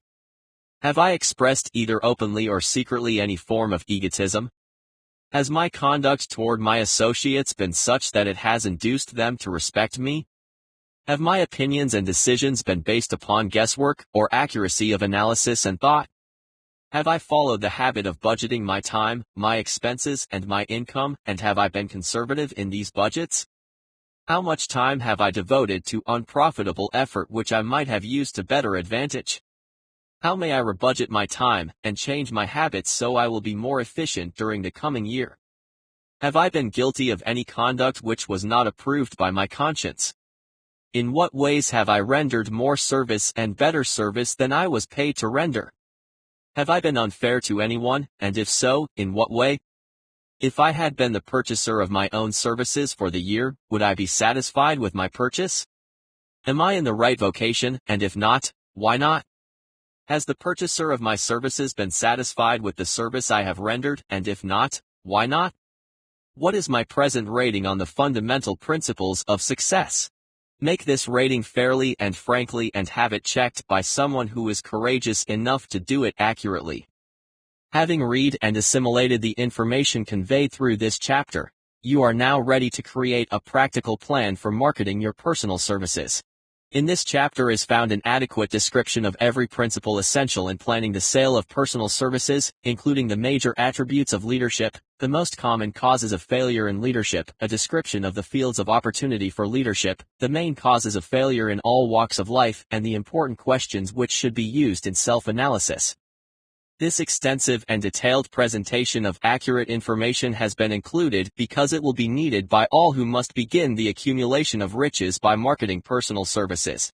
Those who have lost their jobs, property, and fortunes, and those who are just beginning to earn money, have nothing but personal services to offer in return for riches. Therefore, it is essential that they have available the practical information needed to market services to best advantage. The information contained in this chapter will be of great value to all who aspire to attain leadership in any calling. It will be particularly helpful to those aiming to market their services as business or industrial executives. Complete assimilation and understanding of the information here conveyed will be helpful in marketing one's own services, and it will also help one to become more analytical and capable of judging people. The information will be priceless to personnel directors and all supervisors and executives charged with the selection of employees and the maintenance of efficient organizations. If you doubt this statement, test its soundness by answering in writing the 28 self-analysis questions. That might be both interesting and profitable, even if you do not doubt the soundness of the statement. Where and how one may find opportunities to accumulate riches. Now that we have analyzed 6 of the 13 steps to riches, we naturally ask, where may one find favorable opportunities to apply these principles? Very well, let us take inventory and see what the United States of America offers the person seeking riches, great or small. To begin with, let us remember that we live in a country where every law-abiding citizen enjoys freedom of thought and freedom of deed unequaled anywhere in the world. Most of us have never taken inventory of the advantages of this freedom. We have never compared our unlimited freedom with the curtailed freedom in other countries. Here we have freedom of thought and expression, freedom in the choice and enjoyment of education, freedom of religion, freedom in politics, freedom in the choice of a business, profession or occupation, freedom to accumulate and own without molestation all the property we can accumulate, freedom to choose our place of residence, freedom in marriage, freedom through equal opportunity to all races, freedom of travel from one state to another, freedom in our choice of foods, and freedom to aim for any station in life for which we have prepared ourselves, even for the presidency of the United States. We have other forms of freedom, but this list will give a bird's eye view of the most important, which constitute opportunity of the highest order. This advantage of freedom is all the more conspicuous because the United States is the only country that guarantees to every citizen, whether native-born or naturalized, so broad and varied a list of freedoms. Next, let us recount some of the blessings which our widespread freedom has placed within our hands. Take the average American family, for example, the family of average income, and sum up the benefits available to every member of the family in this land of opportunity and plenty. A. Food. Next to freedom of thought and deed comes food, clothing, and shelter, the 3 basic necessities of life.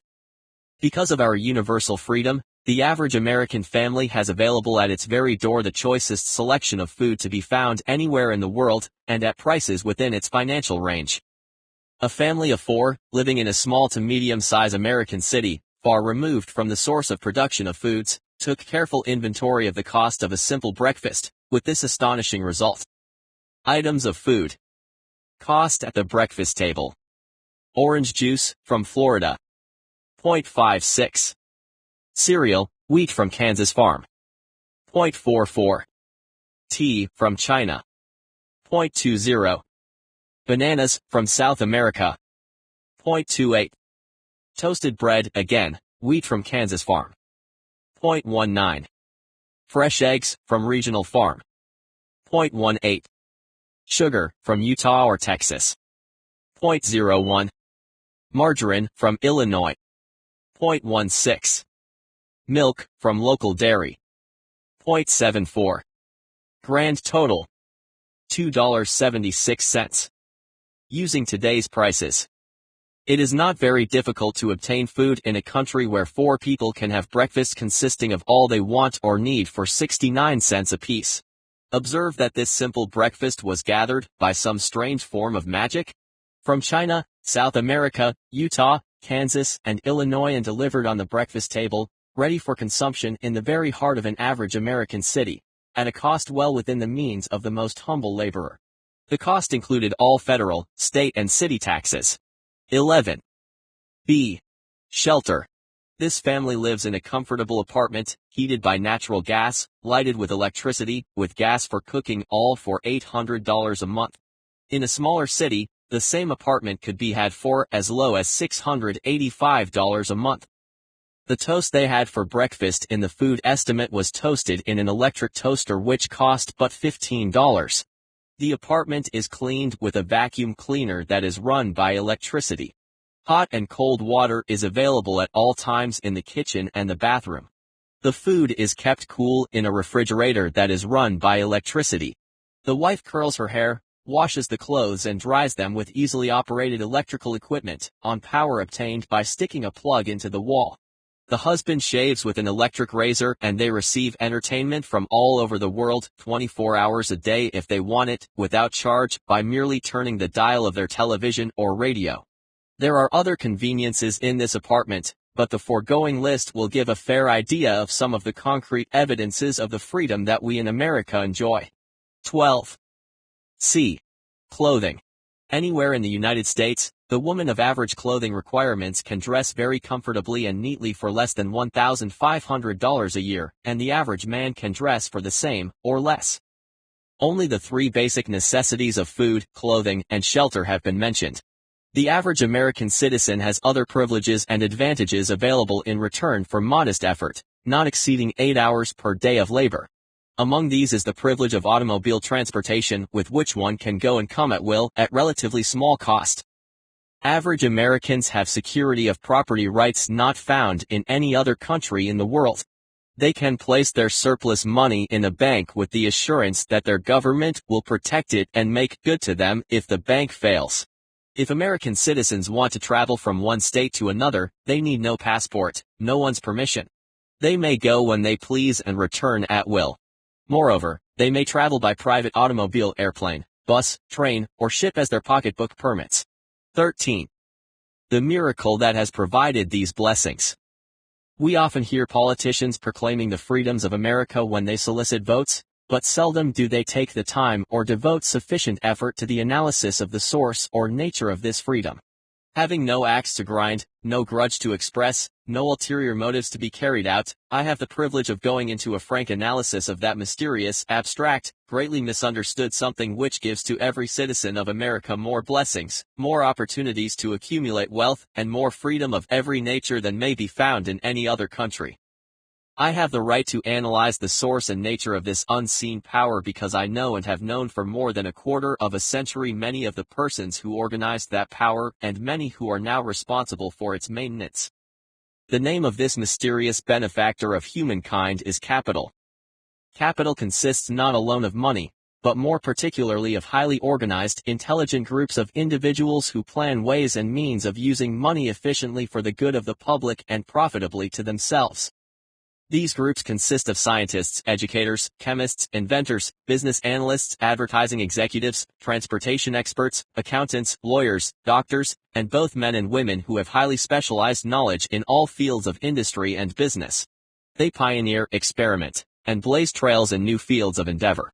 They support colleges, hospitals, public schools, build good roads, publish newspapers, operate television and radio stations, pay most of the cost of government, and take care of the multitudinous detail essential to human progress. Stated briefly, the capitalists are the brains of civilization because they supply the entire fabric of which all education, enlightenment, and human progress consists. Money, without brains, always is dangerous. Properly used, it is the most important essential of civilization.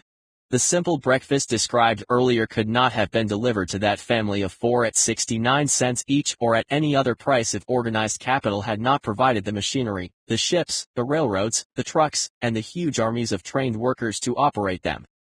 Some slight idea of the importance of organized capital may be had by trying to imagine yourself burdened with the responsibility of collecting, without the aid of capital, and delivering to that family the simple breakfast described.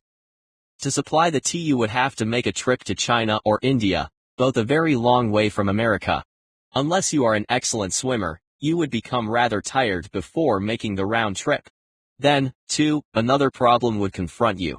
What would you use for money even if you had the physical endurance to swim the ocean?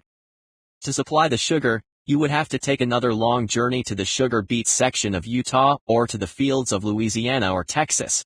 But even then, you might come back without the sugar because organized effort and money are necessary to produce sugar, to say nothing of what is required to refine, transport, and deliver it to the breakfast table anywhere in the United States. The eggs you could deliver easily enough from small farms located in the countryside not far from the city, but you would have a very long walk to Florida and back before you could serve the 4 glasses of orange juice. You would have another long walk to Kansas or one of the other wheat-growing states when you went after the 4 slices of wheat bread. The breakfast cereal would have to be omitted from the menu because they would not be available except through the labor of a trained organization of workers and suitable machinery, all of which call for capital. While resting, you could take off for another little swim down to South America where you would pick up a couple of bananas, and on your return you could take a short walk to the nearest farm having a dairy and pick up some milk and perhaps some butter because you would have to do without the margarine, which, like the box of cereal, would require capital for its manufacture. Then your family would be ready to sit down and enjoy breakfast, and you could collect your 6 dimes and 7 pennies for your labor. Seems absurd, doesn't it? Well, The procedure described would be the only possible way these simple items of food could be delivered to the breakfast table of the family in that heartland city if we had no capitalistic system. The sum of money required for the building and maintenance of the railroads, ships, and trucking lines used in the delivery of that simple breakfast is so huge that it staggers one's imagination. It runs into billions of dollars, not to mention the armies of trained employees required to operate the ships, truck lines, and trains. But transportation is only a part of the requirements of modern civilization in capitalistic America. Before there can be anything to haul, something must be grown from the ground or manufactured and prepared for market. This calls for more billions of dollars for equipment, machinery, boxing, marketing, and for the wages of millions of men and women. Ships, railroads, airlines, and trucking networks do not spring up from the earth and function automatically. They come in response to the call of civilization, through the labor and ingenuity and organizing ability of people who have imagination, faith, enthusiasm, decision, persistence. These individuals are known as capitalists. They are motivated by the desire to build, construct, achieve, render useful service, earn profits, and accumulate riches. And because they render service without which there would be no civilization, they put themselves in the way of great riches. Just to keep the record simple and understandable, I will add that these capitalists are the self-same people of whom most of us have heard soapbox orators speak. They are the same people to whom radicals, racketeers, dishonest politicians, and grafting labor leaders have referred to as the predatory interests, or Wall Street, or big business. I am not attempting to present an argument for or against any group or any system of economics. I am not attempting to condemn collective bargaining when I refer to grafting labor leaders, nor do I aim to give a clean bill of health to all individuals known as capitalists or entrepreneurs. The purpose of this book, a purpose to which I have faithfully devoted over a quarter of a century, is to present to all who want the knowledge, the most dependable philosophy through which individuals may accumulate riches in whatever amounts they desire. I have here analyzed the economic advantages of the capitalistic system for the twofold purpose of showing that all who seek riches must recognize and adapt themselves to the system that controls all approaches to fortunes, large or small. To present the side of the picture opposite that being shown by politicians and demagogues who deliberately becloud the issues they bring up by referring to organized capital or free enterprise as if it were something poisonous. This is a free enterprise, capitalistic country. It was developed through the use of capital, and we who claim the right to partake of the blessings of freedom and opportunity, we who seek to accumulate riches here, may as well know that neither riches nor opportunity would be available to us if organized capital had not provided these benefits. For decades, it has been a somewhat popular and growing pastime for radicals, self-seeking politicians, racketeers, crooked labor leaders, and on occasion religious leaders to take potshots at Wall Street and big business. 14. The practice became so general that we witnessed for a time during the Depression the unbelievable sight of high government officials lining up with cheap politicians and labor leaders for the openly avowed purpose of throttling the system which has made industrial America the richest country on earth. The lineup was so general and so well organized that it prolonged the worst depression America had ever known. It cost millions of people their jobs because those jobs were inseparably a part of the industrial and capitalistic system which formed the very backbone of the nation. During this unusual alliance of government officials and self-seeking individuals who were endeavoring to profit by declaring open season on the American system of industry, a certain type of labor leader joined forces with the politicians and offered to deliver voters in return for legislation designed to permit people to take riches away from industry by organized force of numbers, instead of the better method of giving a fair day's work for a fair day's pay. Millions of men and women throughout the nation are still engaged in this popular pastime of trying to get without giving. Some of them are lined up with labor unions, where they demand shorter hours and more pay. Others do not take the trouble to work at all. They demand government relief and are getting it. 15. If you are one of those who believe that riches can be accumulated by the mere act of individuals who organize themselves into groups and demand more pay for less service, if you are one of those who demand government relief without being willing to return any service for it, if you are one of those who believe in trading their votes to politicians in return for the passing of laws which permit the raiding of the public treasury, then you may rest securely on your belief with certain knowledge that no one will disturb you.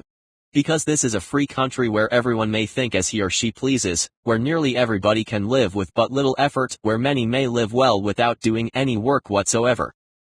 However, you should know the full truth concerning this freedom of which so many people boast and so few understand. As great as it is as far as it reaches, as many privileges as it provides, it does not and cannot bring riches without effort.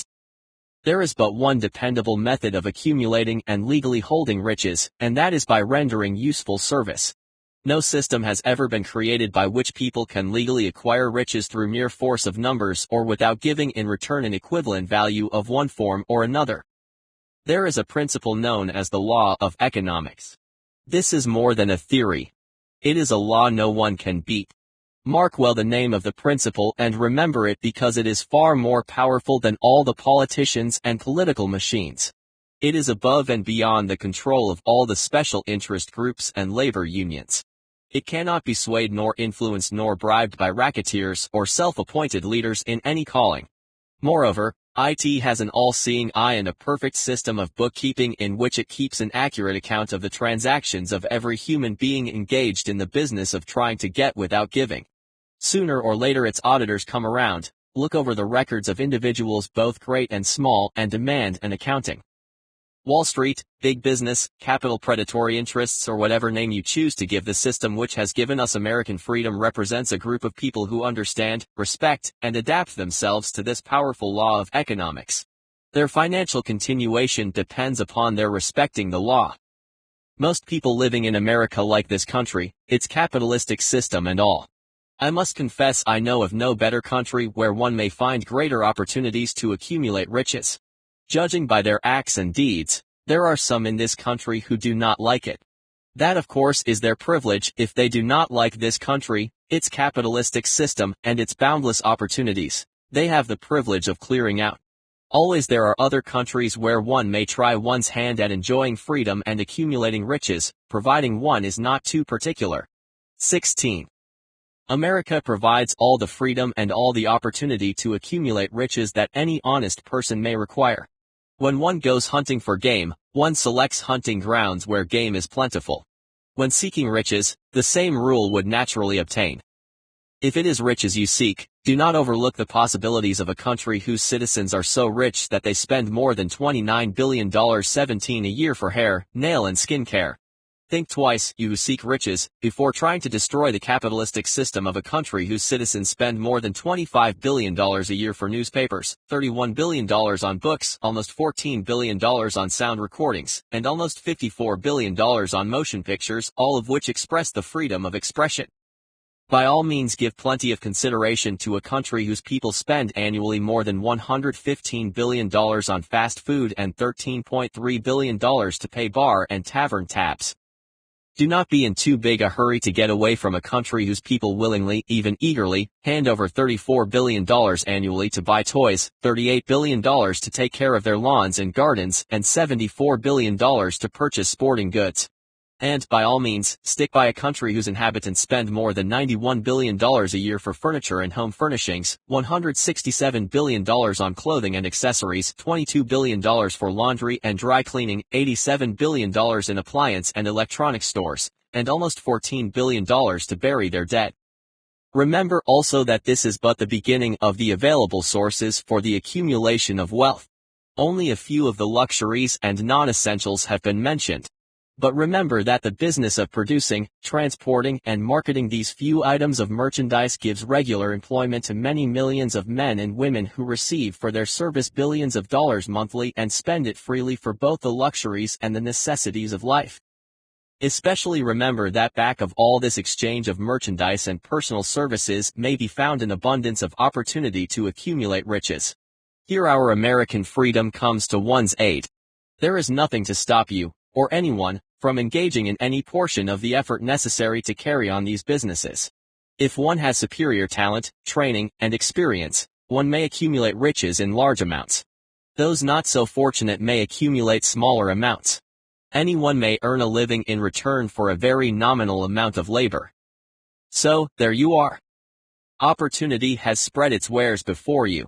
Step up to the front. Select what you want, create your plan, put the plan into action, and follow through with persistence. Capitalistic America will do the rest. You can depend upon this much. Capitalistic America ensures every person the opportunity to render useful service and to collect riches in proportion to the value of the service rendered. The system denies no one this right, but it does not and cannot promise something for nothing because the system itself is irrevocably controlled by the law of economics, which neither recognizes nor tolerates for long, getting without giving. The law of economics was passed by nature. There is no Supreme Court to which violators of this law may appeal. The law hands out both penalties for its violation and appropriate rewards for its observance without interference or the possibility of interference by any human being. The law cannot be repealed. It is as fixed as the stars in the heavens and subject to, and a part of, the same system that controls the stars. May one refuse to adapt oneself to the law of economics? Certainly. This is a free country, where all people are born with equal rights, including the privilege of ignoring the law of economics. What happens then? Well, nothing happens until large numbers of people join forces for the avowed purpose of ignoring the law and taking what they want by force. Then comes the dictator with well-organized firing squads and machine guns. We have never reached that stage in America. But we now know all we want to know about how the system works. 18 Perhaps we shall be fortunate enough not to demand personal knowledge of so gruesome a reality. Doubtless we shall prefer to continue with our freedom of speech, freedom of deed, and freedom to render useful service in return for riches.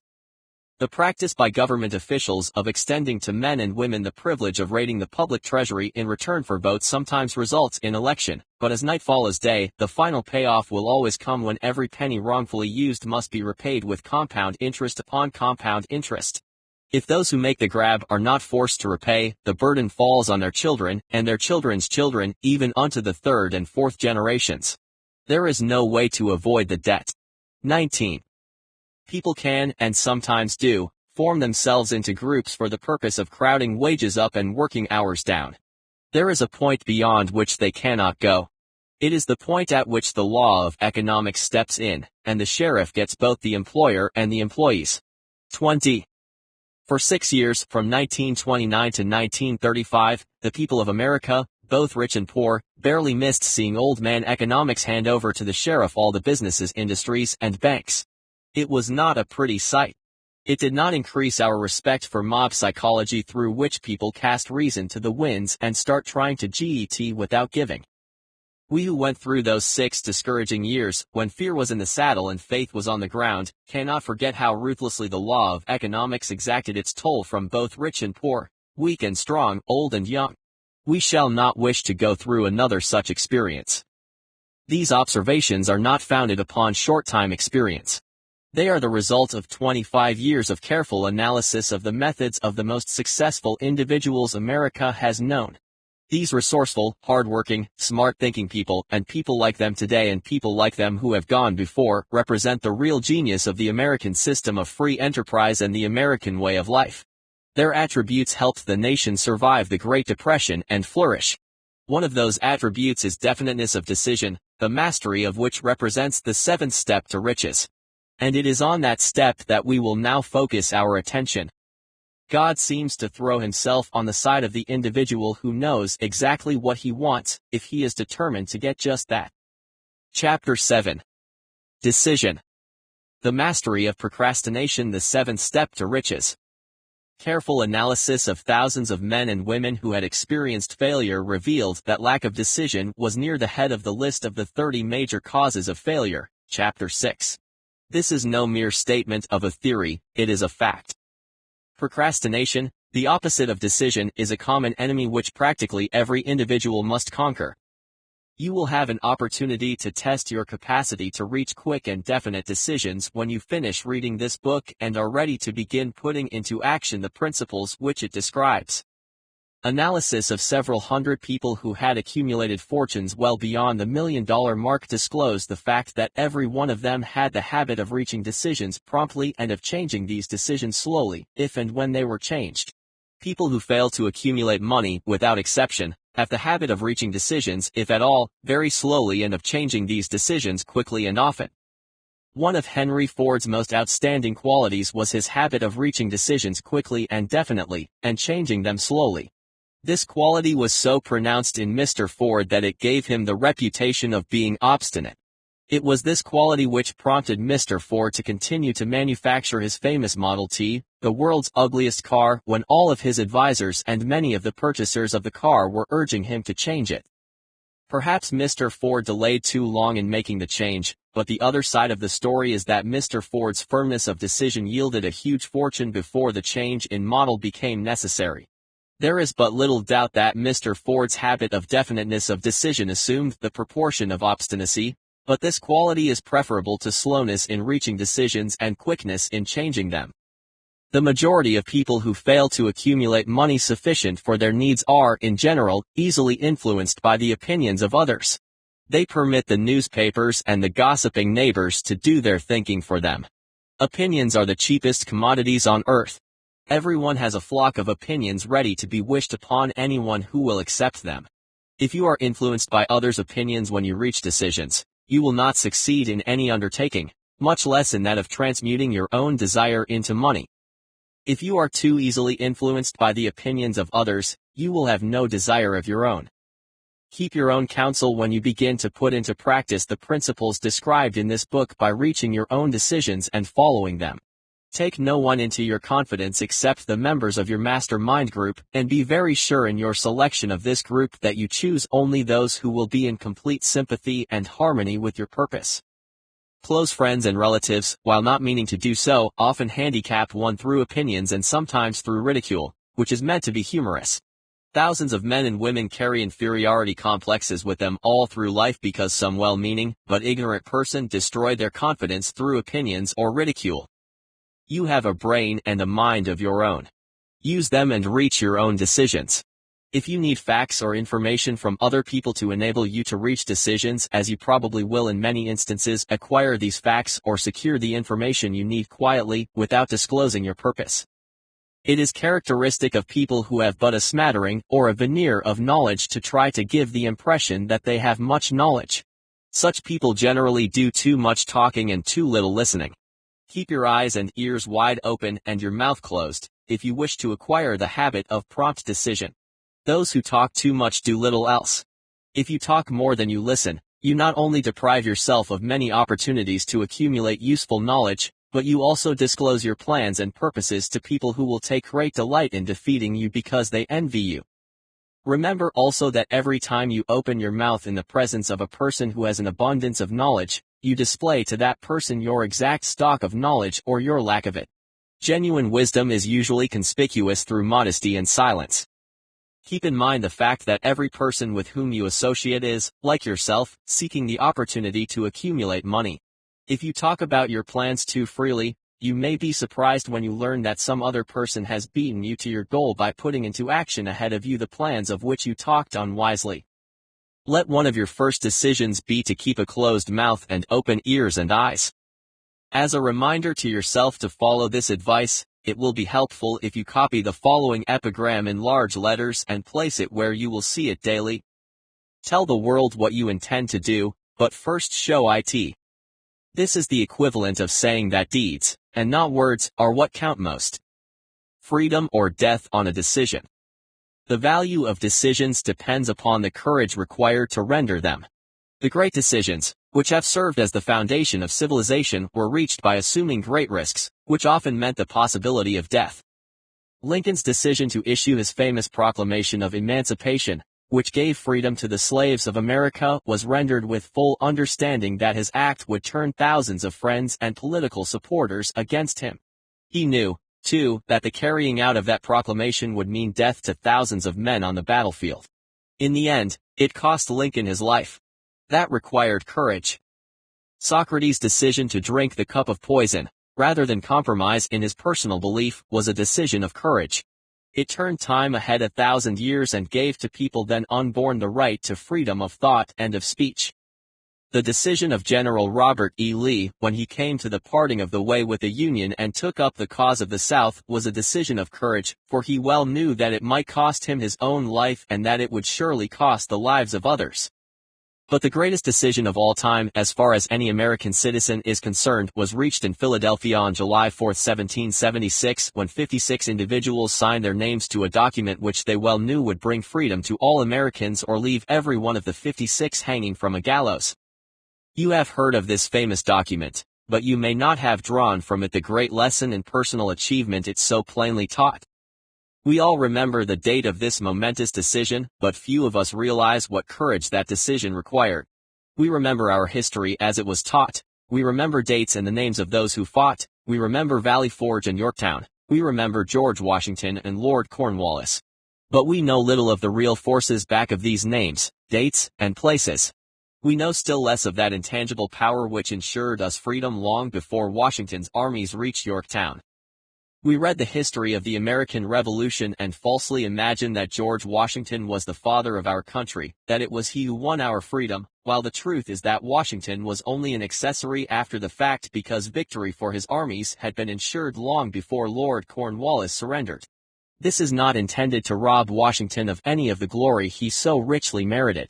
The purpose is rather to give greater attention to the astounding power that was the real cause of his victory. It is nothing short of a tragedy that the writers of history have missed entirely even the slightest reference to the irresistible power which gave birth and freedom to the nation destined to set up new standards of independence for all the peoples of the earth. I say it is a tragedy because it is the self-same power which must be used by every individual who surmounts the difficulties of life and forces life to pay the price asked. Let us briefly review the events which gave birth to this power. The story begins with an incident in Boston on March 5, 1770. British soldiers were patrolling the streets, by their presence openly threatening the citizens. The colonists resented armed soldiers marching in their midst. They began to express their resentment openly, hurling stones as well as epithets at the marching soldiers until the commanding officer gave orders, "Fix bayonets, charge." The battle was on. It resulted in the death and injury of many. The incident aroused such resentment that the Provincial Assembly, made up of prominent colonists, called a meeting for the purpose of taking definite action. Two of the members of that assembly were John Hancock and Samuel Adams, long live their names. They spoke up courageously and declared that a move must be made to eject all British soldiers from Boston. Remember this, a decision in the minds of two individuals, might properly be called the beginning of the freedom which we of the United States now enjoy. Remember, too, that the decision of these two men called for faith and courage because it was dangerous. Before the assembly adjourned, Samuel Adams was appointed to call on the governor of the province, Thomas Hutchinson, and demand the withdrawal of the British troops. The request was granted, the troops were removed from Boston, but the incident was not closed. It had caused a situation destined to change the entire trend of civilization. Strange is it not, how the great changes, such as the American Revolution and the First World War, often have their beginnings in circumstances which seem unimportant. It is interesting also to observe that these important changes usually begin in the form of a definite decision in the minds of a relatively small number of people.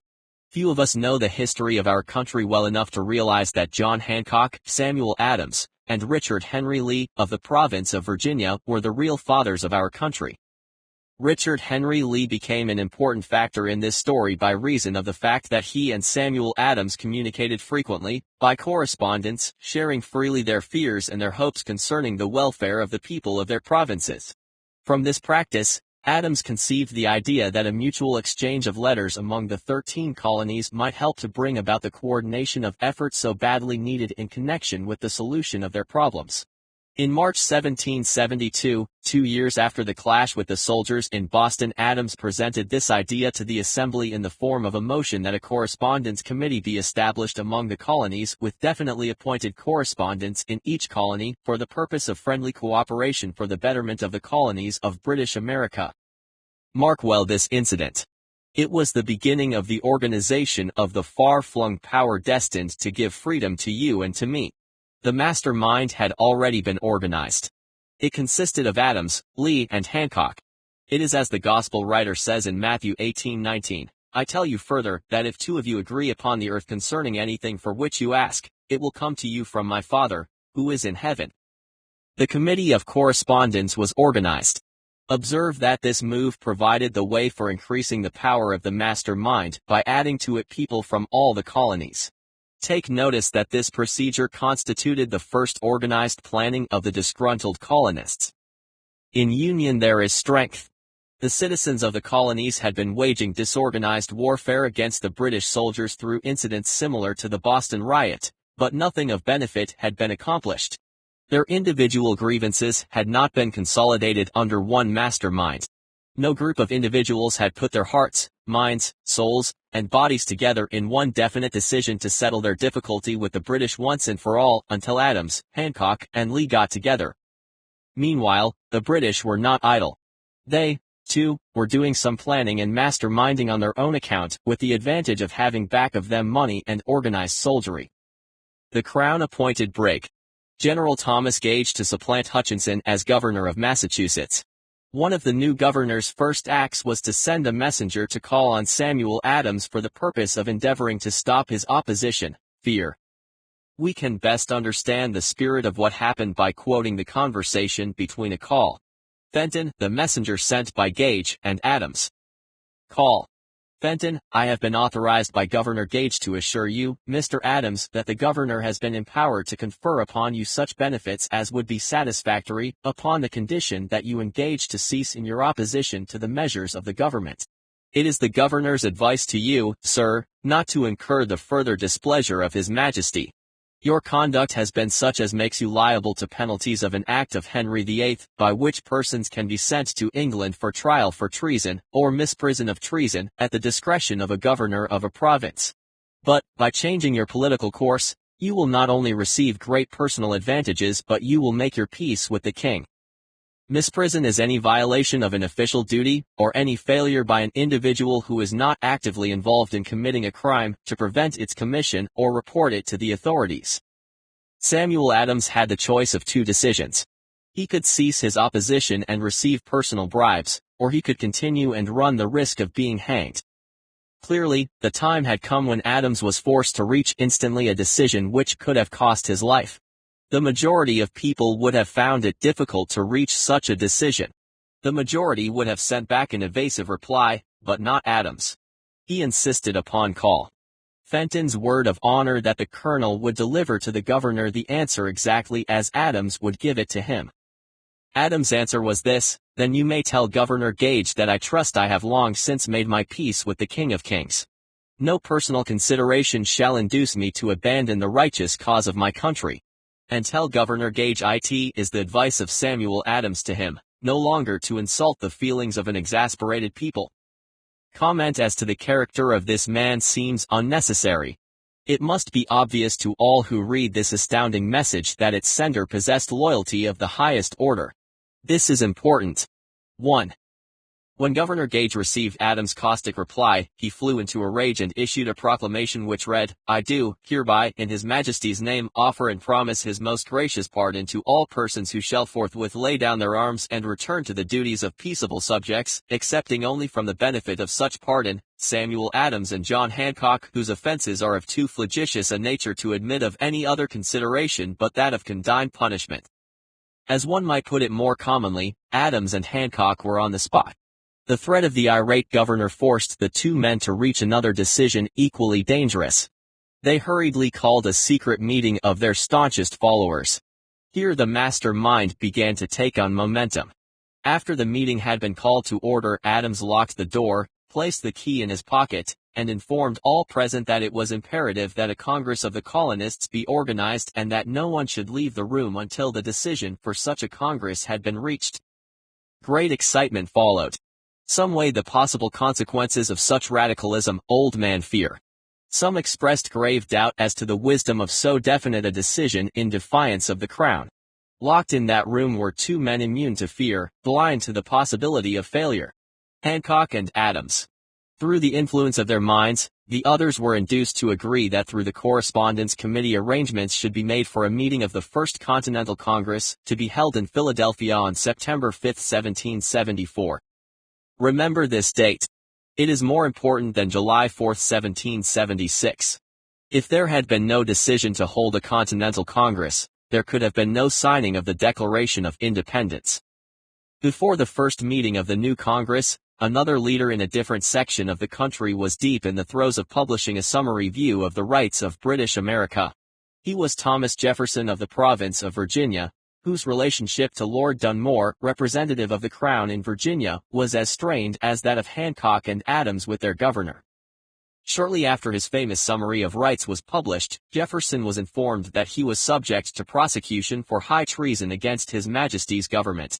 Inspired by the threat, one of Jefferson's colleagues, Patrick Henry, boldly spoke his mind, concluding his remarks with a sentence which shall remain forever a classic: "If this be treason, then make the most of it."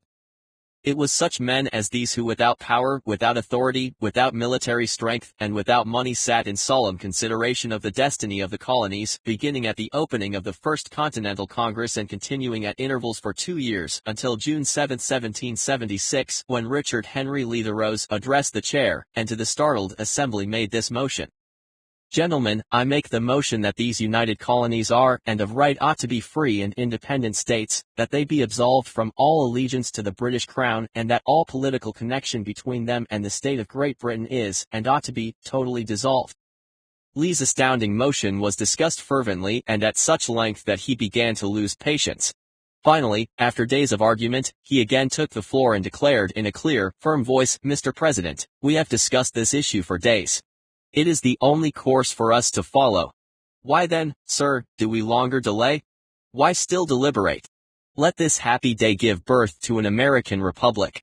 Let her arise, not to devastate and to conquer, but to re-establish the reign of peace and of law. The eyes of Europe are fixed upon us. She demands of us a living example of freedom that may exhibit a contrast, in the felicity of the citizen, to the ever-increasing tyranny." Before his motion was finally voted upon, Lee was called back to Virginia because of serious family illness, but before leaving, he placed his cause in the hands of his friend Thomas Jefferson, who promised to fight until favorable action was taken. Shortly thereafter, the President of the Congress, Hancock, appointed Jefferson as chairman of a committee to draw up a Declaration of Independence. Long and hard the committee labored on a document which would mean, when accepted by the Congress, that everyone who signed it would be signing his own death warrant should the colonies lose in the fight with Great Britain that was sure to follow. The document was drawn, and on June 28 the original draft was read before the Congress. For several days it was discussed, altered, and made ready.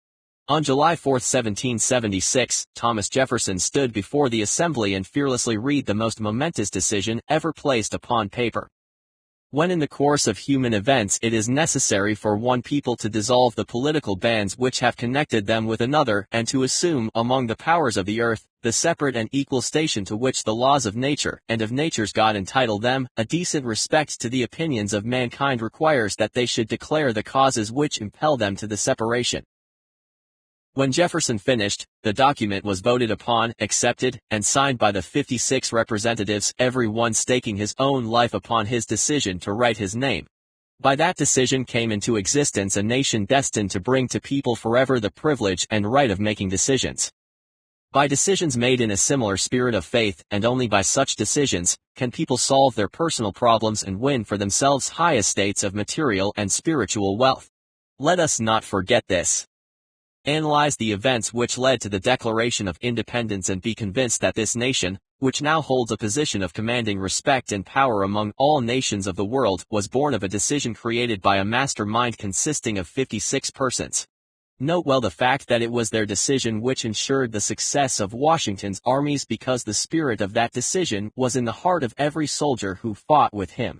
It served as a spiritual power which recognizes no such thing as failure.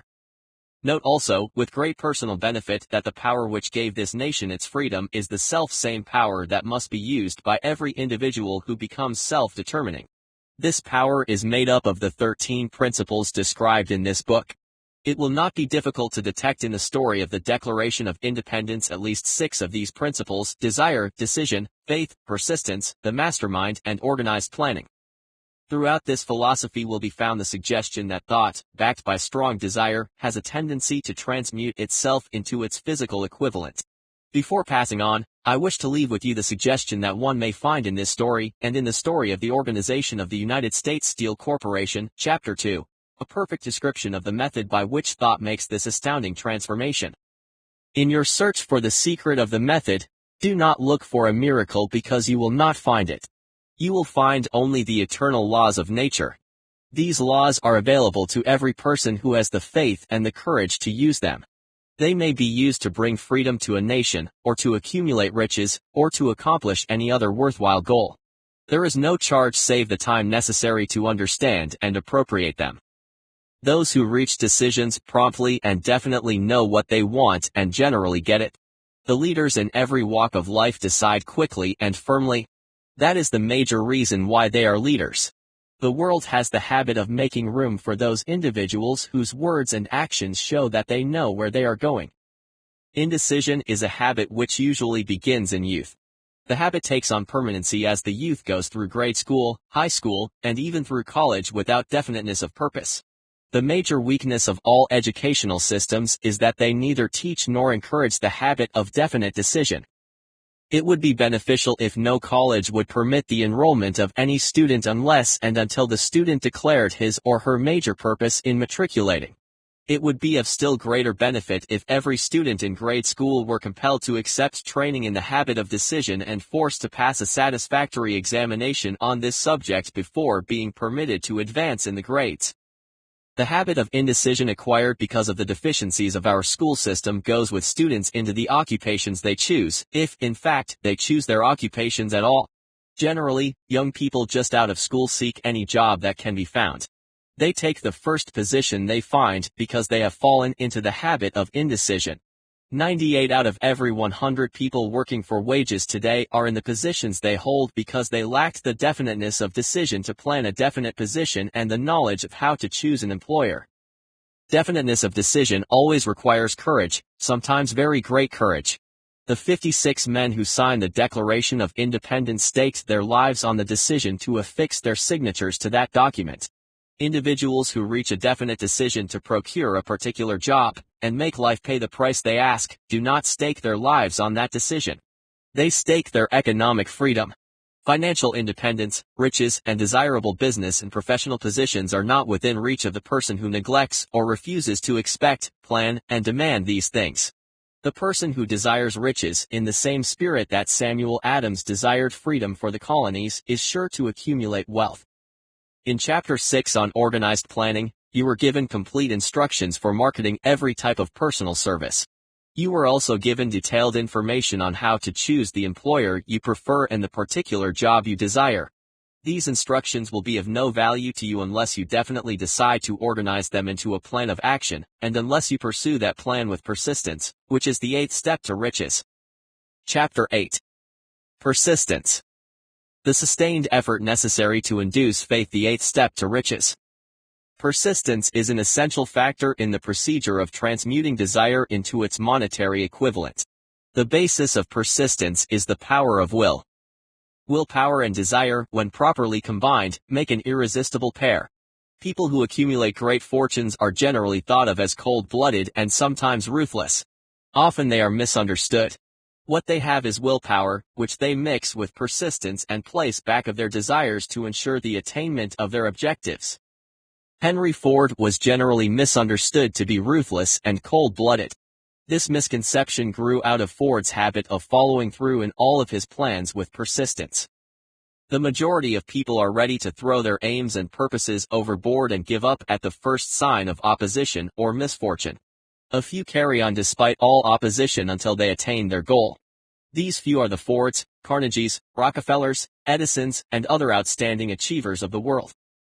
There may be no heroic connotation to the word persistence, but the quality is to a person's character what carbon is to steel. The building of a fortune generally involves the application of the entire 13 principles of the Think and Grow Rich philosophy. These principles must be understood, and they must be applied with persistence by all who would accumulate money. If you are following this book with the intention of applying the knowledge it conveys, your first test as to your persistence will come when you begin to take the 6 actions described in Chapter 1. Unless you are one of the 2 out of every 100 persons who already have a definite goal at which you are aiming and a definite plan for its attainment, you may read those instructions, then pass on with your daily routine and never comply with those instructions. I ask you to evaluate yourself on this point because lack of persistence is one of the major causes of failure. Moreover, experience with thousands of people has proved that lack of persistence is a weakness common to the majority of them. It is a weakness which may be overcome by effort. The ease with which lack of persistence may be conquered will depend entirely upon the intensity of one's desire. The starting point of all achievement is desire. Keep this constantly in mind. Weak desires bring weak results, just as a small amount of fire makes a small amount of heat. If you find yourself lacking in persistence, this weakness may be remedied by building a stronger fire under your desires. Continue to read through to the end of this chapter, then go back to chapter 1 and start immediately to carry out the instructions given in connection with the 6 action steps. The eagerness with which you follow these instructions will indicate clearly how much or how little you really desire to accumulate money. If you find that you are indifferent, you may be sure that you have not yet acquired the money consciousness which you must possess before you can be sure of accumulating a fortune. Fortunes gravitate to individuals whose minds have been prepared to attract them, just as surely as water gravitates to the ocean. In this book may be found all the stimuli necessary to attune any normal mind to the thought vibrations which will attract the object of one's desires. If you find you are weak in persistence, center your attention upon the instructions contained in the chapter on Power of the Master Mind, Chapter 9. Surround yourself with a mastermind group, and through the cooperative efforts of the members of this group you can develop persistence. You will find additional instructions for the development of persistence in the chapters on autosuggestion and the subconscious mind, Chapter 3 and Chapter 11.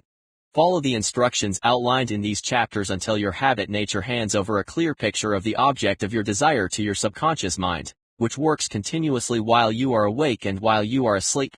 From that point on you will not be handicapped by lack of persistence. Spasmodic or occasional effort to apply the rules will be of no value to you. To get results, you must apply all of the rules until their application becomes a fixed habit with you. In no other way can you develop the necessary money consciousness. Poverty is attracted to the one whose mind is favorable to it, as money is attracted to the one whose mind has been deliberately prepared to attract it, and through the same laws. Poverty consciousness will voluntarily seize the mind which is not occupied with money consciousness. A poverty consciousness develops without conscious application of habits favorable to it. The money consciousness must be created to order, unless one is born with such a consciousness. Catch the full significance of the statements in the preceding paragraph, and you will understand the importance of persistence in the accumulation of a fortune. Without persistence, you will be defeated even before you start. With persistence you will win. If you have ever experienced a nightmare, you will realize the value of persistence. You are lying in bed half awake with a feeling that you are about to smother. You are unable to turn over or move a muscle. You realize that you must begin to regain control over your muscles. Through persistent effort of willpower, you finally manage to move the fingers of one hand. By continuing to move your fingers, you extend your control to the muscles of one arm until you can lift it. Then you gain control of the other arm in the same manner. You finally gain control over the muscles of one leg and then extend it to the other leg. Then with one supreme effort of will you regain complete control over your muscular system and snap out of your nightmare. The trick has been turned step by step. You may find it necessary to snap out of your mental inertia through a similar procedure, moving slowly at first, then increasing your speed until you gain complete control over your will. Be persistent no matter how slowly you may at first have to move. With persistence will come success. 1. If you select your mastermind group with care, you will have in it at least one person who will aid you in the development of persistence. Some individuals who have accumulated great fortunes did so because of necessity. They developed the habit of persistence because they were so closely driven by circumstances that they had to become persistent. There is no substitute for persistence. It cannot be supplanted by any other quality. Remember this and it will hearten you in the beginning when the going may seem difficult and slow. Those who have cultivated the habit of persistence seem to enjoy insurance against failure. No matter how many times they are defeated, they finally arrive at the top of the ladder. Sometimes it appears that they have a hidden guide whose duty is to test them through all sorts of discouraging experiences. Those who pick themselves up after defeat and keep on trying, arrive, and the world cries, "Bravo! I knew you could do it." The hidden guide lets no one enjoy great achievement without passing the persistence test. Those who can't take it simply do not make the grade. Those who can take it are bountifully rewarded for their persistence. They receive as their compensation whatever goal they are pursuing. That is not all. They receive something infinitely more important than material compensation, the knowledge that every failure brings with it the seed of an equivalent advantage. There are exceptions to this rule. A few people know from experience the soundness of persistence. They are the ones who have not accepted defeat as being anything more than temporary. They are the ones whose desires are so persistently applied that defeat is finally changed into victory. We who stand on the sidelines of life see the overwhelmingly large number who go down in defeat, never to rise again. We see the few who take the punishment of defeat as an urge to greater effort. These, fortunately, never learn to accept life's reverse gear. But what we do not see, what most of us never suspect of existing, is the silent but irresistible power which comes to the rescue of those who fight on in the face of discouragement. If we speak of this power at all, we call it persistence and let it go at that. One thing we all know, if one does not possess persistence, one does not achieve noteworthy success in any calling. As these lines are being written, I look up from my work and see before me less than a block away the great mysterious Broadway of New York, the graveyard of dead hopes and the front porch of opportunity. From all over the world, people have come to Broadway seeking fame, fortune, power, love, or whatever it is that human beings call success. Once in a great while someone steps out from the long procession of seekers, and the world hears that another person has mastered Broadway. But Broadway is not easily nor quickly conquered. She acknowledges talent, recognizes genius, and pays off in money only after one has refused to quit. The secret of how to conquer Broadway is always inseparably attached to one word: persistence. The secret is told in the struggle of Fannie Hurst, whose persistence conquered the Great White Way. She came to New York in 1915 to convert writing into riches. The conversion did not come quickly, but it came. For 4 years Miss Hurst learned about the sidewalks of New York from first-hand experience. She spent her days laboring and her nights hoping. When hope grew dim, she did not say, "All right Broadway, you win." She said, "Very well, Broadway, you may whip some, but not me. I'm going to force you to give up." 2. One publisher, the Saturday Evening Post, sent her 36 rejection slips before she broke the ice and got a story across. The average writer, like the average in other walks of life, would have given up the job when the first rejection slip came. She pounded the pavements for 4 years to the tune of the publisher's no because she was determined to win. Then came the payoff. The spell had been broken, the unseen guide had tested Fannie Hurst, and she could take it. From that time on, publishers beat a path to her door. Money came so fast she hardly had time to count it. Then the motion picture crowd discovered her, and money came not in small change, but in floods. The movie rights to her novel Great Laughter brought $100,000, said at the time to be the highest price ever paid for a story before publication. Her royalties from the sale of the book increased her fortune further. Briefly, you now have a description of what persistence is capable of achieving. Fannie Hurst is no exception. Wherever men and women accumulate great riches, you may be sure they first acquired persistence. Broadway will give any beggar a cup of coffee and a sandwich, but it demands persistence of those who go after the big stakes. Kate Smith would have said amen in reading this. For years she sang, without money and without price, in front of any microphone she could reach. Broadway said to her, "Come and get it, if you can take it." She did take it until one happy day Broadway got tired and said, "Ah, what's the use? You don't know when you're whipped, so name your price and go to work in earnest." Miss Smith named her price. It was plenty, up in figures so high that 1 week of her salary was far more than most people made in a whole year. 3. Verily it pays to be persistent. And here is an encouraging statement which carries with it a suggestion of great significance. Thousands of singers whose vocal skills exceed those of Kate Smith are walking up and down Broadway today looking for a break, without success. Countless others have come and gone. Many of them sang well enough, but they failed to make the grade because they lacked the courage to keep on keeping on until Broadway became tired of turning them away. Persistence is a state of mind, therefore, it can be cultivated. Like all states of mind, persistence is based upon definite causes, among them what I call the 8 factors of persistence. Definiteness of purpose. Knowing what one wants is the first and, perhaps, the most important step toward the development of persistence. A strong motive forces one to surmount many difficulties. Desire. It is comparatively easy to acquire and to maintain persistence in pursuing the object of intense desire. Self-reliance. Belief in one's ability to carry out a plan encourages one to follow the plan through with persistence. Self-reliance can be developed through the principle described in Chapter 3 on autosuggestion. Definiteness of plans. Organized plans, even though they may be weak and entirely impractical, encourage persistence. Accurate knowledge. Knowing that one's plans are sound, based upon experience or observation, encourages persistence. Guessing, instead of knowing, destroys persistence. Cooperation. Sympathy, understanding, and harmonious cooperation with others tend to develop persistence. Willpower. The habit of concentrating one's thoughts upon the building of plans for the attainment of a definite purpose leads to persistence. Habit. Persistence is the direct result of habit. The mind absorbs and becomes a part of the daily experiences upon which it feeds.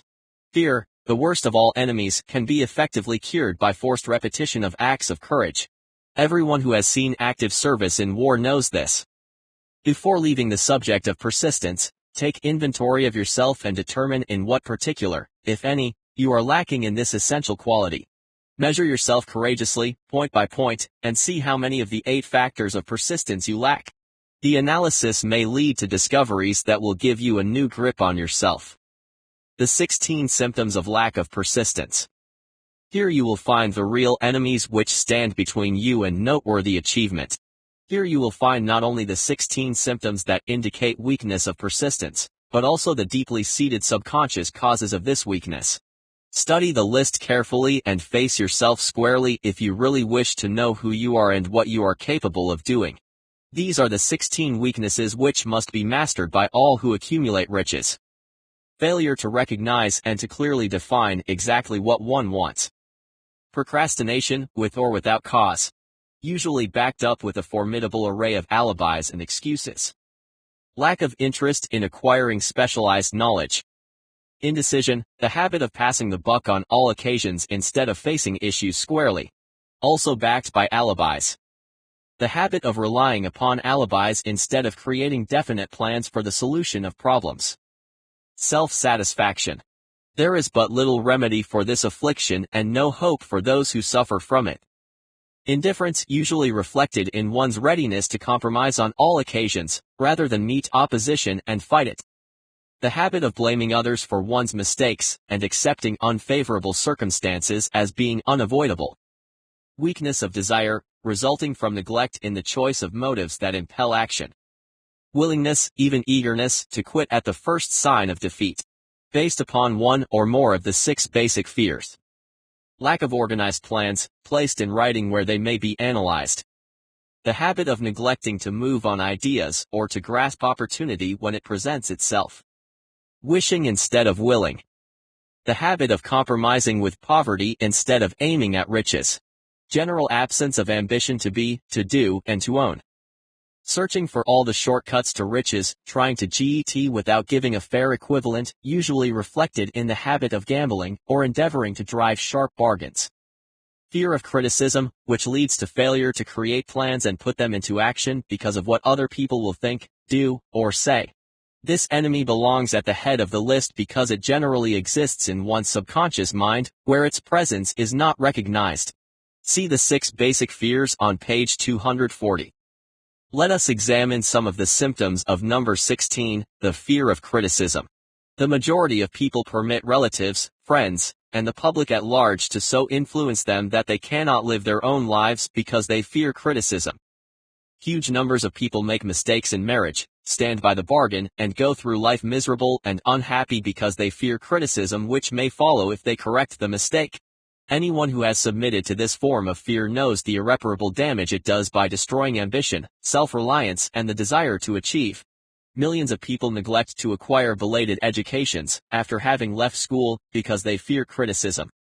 Countless numbers of men and women, both young and old, permit relatives to wreck their lives in the name of duty because they fear criticism. Duty does not require anyone to submit to the destruction of one's personal ambitions and the right to live one's own life in one's own way. People refuse to take chances in business because they fear the criticism which may follow if they fail. The fear of criticism in such cases is stronger than the desire for success.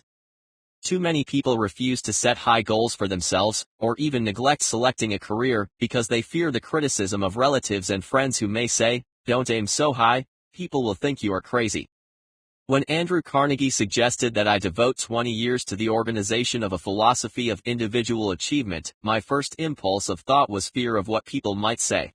The suggestion set up a goal for me, far out of proportion to any I had ever conceived. As quick as a flash, my mind began to create alibis and excuses, all of them traceable to the inherent fear of criticism. Something inside me said, "You can't do it, the job is too big and requires too much time. What will your relatives think of you? How will you earn a living? No one has ever organized a philosophy of success. What right have you to believe you can do it? Who are you, anyway, to aim so high? Remember your humble birth. What do you know about philosophy? People will think you are crazy, and they did. Why hasn't some other person done this before now?" These and many other questions flashed into my mind and demanded attention.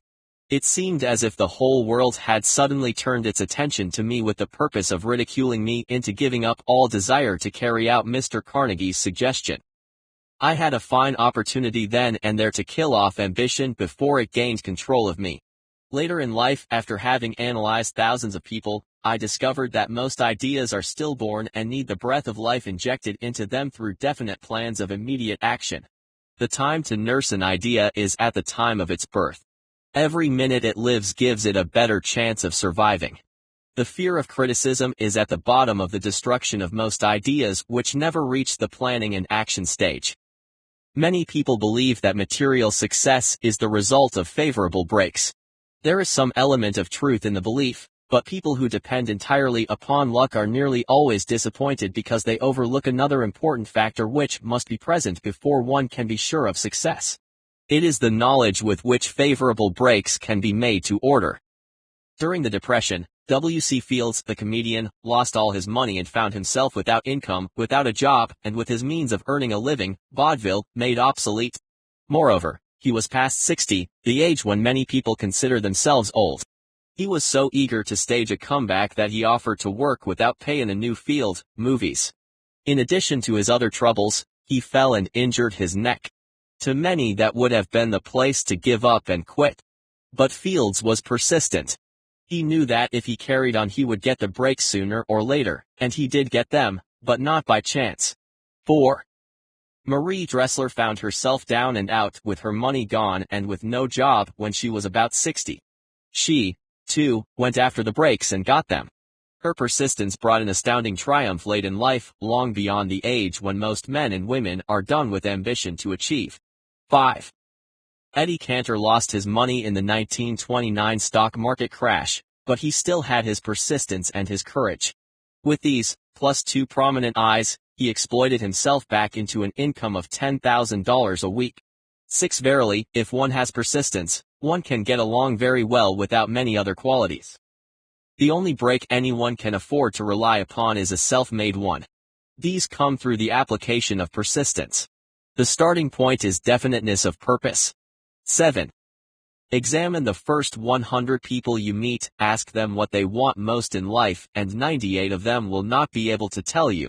If you press them for an answer, some will say security, many will say money, a few will say happiness, others will say fame and power, and still others will say social recognition, ease in living, ability to sing, dance, or write, but none of them will be able to define these terms or give the slightest indication of a plan by which they hope to attain these vaguely expressed wishes. Riches do not respond to wishes. They respond only to definite plans, backed by definite desires, through constant persistence. How to develop persistence. There are 4 simple steps which lead to the habit of persistence. They call for no great amount of intelligence, no particular amount of education, and but little time or effort. The necessary steps are: a definite purpose backed by burning desire for its fulfillment. A definite plan, expressed in continuous action. A mind closed tightly against all negative and discouraging influences, including negative suggestions of relatives, friends and acquaintances. A friendly alliance with one or more persons who will encourage one to follow through with both plan and purpose. These 4 steps are essential for success in all walks of life. The entire purpose of the 13 principles of the Think and Grow Rich philosophy is to enable one to take these 4 steps as a matter of habit. These are the steps by which one may control one's economic destiny. They are the steps that lead to freedom and independence of thought. They are the steps that lead to riches in small or great quantities. They lead the way to power, fame, and worldly recognition. They are the 4 steps which guarantee favorable breaks. They are the steps that convert dreams into physical realities. They lead also to the mastery of fear, discouragement, and indifference. There is a magnificent reward for all who learn to take these 4 steps. It is the privilege of writing one's own ticket and of making life yield whatever price is asked. I have no way of knowing the facts, but I venture to conjecture that Mrs. Wallace Simpson's great love for a man was not accidental, nor the result of favorable breaks alone. There was a burning desire and careful searching at every step of the way. Her first duty was to love. 8. What is the greatest thing on earth? Jesus called it love, not man-made rules, criticism, bitterness, slander, or political marriages, but love. Wallace Simpson knew what she wanted not after she met the Prince of Wales, but long before that. Twice when she had failed to find it, she had the courage to continue her search. To thine own self be true, and it must follow, as the night the day, thou canst not then be false to any man. Her rise from obscurity was of the slow, progressive, persistent order, but it was sure.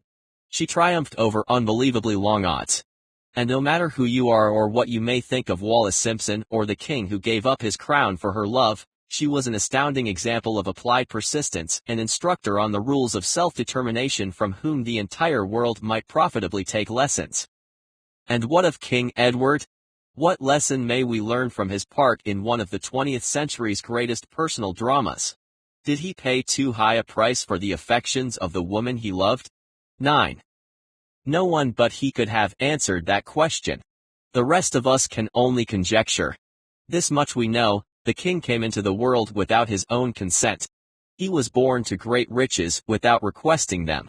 He was persistently sought in marriage. Politicians and statesmen throughout Europe tossed dowagers and princesses at his feet. Because he was the firstborn of his parents, he inherited a crown which he did not seek and perhaps did not desire.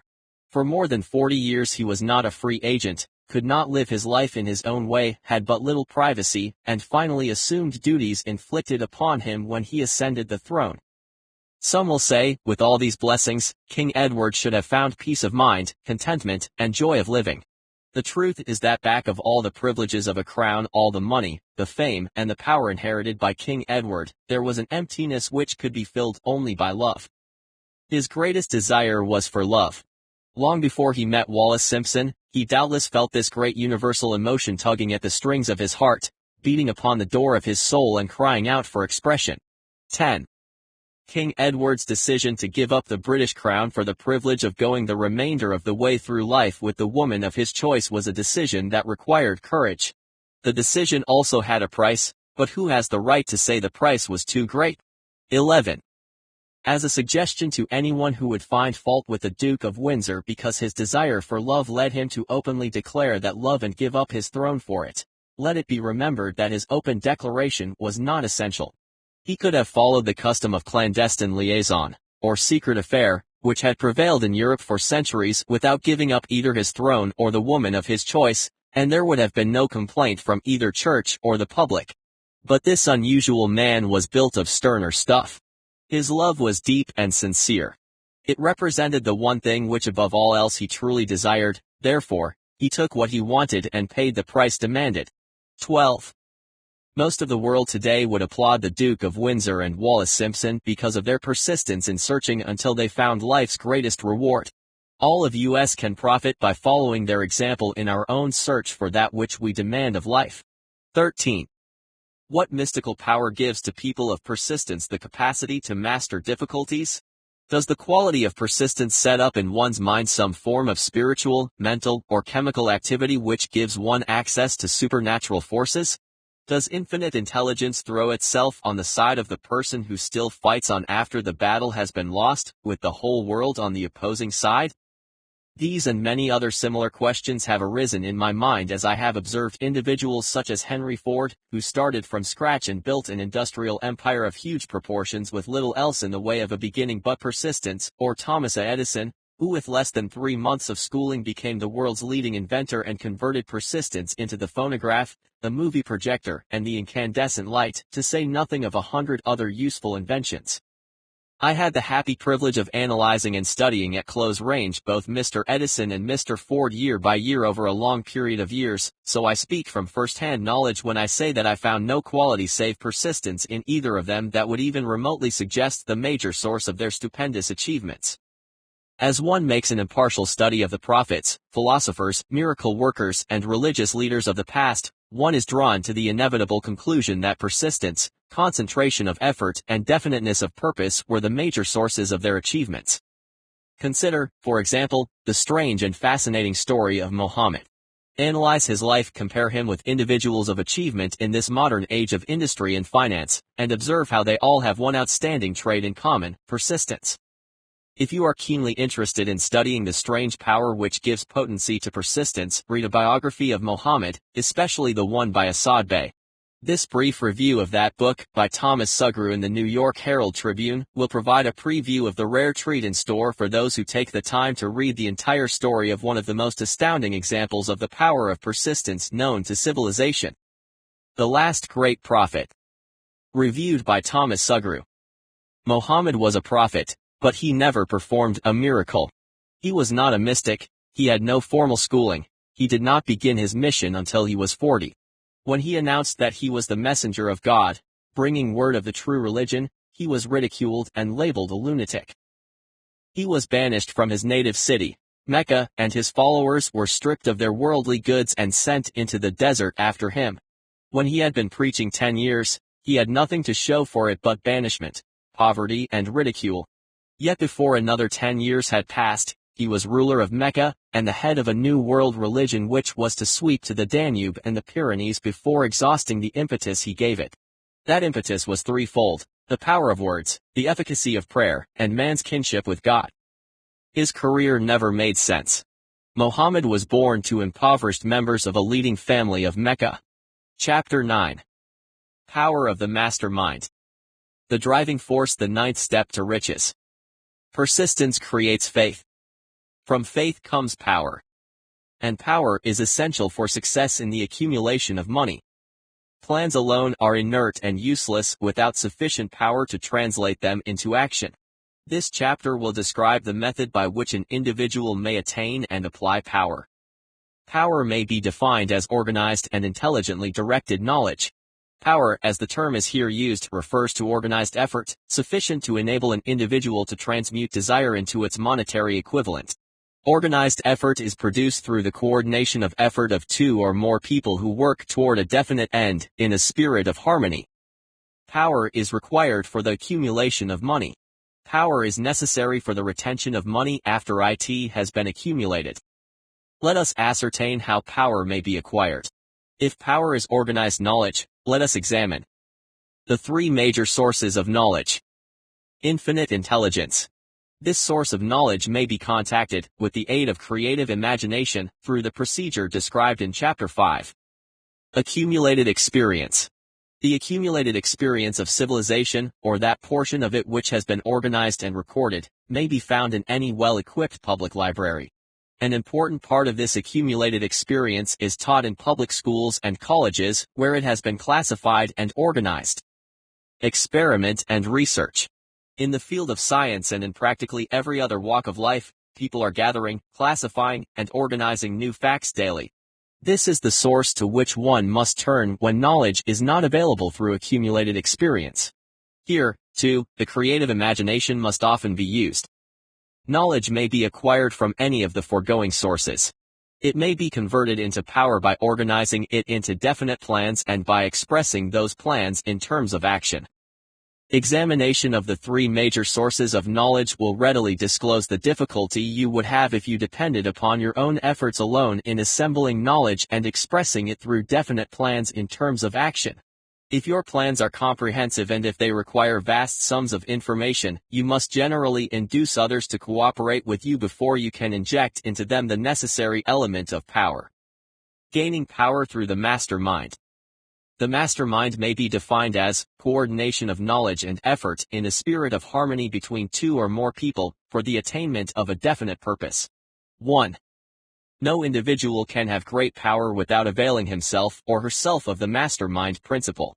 In Chapter 1, instructions were given for the creation of plans for the purpose of translating desire into its monetary equivalent. If you carry out these instructions with persistence and intelligence, and use discrimination in the selection of your mastermind group, your objective will have been halfway reached even before you begin to recognize it.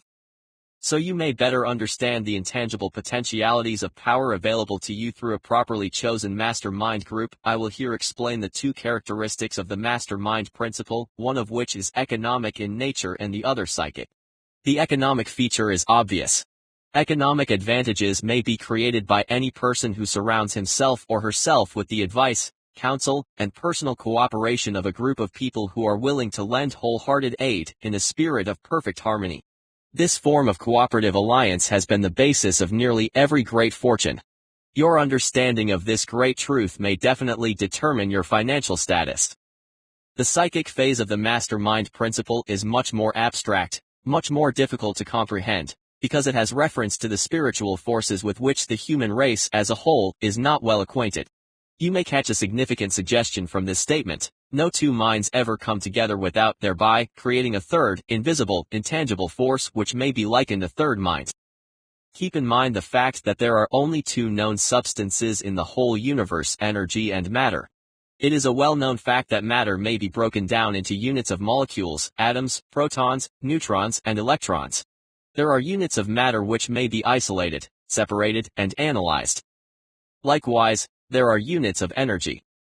The human mind is a form of energy, a part of it being spiritual in nature. When the minds of two people are coordinated in a spirit of harmony, the spiritual units of energy of each mind form an affinity, which constitutes the psychic phase of the mastermind. The mastermind principle, or rather, the economic feature of it, was first called to my attention by Andrew Carnegie back during the earliest years of my research. Discovery of this part of the principle was responsible for the choice of my life's work. Mr. Carnegie's mastermind group consisted of a staff of approximately 50 individuals with whom he surrounded himself for the definite purpose of manufacturing and marketing steel. He attributed his entire fortune to the power he accumulated through this mastermind. Analyze the record of anyone who has accumulated a great fortune and many who have accumulated modest fortunes, and you will find that they have either consciously or unconsciously employed the mastermind principle. Great power can be accumulated through no other principle. Energy is nature's universal set of building blocks, out of which she constructs every material thing in the universe, including human beings and every form of animal and vegetable life. Through a process which only nature completely understands, she translates energy into matter. Nature's building blocks are available to humanity in the energy involved in thinking. The human brain may be compared to an electric battery. It absorbs energy from what may be called the mysterious unifying force of the universe, which permeates every atom of matter, including the atoms that compose the human brain, and fills the entire universe. 2. It is a well-known fact that a group of electric batteries will provide more energy than a single battery. It is also a well-known fact that an individual battery will provide energy in proportion to the number and capacity of the cells it contains. The brain functions in a similar fashion. This accounts for the fact that some brains are more efficient than others, and leads to this significant statement: a group of brains coordinated, or connected, in a spirit of harmony will provide more thought energy than a single brain, just as a group of electric batteries will provide more energy than a single battery. Through this metaphor it becomes immediately obvious that the mastermind principle holds the secret of the power wielded by people who surround themselves with the minds of other capable individuals. There follows now another statement which will lead still nearer to an understanding of the psychic phase of the mastermind principle. When a group of individual brains are coordinated and function in harmony, the increased energy created through that alliance becomes available to every individual brain in the group. Henry Ford began his business career under the handicap of poverty, illiteracy, and ignorance. Within the inconceivably short period of 10 years, Mr. Ford mastered these three handicaps, and within 25 years he made himself one of the richest people in America. Connect with those facts the additional knowledge that Mr. Ford's most rapid strides became noticeable from the time he became a personal friend of Thomas Edison, and you will begin to understand what the influence of one mind upon another can accomplish. Go a step further and consider the fact that Mr. Ford's most outstanding achievements began from the time that he formed the acquaintances of Harvey Firestone, John Burroughs, and Luther Burbank, each an individual of great intellectual capacity, and you will have further evidence that power may be produced through a friendly alliance of minds. 3. There is little, if any, doubt that Henry Ford was one of the best informed leaders of the business and industrial world of his time. The question of his wealth needs no discussion.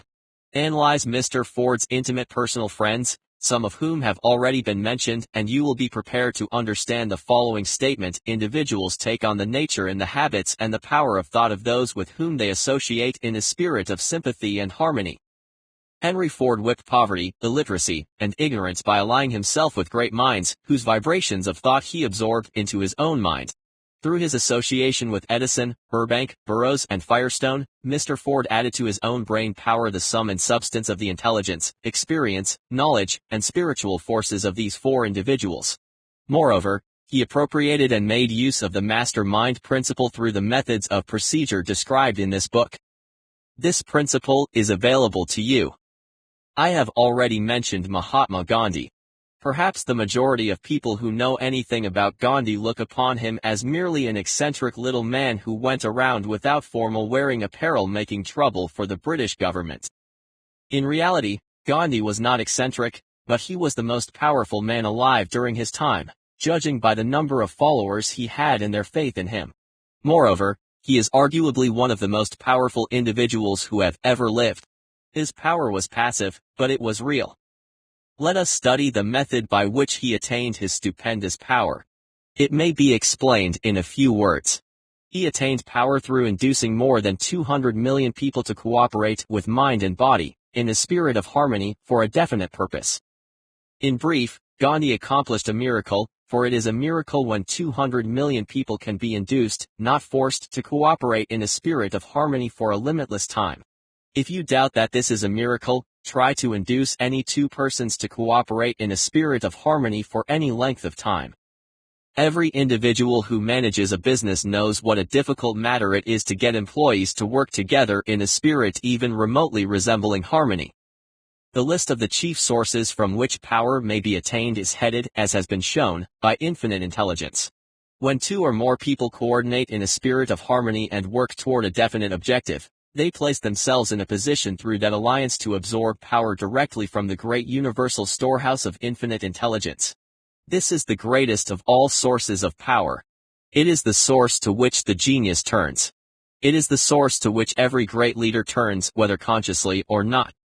The other two major sources from which the knowledge necessary for the accumulation of power may be obtained, accumulated experience and experiment and research, are no more reliable than the five human senses. The senses are not always reliable. However, infinite intelligence does not err. In subsequent chapters, the methods by which infinite intelligence may be most readily contacted will be adequately described. This book is not a course on religion. No fundamental principle described in this book should be interpreted as being intended to interfere either directly or indirectly with any person's religious habits. This book is confined, primarily, to instructing the reader how to transmute the definite purpose of desire for money into its monetary equivalent. Read, think, and meditate as you read. Soon the entire subject will unfold, and you will see it in perspective. For now, you are seeing the detail of the individual chapters. Money is shy and elusive. It must be wooed and won by methods not unlike those used by the determined lover in pursuit of the beloved. And, coincidental as it is, the power used in the wooing of money is not greatly different from that used in wooing a person.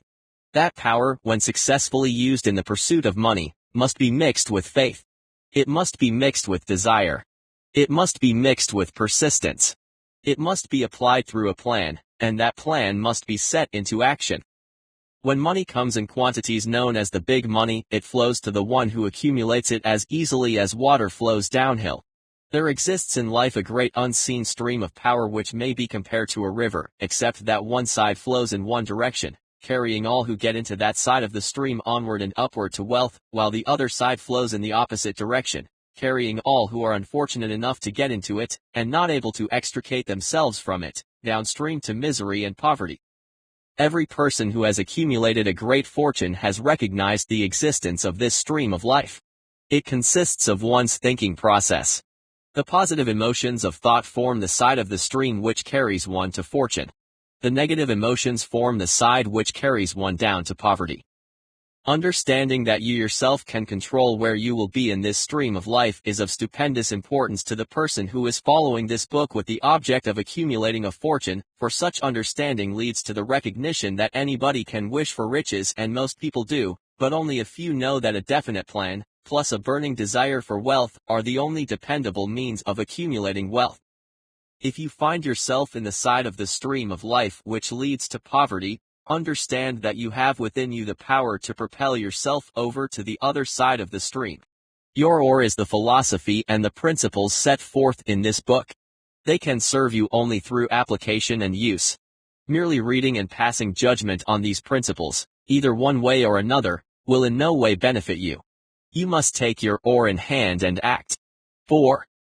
Some people undergo the experience of alternating between the positive and negative sides of the stream, being at times on the positive side and at times on the negative side. Recent economic hard times have swept millions of people from the positive to the negative side of the stream. These millions are struggling, some of them in desperation and fear, to get back to the positive side of the stream. This book was written especially for those millions. Poverty and riches often change places. Rapidly changing economic conditions have taught the world this truth, although many people may not long remember the lesson. Poverty may, and generally does, voluntarily take the place of riches. When riches take the place of poverty, the change is usually brought about through well-conceived and carefully executed plans. Poverty needs no plan.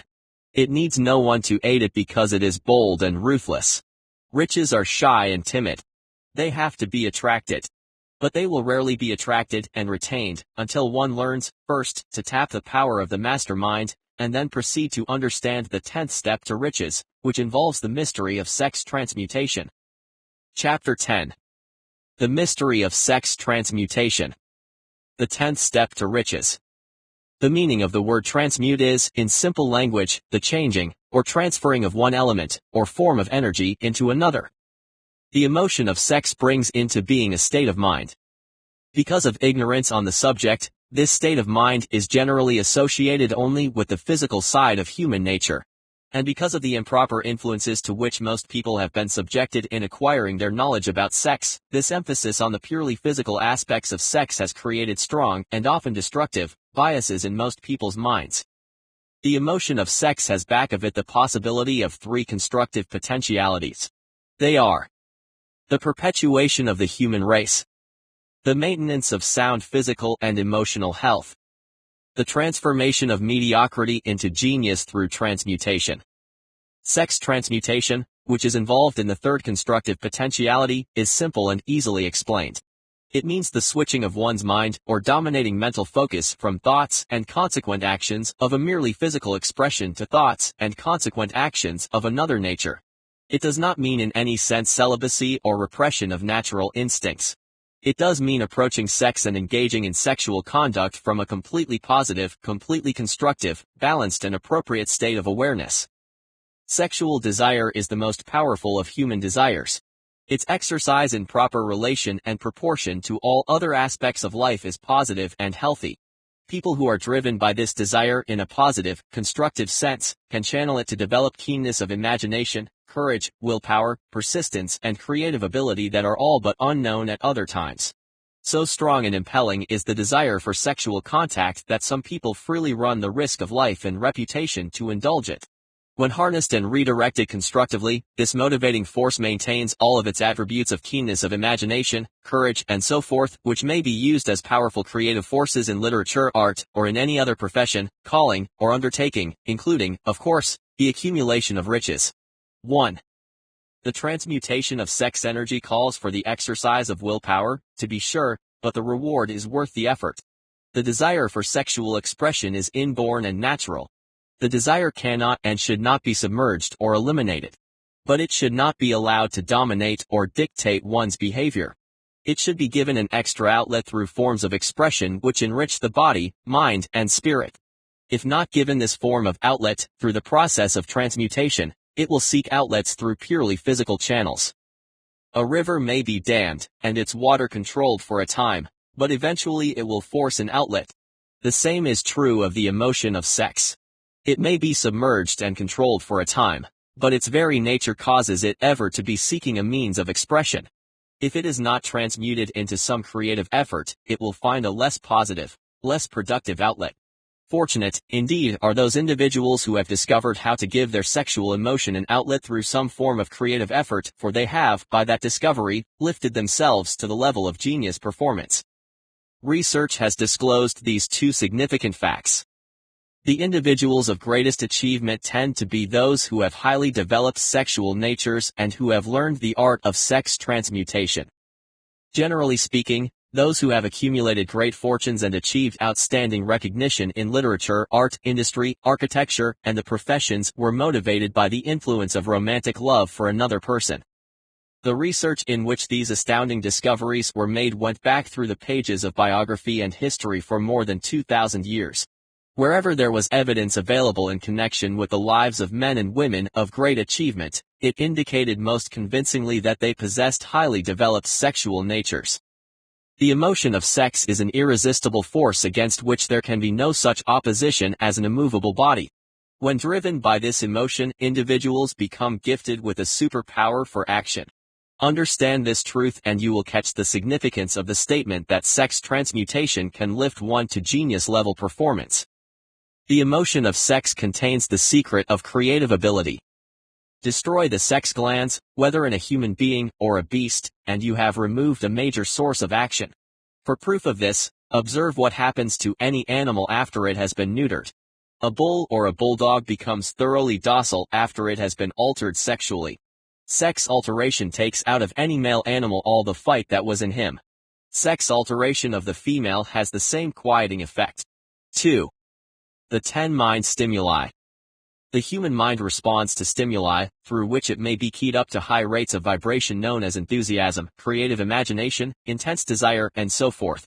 The 10 stimuli to which the mind responds most freely are: the desire for sexual expression, love, a burning desire for fame, power, or financial gain, money, music, close friendship between either those of the same sex or those of the opposite sex, a mastermind alliance based upon the harmony of two or more people who ally themselves for spiritual or temporal advancement, mutual suffering, such as that experienced by people who are persecuted, autosuggestion, fear, narcotics and alcohol. The desire for sexual expression comes at the head of the list of stimuli which most effectively step up the vibrations of the mind and, thus, start the wheels of physical action. 8 of these stimuli are natural and constructive. 2 are destructive. The list is here presented for the purpose of enabling you to make a comparative study of the major sources of mind stimulation. From this study it will be readily seen that the emotion of sex is, by great odds, the most intense and powerful of all mind stimuli. This comparison is necessary as a foundation for proof of the statement that transmutation of sex energy may lift one to genius-level performance. Let us find out what constitutes a genius. Some wiseacre once said that a genius is someone who wears long hair, eats odd food, lives alone, and serves as a target for comedians. A better definition of a genius is an individual who has discovered how to increase mental intensity and concentration to the point where he or she can freely communicate with sources of knowledge not available through ordinary levels of thought. The person who thinks will want to ask some questions concerning this definition. The first question will be, how can one communicate with sources of knowledge which are not available through the ordinary intensity and concentration of thought?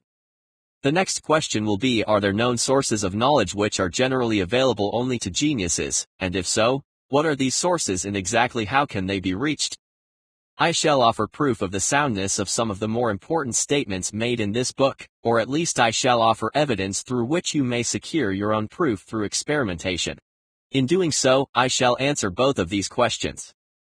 Genius is developed through the sixth sense.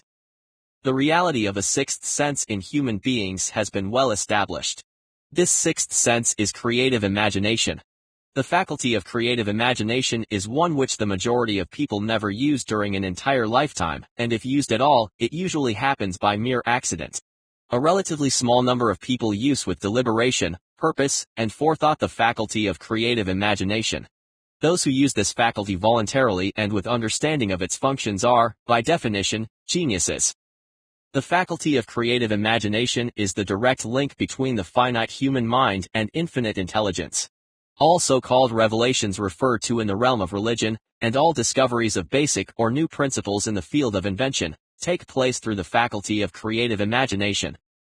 When ideas or concepts flash into one's mind through what is popularly called a hunch, they come from one or more of the following four sources. Infinite intelligence. One subconscious mind, wherein is stored every sense impression and thought impulse which ever reached the brain through any of the five regular senses. The mind of some other person who has just released the thought, or picture of the idea or concept, through conscious thought. The other person's subconscious storehouse. The first, third, and fourth sources above are tapped through some mysterious process or processes, perhaps extrasensory in nature and manifestation, which we cannot yet explain and which we do not even dimly comprehend. What we do comprehend is that these sources are tapped every day around the globe, and that there are no other known sources from which inspired ideas or hunches may be received.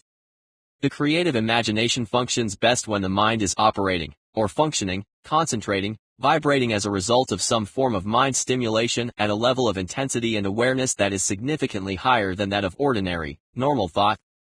When brain action has been stimulated through one or more of the 10 mind stimulants, it has the effect of lifting a person far above the horizon of ordinary thought and permitting that individual to envision distance, scope, quality, and character of thoughts that are not available on lower planes, such as the one where a person is engaged in the solution of the everyday problems of business and professional routine. When lifted to this higher level of thought through any form of mind stimulation, an individual occupies, relatively speaking, the same position as one who has ascended in an airplane to a height from which may be seen objects beyond the horizon line that limits one's vision while on the ground. Moreover, while on this higher level of thought, the individual is not hampered or bound by any of the stimuli which circumscribe and limit one's vision while wrestling with the problems of gaining the three basic necessities of food, clothing, and shelter. The individual is in a world of thought in which ordinary, workaday thoughts have been as effectively removed as are the hills and valleys and other limitations of physical vision when that person rises in the airplane. While on this exalted plane of thought, the creative faculty of the mind is given freedom for action. The way has been cleared for the sixth sense to function. It becomes receptive to ideas which could not reach the individual under any other circumstances. The sixth sense is the defining faculty which marks the difference between a genius and an ordinary individual. The more this creative faculty is used, the more it becomes alert and receptive to thought vibrations originating outside the individual's subconscious mind, and the more the individual will come to rely upon it and make demands upon it for thought impulses, hunches, inspirations, or insights. This faculty can be cultivated and developed only through use. That which is known as one's conscience operates entirely through the faculty of the sixth sense. The great artists, writers, musicians, and poets become great because they acquire the habit of relying upon the still small voice which speaks from within through the faculty of creative imagination. It is a fact well known to people who have keen imaginations that their best ideas come through so-called hunches. There is a great orator who does not reach his performance peak until he closes his eyes and begins to rely entirely upon the faculty of creative imagination. When asked why he closed his eyes just before the climaxes of his oratory, he replied, "I do it because then I speak through ideas which come to me from within." One of America's most successful and best-known financiers followed the habit of closing his eyes for 2 or 3 minutes before making a decision. When asked why he did this, he replied, "With my eyes closed, I am able to draw upon a source of superior intelligence." 3. Dr. Elmer R. Gates of Chevy Chase, Maryland, created more than 200 useful patents, many of them basic, through the process of cultivating and using the creative faculty. His method is both significant and interesting to anyone interested in achieving genius status, a category to which Dr. Gates unquestionably belonged. Dr. Gates was one of the truly great, though generally less publicized scientists of the world. In his laboratory he had what he called his personal communication room. It was practically soundproof and so arranged that all light could be shut out. It was equipped with a small table on which he kept a pad of writing paper. When Dr. Gates desired to draw upon the forces available to him through his creative imagination, he would go into this room, seat himself at the table, lower the lights, and concentrate upon the known factors of the invention on which he was working, remaining in that position until ideas began to flash into his mind in connection with the unknown factors of the invention. On one occasion, ideas came so fast that he wrote continuously for almost 3 hours. When the thoughts stopped flowing and he examined his notes, he found they contained a description of principles which had no parallel among known scientific data. Moreover, the answer to his problem was intelligently presented in those notes. In this manner Dr. Gates completed more than 200 patents which had been begun, but not completed, by other inventors who were less resourceful than Dr. Gates. Evidence of the truth of this statement lies in the United States Patent Office. Dr. Gates earned his living by sitting for ideas for individuals and corporations. While they may not have realized it, some of the largest corporations in America paid him substantial fees, by the hour, for sitting for ideas. 4. The normal faculty of reason is often faulty because it is largely guided by one's accumulated experience. But not all knowledge which one accumulates through experience is accurate. Ideas received through the creative faculty are much more reliable because they come from sources more reliable than any which are available to the reasoning faculty of the mind. The major difference between the genius and the ordinary crank inventor can be found in the fact that the genius works through the faculty of creative imagination, while the crank knows nothing of this faculty. The scientific inventor, such as Mr. Edison or Dr. Gates, makes use of both the synthetic and the creative faculties of imagination. For example, the scientific inventor operating in the genius mode begins an invention by organizing and combining known ideas, or principles accumulated through experience, through the synthetic faculty, the reasoning faculty. If this accumulated knowledge turns out to be insufficient for the completion of the invention, the scientific inventor then draws upon the other sources of knowledge that are made available through the creative faculty. The exact method by which this is accomplished varies with the individual, but this is the sum and substance of the procedure that genius inventors use. They stimulate their minds so that their brain functions on a higher than average plane and at a higher than average level of intensity, using one or more of the 10 mind stimulants or some other stimulant of their choice. They concentrate upon the known factors, the finished part of their invention, and create in their mind a perfect picture of unknown factors, the unfinished part of their invention. They hold this picture in mind until it has been taken over by their subconscious mind, then they relax by clearing their mind of all thought and waiting for their answer to flash into their mind. Sometimes the results are both definite and immediate. At other times the results are negative, depending upon the state of development of their sixth sense, or creative faculty. Mr. Edison tried out more than 10,000 different combinations of ideas through the synthetic faculty of his imagination before he tuned in through the creative faculty and got the answer which perfected the incandescent light. His experience was similar when he invented the phonograph. There is plenty of reliable evidence that the faculty of creative imagination exists. This evidence is available through accurate analysis of people who have become leaders in their respective callings without having had extensive educations. Lincoln is a notable example of a great leader who achieved greatness through the discovery and use of his faculty of creative imagination. He discovered and began to use this faculty as the result of the stimulation of love which he experienced after he met Anne Rutledge, a statement of the highest significance in connection with the study of the source of genius. The pages of history are filled with the records of great leaders whose achievements may be traced directly to the influence of their beloved, the person who aroused the creative faculties of their minds through the stimulation of sex desire. Napoleon Bonaparte was one of these. When inspired by his first wife, Josephine, he was irresistible and invincible. When his better judgment or reasoning faculty prompted him to put Josephine aside, he began to decline. His defeat and Saint Helena were not far distant. If good taste would permit, I might easily mention scores of individuals well known to the American people who climbed to great heights of achievement under the stimulating influence of their spouses only to drop back to destruction after money and power went to their heads and they cast aside their original loves for someone new.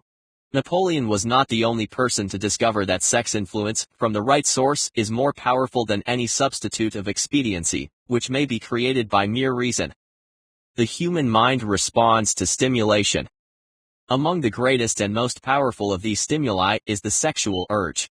When harnessed and transmuted, this driving force is capable of lifting individuals into that higher sphere of thought which enables them to master the sources of worry and petty annoyance which beset their pathway on the lower planes. Unfortunately, only the geniuses have made this discovery.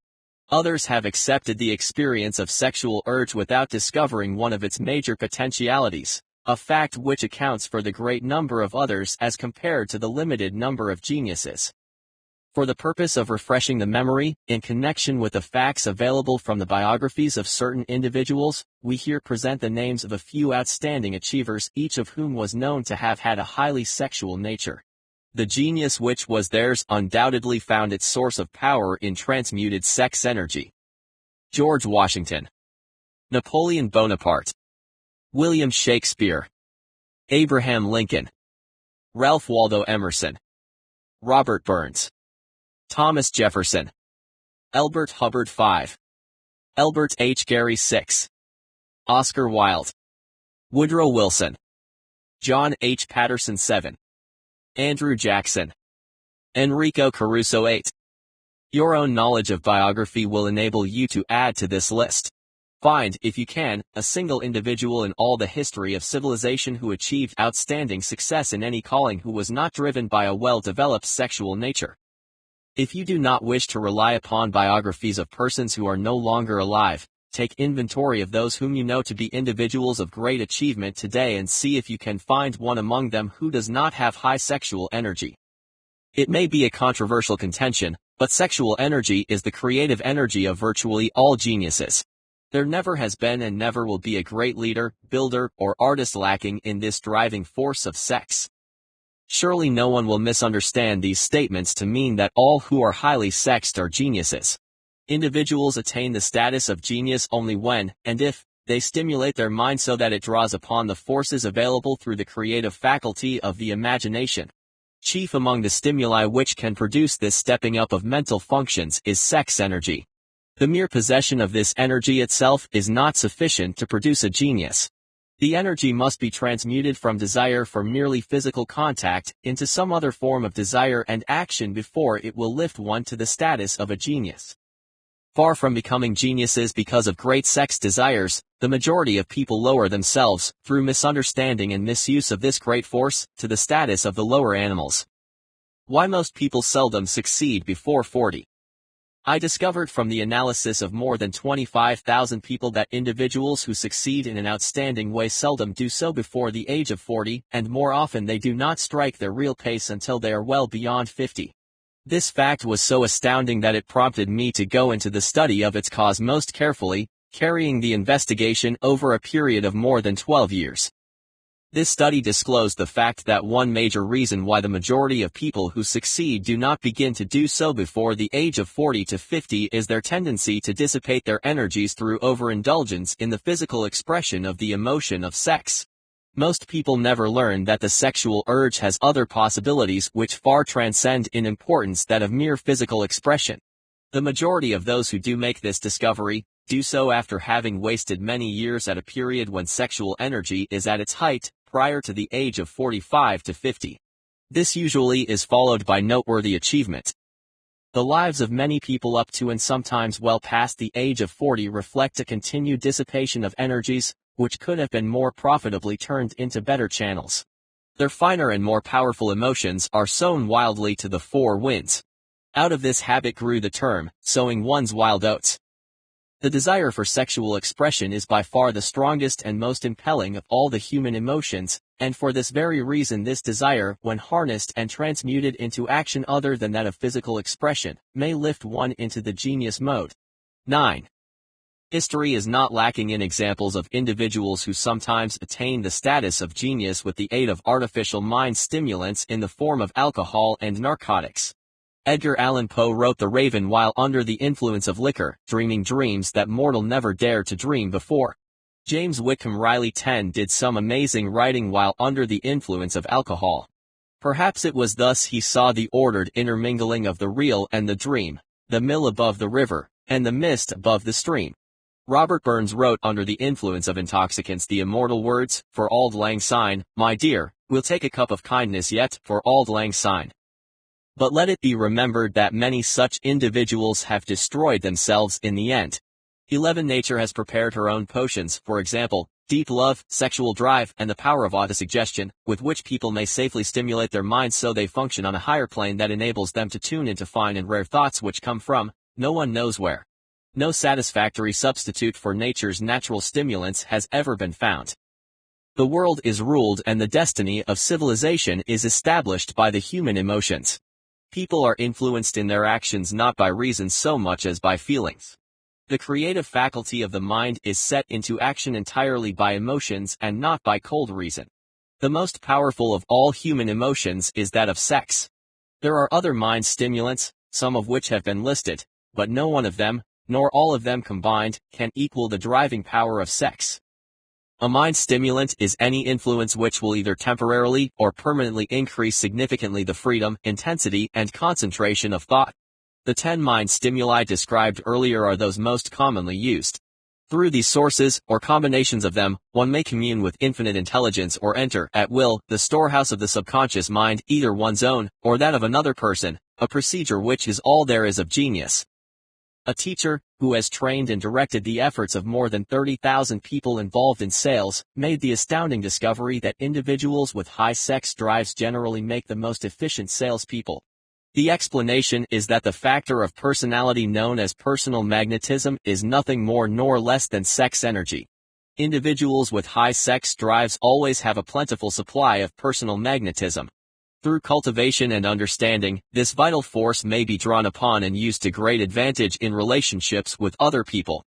This powerful energy may be communicated to others through the following. The handshake. The touch of the hand indicates instantly the presence of magnetism, or the lack of it. The tone of voice. Magnetism, or sex energy, is the factor with which the voice may be colored or made musical and charming. Posture and carriage of the body. People with high sexual energy move briskly and with grace and ease. The vibrations of thought. Highly sexual people, perhaps unconsciously, mix the emotion of sex with their thoughts, or may do so at will, and in that way may influence those around them. Body adornment. People with high sex drives are usually very careful about their personal appearance. They usually select clothing of a style becoming to their personality, physique, complexion, etc. When employing salespeople, the more capable sales manager looks for the quality of personal magnetism as the first requirement of a sales representative.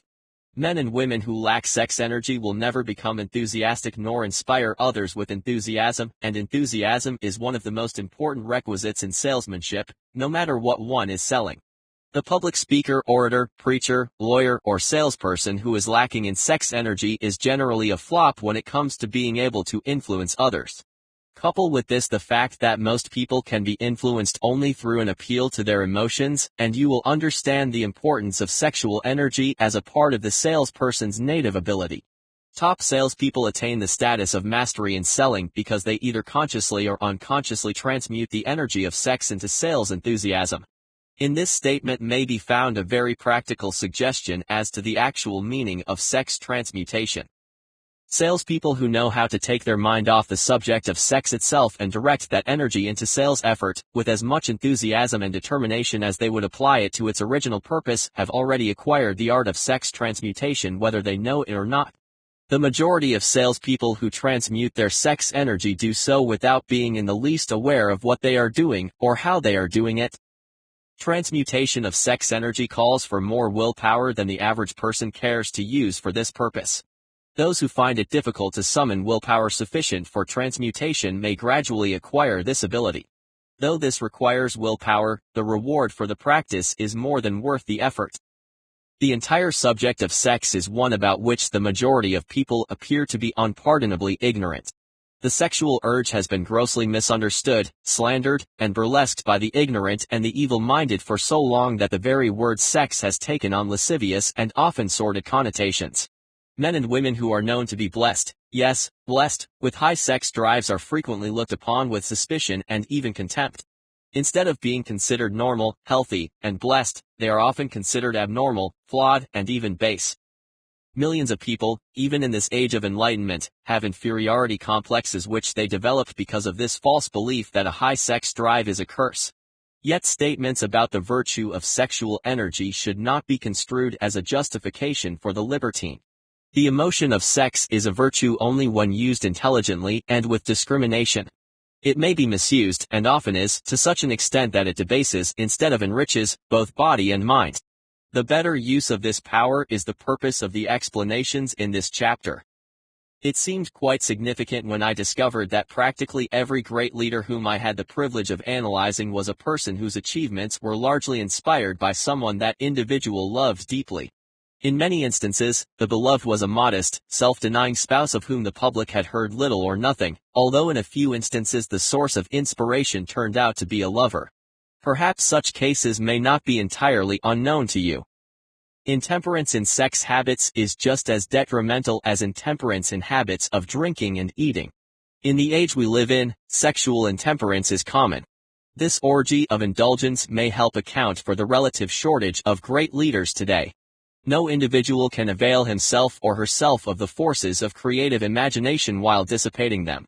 Human beings are the only creatures on earth which violate nature's purpose in this connection. Every other animal indulges its sexual nature in moderation and with purpose which harmonizes with the laws of nature. Every other animal responds to the call of sex only in season. Human beings are inclined to declare open season. Every intelligent person knows that stimulation in excess through alcoholic drink and narcotics is a form of intemperance which destroys the vital organs of the body, including the brain. Not every person knows, however, that overindulgence in sexual expression may become a habit as destructive and as detrimental to creative effort as narcotics or liquor. A sex-obsessed individual is not essentially different from a drug addict. Both have lost control over their faculties of reason and willpower. Sexual overindulgence may not only destroy reason and willpower, but it may also lead to either temporary or permanent mental dysfunction. Many cases of hypochondria, imaginary illness, grow out of habits developed in ignorance of the true function of sex. From these brief references to the subject, it may be readily seen that ignorance on the subject of sex transmutation forces stupendous penalties upon the ignorant on the one hand, and withholds from them equally tremendous benefits on the other. Widespread ignorance on the subject of sex is due to the fact that the subject has been surrounded with mystery and beclouded by dark silence. The conspiracy of mystery and silence has had the same effect upon the minds of young people that the psychology of prohibition had. The result has been increased curiosity and desire to acquire more knowledge on this forbidden subject. And to the great shame of all lawmakers and most physicians, who by training are best qualified to educate youth on that subject, appropriate information has all too often not been made readily available. Seldom does an individual enter upon highly creative effort in any field of endeavor before the age of 40. The average person reaches the period of greatest capacity to create between 40 and 60. These statements are based upon careful observation and analysis of thousands of men and women. They should be encouraging to those who fail to arrive before the age of 40, and to those who become frightened at the approach of old age. The years between 40 and 50 are, as a rule, the most fruitful.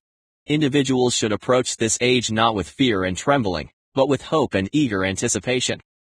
If you want evidence that most people do not begin to do their best work before the age of 40, study the records of the most successful individuals known to the American people, and you will find it. Henry Ford had not hit his pace of achievement until he had passed the age of 40. Andrew Carnegie was well past 40 before he began to reap the reward of his efforts. James J. Hill was still running a telegraph key at the age of 40. His stupendous achievements took place after that age. 12 biographies of American industrialists and financiers are filled with evidence that the period from age 40 to 60 is the most productive age for almost everyone. Between the ages of 30 and 40, people begin to learn, if they ever learn, the art of sex transmutation. This discovery is generally accidental, and, more often than otherwise, individuals who make it are totally unconscious of their discovery. They may observe that their powers of achievement have increased around the age of 35 to 40, but in most cases they are not familiar with the cause of this change, the fact that nature begins to harmonize the emotions of love and sex in the individual between the ages of 30 and 40 so that they may draw upon these great forces and apply them jointly as stimuli to action. Sex alone is a mighty urge to action, but its forces are like a cyclone. They are often uncontrollable. When the emotion of love begins to mix itself with the emotion of sex, the result is calmness of purpose, poise, accuracy of judgment, and balance. What person who has attained the age of 40 is so unfortunate as to be unable to analyze these statements and to corroborate them by his or her own experience? When driven by the desire to please a member of the opposite sex, based solely upon the emotion of sex, individuals may be and usually are capable of great achievement, but their actions may be disorganized, distorted, and totally destructive. When driven by their desire to please someone they love, based upon the motive of sex alone, an individual may steal, cheat, even, in an extreme case, commit murder. But when the emotion of love is mixed with the emotion of sex, these same individuals will guide their actions with sanity, balance, and reason. Criminologists have discovered that some of the most hardened criminals can be reformed through the influence of a strong love. There is no record of a criminal's having been reformed solely through the influence of sex. These facts are well known, but their cause is not. Reformation comes, if at all, through the heart, or the emotional side, not through the head, or the reasoning side. Reformation means a change of heart. It does not mean a change of head. A person may, because of reason, make certain changes in his or her personal conduct to avoid the consequences of undesirable effects, but genuine reformation comes only through a change of heart, through a desire to change. Love, romance, and sex are all emotions capable of driving individuals to heights of superachievement. Love is the emotion which serves as a safety valve and ensures balance, poise, and constructive effort. When combined, these three emotions may lift one to the altitude of a genius. There are geniuses, however, who know but little of the emotion of love. Most of them may be found engaged in some form of action which is destructive, or at least not based upon justice and fairness toward others. If good taste would permit, a dozen geniuses could be named in the field of industry and finance who ride ruthlessly over the rights of their fellow human beings. They seem totally lacking in conscience. The reader can easily supply his own list of such individuals. The emotions are states of mind. Nature has provided human beings with a chemistry of the mind which operates in a manner similar to the principles of chemistry of matter. It is a well-known fact that through the aid of the science of chemistry, a chemist can create a deadly poison by mixing certain elements, none of which are in themselves harmful. 13. The emotions may likewise be combined so as to create a deadly poison. The emotions of sex and jealousy, when mixed, may turn a person into an insane beast. The presence of any one or more of the destructive emotions in the human mind, through the chemistry of the mind, creates a poison which may destroy one's sense of justice and fairness. In extreme cases, the presence of any combination of these emotions in the mind may destroy one's reason. The road to genius consists of the development, control, and proper use of sex, love, and romance. The process involves encouraging the presence of these emotions as the dominating thoughts in one's mind, and discouraging the presence of all the destructive emotions. The mind is a creature of habit. It thrives upon the dominating thoughts that are fed to it. Through the faculty of willpower, one may discourage the presence of any emotion and encourage the presence of any other. Control of the mind, through the power of will, is not difficult. Control comes from persistence and habit. The secret of control lies in understanding the process of transmutation. When any negative emotion presents itself in one's mind, it can be transmuted into a positive or constructive emotion by the simple procedure of changing one's thoughts. 14. There is no other road to genius than through voluntary self-effort. Individuals may, for a time, attain great heights of financial, business, or other achievement solely by the driving force of sex energy, but history is filled with evidence that such people may, and usually do, carry with them certain traits of character which rob them of the ability to either keep or enjoy their fortune. This is worthy of analysis, thought, and meditation, for it states a truth, the knowledge of which may be helpful to all men and women. Ignorance of this truth has cost thousands of people their privilege of happiness, even though they possessed riches. The emotion of love brings out and develops the artistic and one's artistic and aesthetic nature. It leaves its impress upon one's very soul, even after the fire has been subdued by time and circumstance. Memories of love never pass. They linger, guide, and influence long after the source of stimulation has faded. There is nothing new in this. Every person who has been moved by genuine love knows that it leaves enduring traces upon the human heart. The effect of love endures because love is spiritual in nature. Individuals who cannot be stimulated to great heights of achievement by love are, sadly, hopeless. They are dead, though they may seem to live. Even the memories of love are sufficient to lift one to a higher plane of creative effort. The major force of love may spend itself and pass away like a fire which has burned itself out, but it leaves behind indelible marks as evidence that it passed that way. Its departure often prepares the human heart for a still greater love. So go back, at times, into your yesterdays and bathe your mind in the beautiful memories of past love. It will soften the influence of present worries and annoyances. It will give you a source of escape from the unpleasant realities of life, and just maybe, who knows, your mind will yield to you, during this temporary retreat, some idea or plan which may change the entire financial or spiritual status of your life. If you believe yourself unfortunate because you have loved and lost, perish the thought. One who has loved truly can never lose entirely. Love is whimsical and temperamental. Its nature is ephemeral and transitory. It comes when it pleases and goes away without warning. Accept and enjoy it while it remains, but spend no time worrying about its departure. Worry will never bring it back. Dismiss also the thought that love never comes but once. Love may come and go, times without number, but there are no two love experiences which affect one in just the same way. There may be, and there usually is, one love experience which leaves a deeper imprint on the heart than all the others, but all love experiences are beneficial except to the person who becomes resentful and cynical when love makes its departure. There should be no disappointment over love, and there would be none if people understood the difference between the emotion of love and the emotion of sex. The major difference is that love is spiritual, while sex is biological. Love is chemistry, sex is physics. No experience that touches the human heart with a spiritual force can possibly be harmful, except through ignorance or jealousy. Love is, without question, life's greatest experience. It brings one into communion with infinite intelligence. When mixed with the emotions of romance and sex, it may lead one far up the ladder of creative effort. The emotions of love, sex, and romance are sides of the eternal triangle of achievement-building genius. Nature creates geniuses through no other force. 15. Love is an emotion with many sides, shades, and colors. The love which one feels for parents or children is quite different from that which one feels for one's sweetheart. The one is mixed with the emotion of sex, while the other is not. The love which one feels in true friendship is not the same as that felt for one's beloved, parents, or children, but it, too, is a form of love. Then there is the emotion of love for things inanimate, such as the love of nature's handiwork. But the most intense and burning of all these various kinds of love is that which is experienced in the blending of the emotions of love and sex. Marriages that are not blessed with the eternal affinity of love and sex, properly balanced and proportioned, cannot be fully happy ones and seldom endure. Love alone will not bring happiness in marriage, nor will sex alone. But when these two beautiful emotions are blended, marriage may bring about a state of mind which is closest to the spiritual that one may ever know during earthly existence.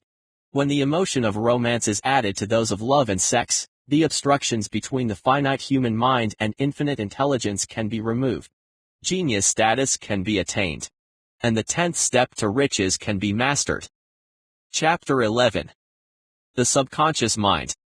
The connecting link, the 11th step to riches. The subconscious mind consists of a field of consciousness in which every impulse of thought or sensation that reaches the objective mind through any of the 5 senses is classified and recorded, and from which thoughts may be recalled or withdrawn as letters may be taken from a filing cabinet. The subconscious mind receives and files sense impressions or thoughts regardless of their nature. You may voluntarily plant in your subconscious mind any plan, thought, or purpose which you desire to translate into its physical or monetary equivalent. The subconscious acts first on the dominating desires which have been mixed with emotional feeling, such as faith. Consider this in connection with the instructions given in Chapter 1 on desire for taking the 6 actions there outlined, and also the instructions given in Chapter 6 on formulating and executing plans, and you will understand the importance of the thought conveyed in the preceding paragraph.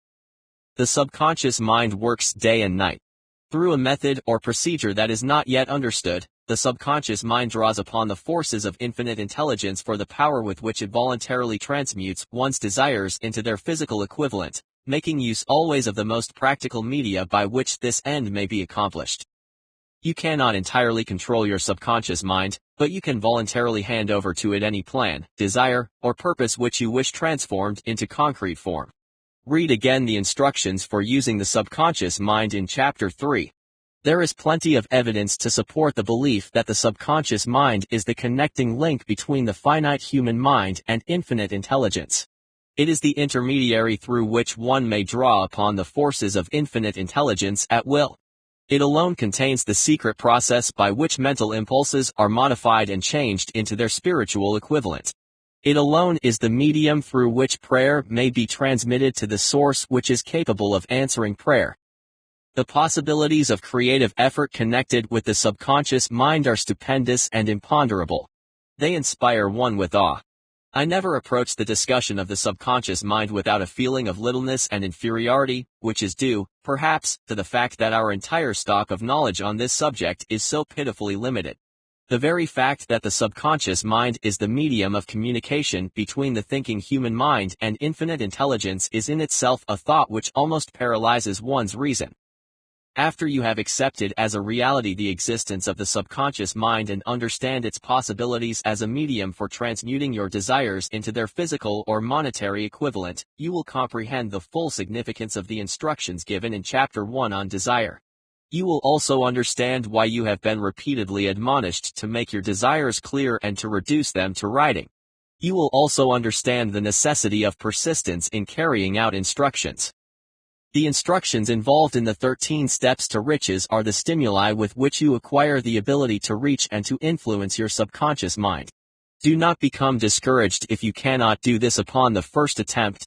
Remember that the subconscious mind may be voluntarily directed only through habit, using the directions given in Chapter 2 on faith. You have not yet had time to master faith. Be patient. Be persistent. A good many statements in the chapters on faith and auto-suggestion will be repeated here for the benefit of your subconscious mind.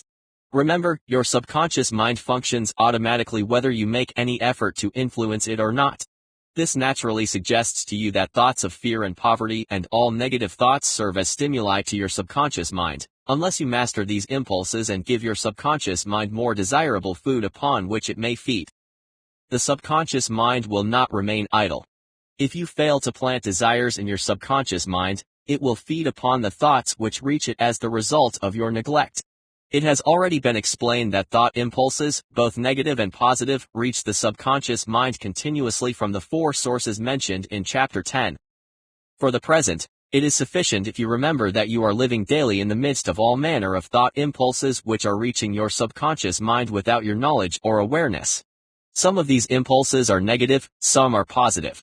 You are now engaged in trying to help shut off the flow of negative impulses and to aid in voluntarily influencing your subconscious mind through positive impulses of desire. When you achieve this, you will possess the key which unlocks the door to your subconscious mind. Moreover, you will control that door so completely that no undesirable thought will influence your subconscious mind. Everything which human beings create begins in the form of a thought impulse. No one can create anything which he or she does not first conceive in thought. Through the aid of the imagination, thought impulses may be assembled into plans. The imagination, when under control, may be used for the creation of plans or purposes that lead to success in one's chosen occupation.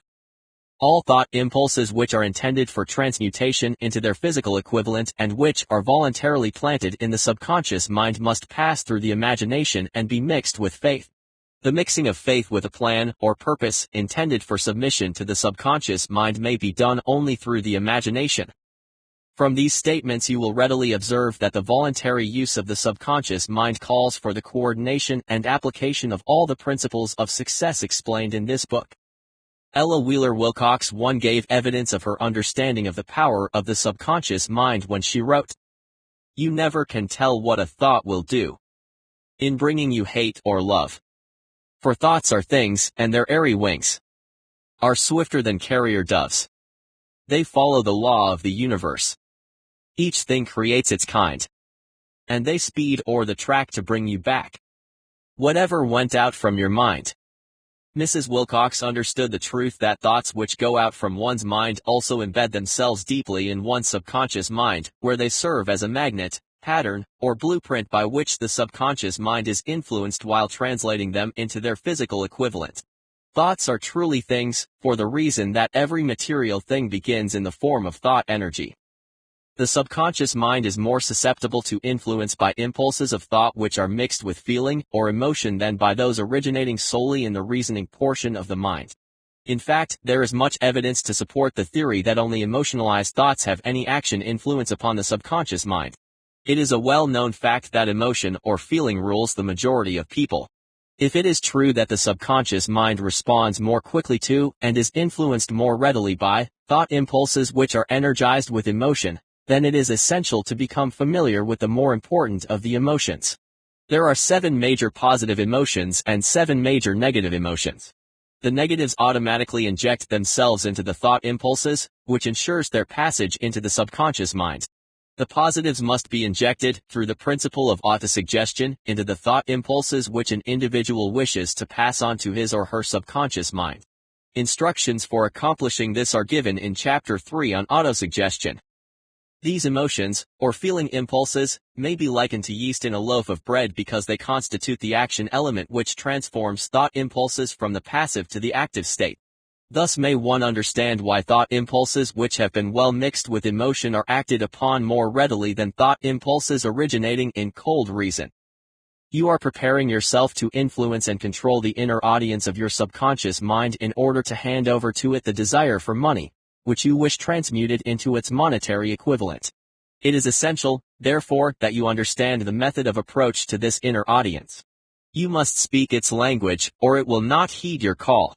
It understands best the language of emotion or feeling.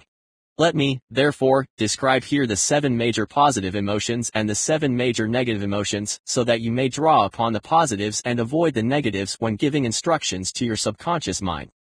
The 7 major positive emotions. The emotion of desire. The emotion of faith. The emotion of love. The emotion of sex. The emotion of enthusiasm. The emotion of romance. The emotion of hope. There are other positive emotions, but these are the 7 most powerful and the ones most commonly used in creative effort. Master these 7 emotions, they can be mastered only by use, and the other positive emotions will be at your command when you need them.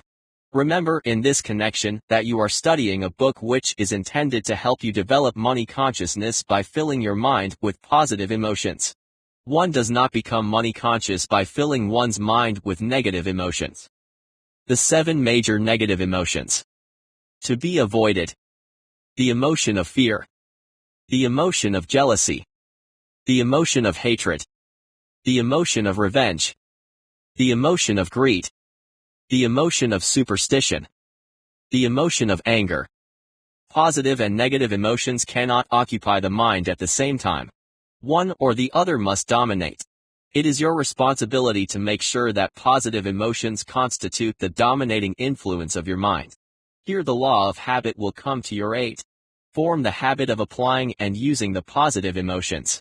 Eventually, they will dominate your mind so completely that the negatives cannot enter it.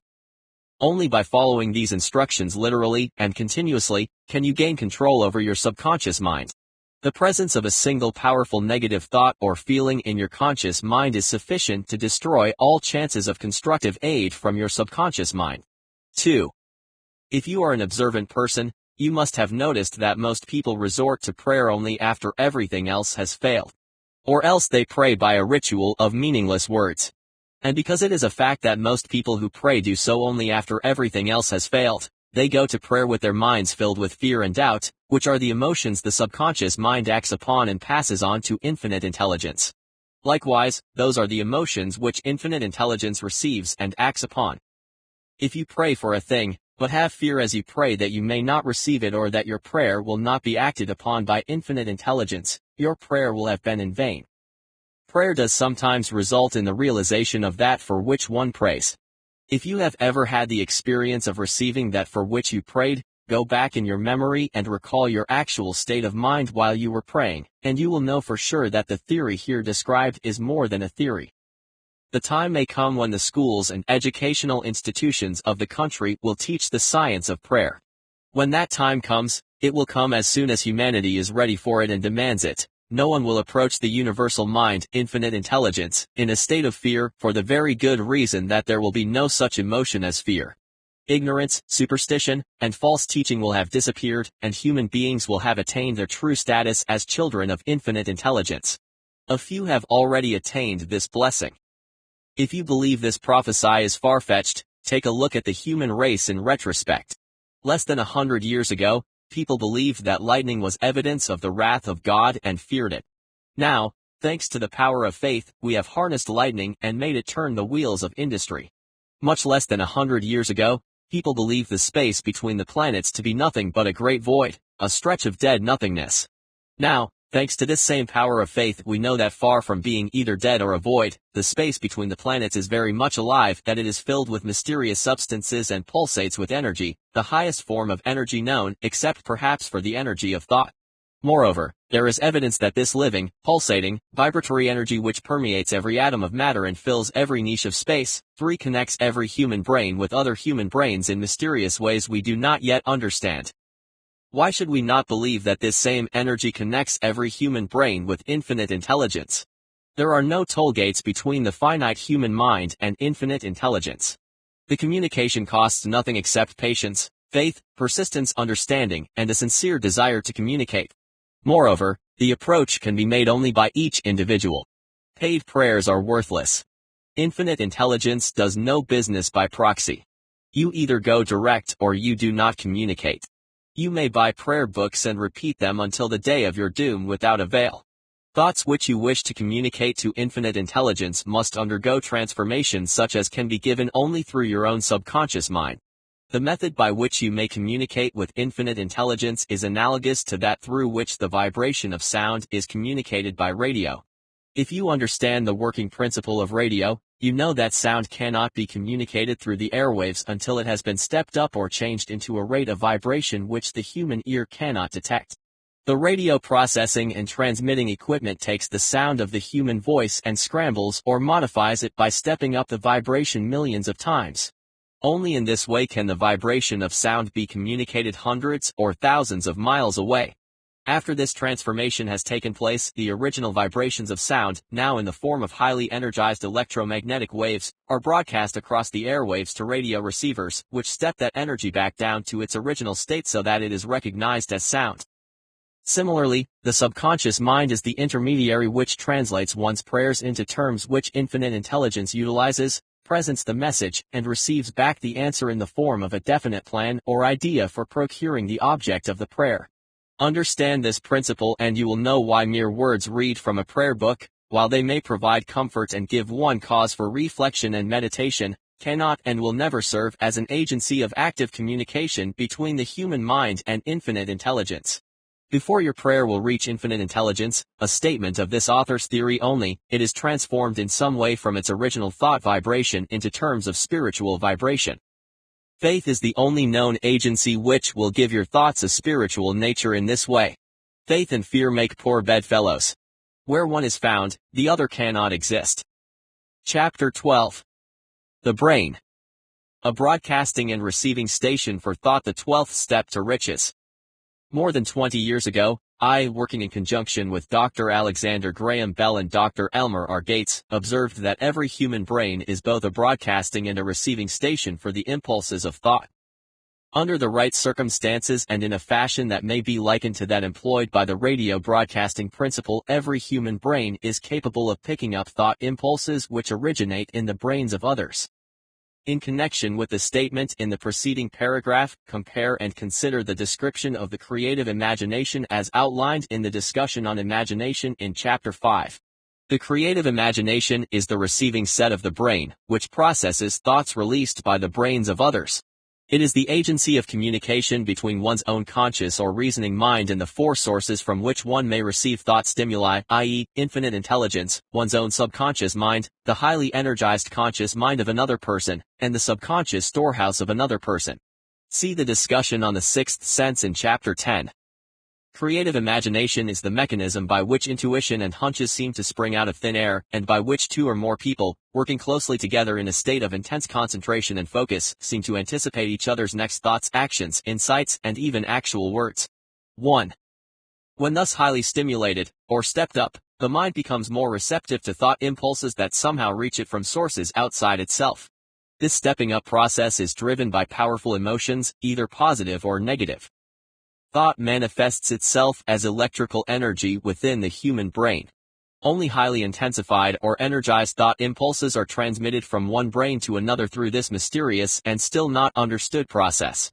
Thought which has been modified or stepped up by any of the major emotions is the only type of thought which passes from one brain to another through the broadcasting machinery of the human brain. The emotion of sex stands at the head of the list of human emotions as far as intensity and driving force are concerned. The brain which has been stimulated by the emotion of sex is much more highly energized than it is when that emotion is dormant or absent. To reiterate an earlier point, stimulated by the emotion of sex refers to a sex drive that is vigorous and powerful, yet under control, channeled, and given adequate and appropriate expression. The result of sex transmutation is the increase of this energizing effect on thoughts and thought processes to such a pitch that the creative imagination becomes highly receptive to ideas, which it seems to literally pluck out of thin air.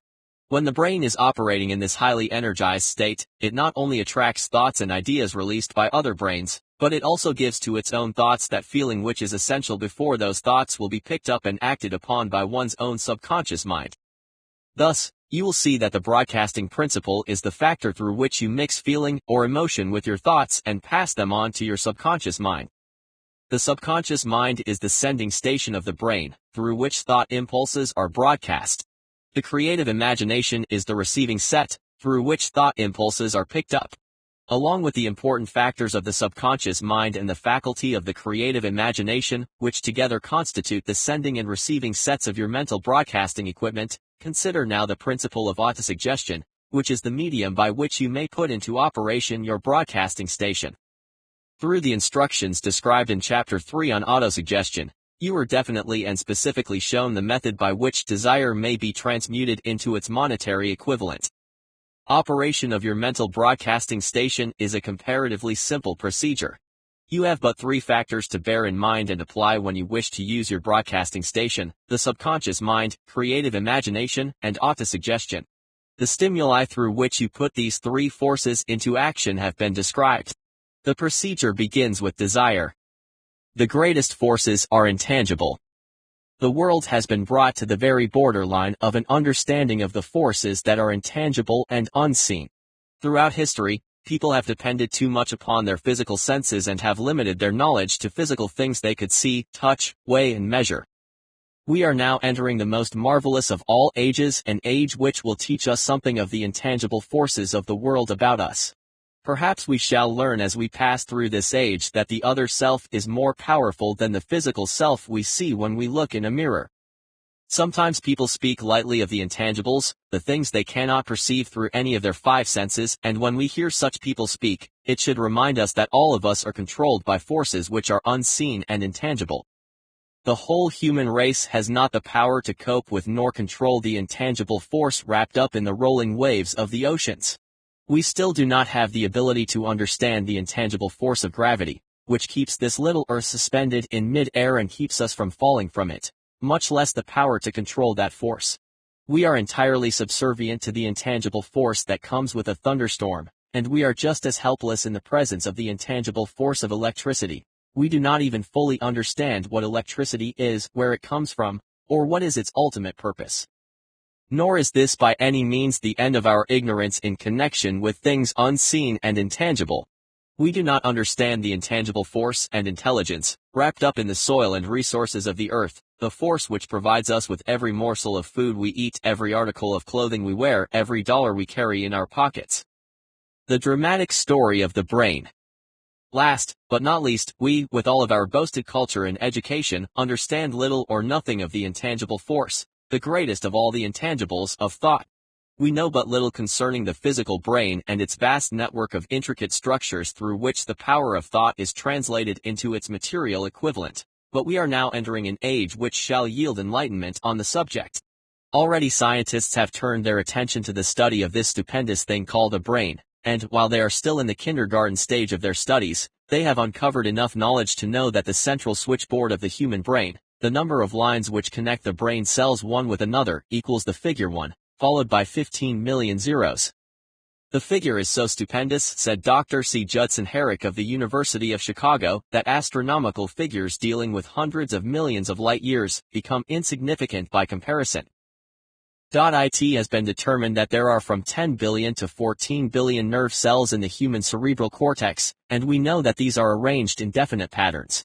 These arrangements are not haphazard. They are orderly, recently developed methods. Draw off action currents from very precisely located cells. Amplify them. And record potential differences to a millionth of a volt. It is inconceivable that such a network of intricate equipment should be in existence for the sole purpose of carrying on the physical functions incidental to growth and maintenance of the physical body. Is it not likely that the same system that gives billions of brain cells the media for communication one with another, provides also the means of communication with other intangible forces? After this book had been written, and just before the manuscript went to the publisher, there appeared in the New York Times an editorial showing that at least one great university and one intelligent investigator in the field of mental phenomena were carrying on organized research through which conclusions were reached that parallel many of those described in this and the following chapter. The editorial briefly analyzed the work carried on by Dr. Rhine and his associates at Duke University. What is telepathy? A month ago we cited on this page some of the remarkable results achieved by Professor Rhine and his associates at Duke University from more than 100,000 tests to determine the existence of telepathy and clairvoyance. These results were summarized in the first 2 articles in Harper magazine. In the second that has now appeared, the author, E. H. Wright, attempts to summarize what has been learned, or what it seems reasonable to infer, regarding the exact nature of these extrasensory modes of perception. The actual existence of telepathy and clairvoyance now seems to some scientists enormously probable as the result of Rhine's experiments. Various percipients were asked to name as many cards in a special pack as they could without looking at them and without other sensory access to them. About a score of men and women were discovered who could regularly name so many of the cards correctly that there was not one chance in many a million of their having done their feats by luck or accident. But how did they do them? These powers, assuming that they exist, do not seem to be sensory. There is no known organ for them. The experiments worked just as well at distances of several hundred miles as they did in the same room. These facts also dispose, in Mr. Wright's opinion, of the attempt to explain telepathy or clairvoyance through any physical theory of radiation. All known forms of radiant energy decline inversely as the square of the distance traversed. Telepathy and clairvoyance do not. But they do vary through physical causes as our other mental powers do. Contrary to widespread opinion, they do not improve when the percipient is asleep or half asleep, but, on the contrary, when he is most wide awake and alert. Rhine discovered that a narcotic will invariably lower a percipient score, while a stimulant will always send it higher. The most reliable performer apparently cannot make a good score unless he tries to do his best. One conclusion Wright draws with some confidence is that telepathy and clairvoyance are one and the same gift. That is, the faculty that sees a card face down on a table seems to be exactly the same one that reads a thought residing only in another mind. There are several grounds for believing this. So far, for example, the 2 gifts have been found in every person who enjoys either of them. In every one so far the two have been of equal vigor almost exactly. Screens, walls, distances have no effect at all on either. Wright advances from this conclusion to express what he puts forward as no more than the mere hunch that other extrasensory experiences, prophetic dreams, premonitions of disaster, and the like, may also prove to be part of the same faculty. The reader is not asked to accept any of these conclusions unless he finds it necessary, but the evidence that Rhine has piled up must remain impressive. In view of Dr. Rhine's announcement in connection with the conditions under which the mind responds to what he terms extrasensory modes of perception, I now feel privileged to add to his testimony by stating that my associates and I have discovered what we believe to be the ideal conditions under which the mind can be stimulated so that the sixth sense described in the next chapter can be made to function in a practical way. The conditions to which I refer consist of a close working alliance between myself and 2 members of my staff. Through experimentation and practice, we discovered how to stimulate our minds, by applying the principle used in connection with the invisible counselors described in the next chapter, so that we can, by a process of blending our 3 minds into one, find the solution to a great variety of problems. The procedure is simple. We sit down at a conference table, clearly state the nature of the problem we have under consideration, then begin discussing it. Each contributes whatever thoughts that may occur. The strange thing about this method of mind stimulation is that it places each participant in communication with unknown sources of knowledge definitely outside his own experience. If you understand the principle described in Chapter 9 on the master mind, you of course recognize the round table procedure here described as being a practical application of the mastermind. To this method of mind stimulation, through harmonious discussion of definite subjects among 3 people, illustrates the simplest and most practical use of the mastermind. By adopting and following a similar plan, any student of this philosophy may come into possession of the famous Carnegie formula briefly described in the introduction. If it means nothing to you at this time, mark this page and read it again after you have finished the final chapter. Chapter 13. The Sixth Sense. The Door to the Temple of Wisdom, the 13th Step to Riches. The 13th step to riches, the final step, is known as the sixth sense, through which infinite intelligence may and will communicate voluntarily, without any effort from or demands by the individual. This principle is the apex of the Think and Grow Rich philosophy. It can be assimilated, understood, and applied only by first mastering the other 12 principles explained in the previous chapters. 1. The sixth sense is that portion of the subconscious mind which has been referred to as creative imagination. It has also been referred to as the receiving set through which ideas, plans, and thoughts flash into the mind. These flashes are sometimes called hunches or inspirations. The sixth sense defies description. It cannot be described to a person who has not mastered the other principles of this philosophy because such a person has no knowledge and no experience with which the sixth sense may be compared. Understanding of the sixth sense comes only by meditation through mind development from within. The sixth sense most likely is the medium of contact between the finite human mind and infinite intelligence, and for this reason it is a mixture of both the mental and the spiritual. It is believed to be the point at which the human mind contacts the universal mind. After you have mastered all of the success principles explained in this book, you will be prepared to accept as truth a statement which may otherwise be incredible to you, namely, through the aid of the sixth sense, you will be warned of impending dangers in time to avoid them and notified of opportunities in time to embrace them. With the development of the sixth sense, there comes to your aid, to do your bidding, a guardian angel, who will open to you at all times the door to the temple of wisdom. Whether or not this is a statement of truth you will never know except by following the instructions described in the pages of this book or some similar method of procedure. I am not a believer in nor an advocate of miracles, for the reason that I have enough knowledge of nature to understand that nature never deviates from her established laws. Some of her laws are so incomprehensible that they produce what appear to be miracles. The sixth sense comes as near to being a miracle as anything I have ever experienced, and it appears so only because I do not understand the method by which this principle is operated. This much I do know: there is a power, or a first cause, or an intelligence, which permeates every atom of matter and embraces every unit of energy perceptible to the human mind, and this infinite intelligence converts acorns into oak trees, causes water to flow downhill in response to the law of gravity, follows night with day, and winter with summer, each maintaining its proper place and relationship to the other. This intelligence may, through the principles of the Think and Grow Rich philosophy, be induced to aid in transmuting desires into concrete, or material, form. I have this knowledge because I have experimented with it, and have experienced it. Step by step through the preceding chapters, you have been led to this, the last principle. If you have mastered each of the preceding principles, you are now prepared to accept without being skeptical the stupendous claims made here. If you have not mastered the other principles, you must do so before you may determine definitely whether or not the claims made in this chapter are fact or fiction. While I was passing through the age of hero worship, I found myself trying to imitate those whom I most admired. Moreover, I discovered that the element of faith with which I endeavored to imitate my idols gave me great capacity to do so quite successfully. I have never entirely divested myself of this habit of hero worship, although I have passed the age commonly given over to such. My experience has taught me that the next best thing to being truly great is to emulate the great by feeling and action as nearly as possible. Long before I had ever written a line for publication, or endeavored to deliver a speech in public, I followed the habit of reshaping my own character by trying to imitate the 9 individuals whose lives and life's work had been most impressive to me.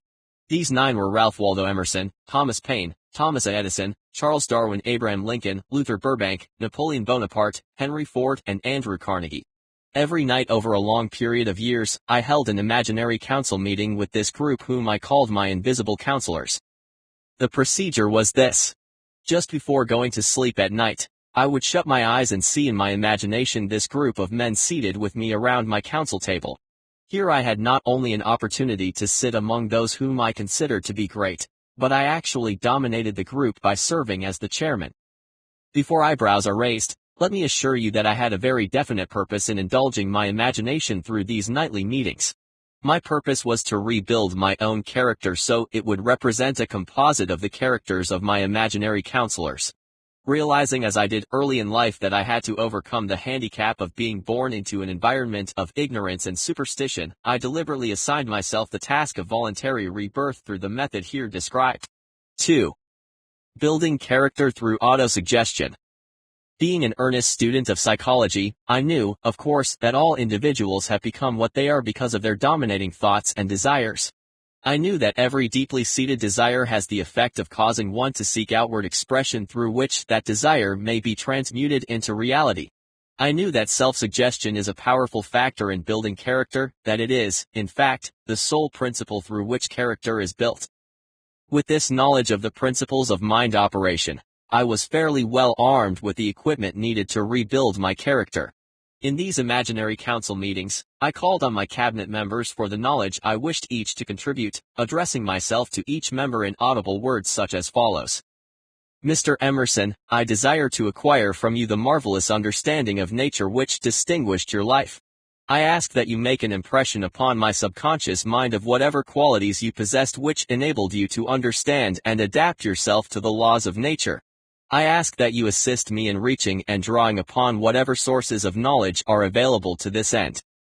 Mr. Burbank, I request that you pass on to me the knowledge which enabled you to so harmonize the laws of nature that you caused the cactus to shed its thorns and become an edible food. Give me access to the knowledge which enabled you to make 2 blades of grass grow where but one grew before, and helped you to blend the coloring of the flowers with more splendor and harmony, for you alone have successfully gilded the lily. Napoleon, I desire to acquire from you, by emulation, the marvelous ability you possess to inspire men and to arouse them to greater and more determined spirit of action. Also to acquire the spirit of enduring faith, which enabled you to turn defeat into victory and to surmount staggering obstacles. Emperor of fate, king of chance, men of destiny, I salute you. Mr. Paine, I desire to acquire from you the freedom of thought and the courage and clarity with which to express convictions which so distinguished you. Mr. Darwin, I wish to acquire from you the marvelous patience and ability to study cause and effect, without bias or prejudice, so exemplified by you in the field of natural science. Mr. Lincoln, I desire to build into my own character the keen sense of justice, the untiring spirit of patience, the sense of humor, the human understanding, and the tolerance which were your distinguishing characteristics. Mr. Carnegie, I am already indebted to you for my choice of a life's work, which has brought me great happiness and peace of mind. I wish to acquire a thorough understanding of the principles of organized effort which you used so effectively in the building of a great industrial enterprise. Mr. Ford, you have been among the most helpful of the people who have supplied much of the material essential to my work. I wish to acquire your spirit of persistence, the determination, poise and self-confidence which have enabled you to master poverty and to organize, unify and simplify human effort so that I may help others to follow in your footsteps. Mr. Edison, I have seated you nearest to me, at my right, because of the personal cooperation you have given me during my research into the causes of success and failure. I wish to acquire from you the marvelous spirit of faith with which you have uncovered so many of nature's secrets, the spirit of unremitting toil with which you have so often wrested victory from defeat. My method of addressing the members of the imaginary cabinet would vary according to the traits of character in which I was for the moment most interested in acquiring. I studied the records of their lives with painstaking care. After some months of this nightly procedure, I was astounded by the discovery that these imaginary figures became apparently real. Each of these 9 men developed individual characteristics, which surprised me. For example, Lincoln developed the habit of always being late, then walking around in solemn parade.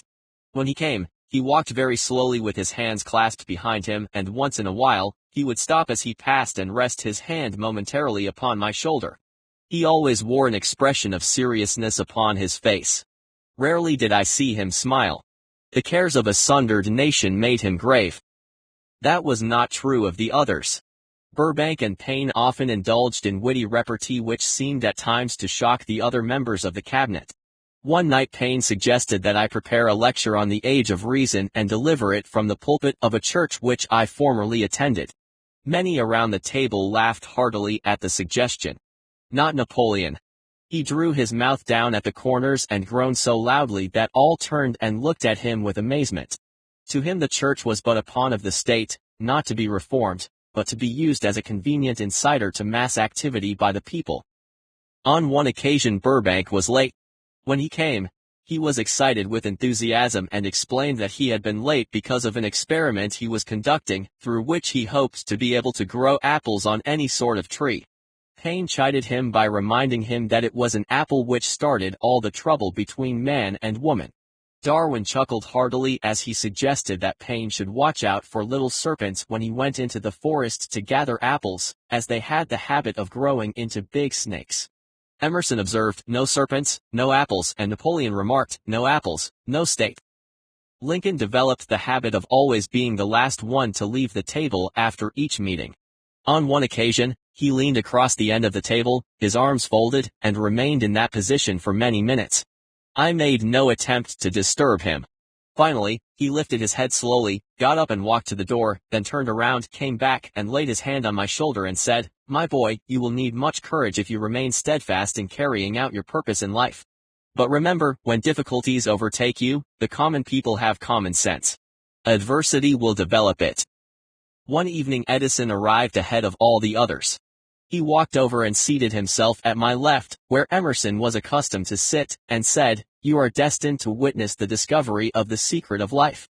When the time comes, you will observe that life consists of great swarms of energy, or entities, each as intelligent as human beings think themselves to be. These units of life group together like hives of bees and remain together until they disintegrate through lack of harmony. These units have differences of opinion, the same as human beings, and often fight among themselves. These meetings which you are conducting will be very helpful to you. They will bring to your rescue some of the same units of life which served the members of your cabinet during their lives. These units are eternal. They never die. Your own thoughts and desires serve as the magnet which attracts units of life from the great ocean of life out there. Only the friendly units are attracted, the ones which harmonize with the nature of your desires. The other members of the cabinet began to enter the room. Edison got up and slowly walked around to his own seat. Edison was still living when this happened. It impressed me so greatly that I went to see him and told him about the experience. He smiled broadly and said, "Your dream was more a reality than you may imagine it to have been." He added no further explanation to his statement. 3. These meetings became so realistic that I became fearful of their consequences and discontinued them for several months. The experiences were so uncanny I was afraid if I continued them I would lose sight of the fact that the meetings were purely experiences of my imagination. Some 6 months after I had discontinued the practice, I was awakened one night, or thought I was, when I saw Lincoln standing at my bedside. He said, "The world will soon need your services. It is about to undergo a period of chaos which will cause men and women to lose faith and become panic-stricken. Go ahead with your work and complete your philosophy. That is your mission in life. If you neglect it for any cause whatsoever, you will be reduced to a primal state and be compelled to retrace the cycles through which you have passed during thousands of years." The following morning, I was unable to tell whether I had dreamed this or had actually been awake, and I have never since found out which it was, but I do know that the dream, if it were a dream, was so vivid in my mind the next day that I resumed my meetings the following night. At our next meeting the members of my cabinet all filed into the room together and stood at their accustomed places at the council table, while Lincoln raised a glass and said, "Gentlemen, let us drink a toast to a friend who has returned to the fold." After that, I began to add new members to my cabinet, until soon it grew to more than 50, among them Christ, St. Paul, Galileo, Copernicus, Aristotle, Plato, Socrates, Homer, Voltaire, Spinoza, Kant, Schopenhauer, Newton, Confucius, Albert Hubbard, Woodrow Wilson, and William James. This is the first time that I have ever had the courage to mention this in writing. Heretofore, I have remained quiet on the subject because I knew from my own attitude in connection with such matters that I would be misunderstood if I described my unusual experience. I have been emboldened now to reduce my experience to the printed page because I am now less concerned about what they say than I was in the years that have passed. One of the blessings of maturity is that it sometimes brings one greater courage to be truthful, regardless of what those who do not understand may think or say. Lest I be misunderstood, I wish here to state most emphatically that I still regard my cabinet meetings as being purely imaginary, but I feel entitled to suggest that while the members of my cabinet may be purely fictional and the meetings existent only in my own imagination, they have led me into glorious paths of adventure, rekindled an appreciation of true greatness, encouraged creative endeavor, and emboldened the expression of honest thought. Somewhere in the cell structure of the human brain is an area which receives vibrations of thought ordinarily called hunches. So far, science has not discovered where this site of the sixth sense is located, but this is not important. The fact remains that human beings do receive accurate knowledge through sources other than the 5 physical senses. Such knowledge generally is received when the mind is under the influence of extraordinary stimulation. Any emergency which arouses the emotions and causes the heart to beat more rapidly than normal may, and often does, bring the sixth sense into action. Anyone who has experienced a near accident while driving knows that on such occasions the sixth sense often comes to one's rescue and aids, by split seconds, in avoiding the accident. These facts are mentioned preliminary to a statement of fact which I shall now make, namely, that during my meetings with the invisible counselors I found my mind most receptive to ideas, thoughts, and knowledge which reach me through the sixth sense.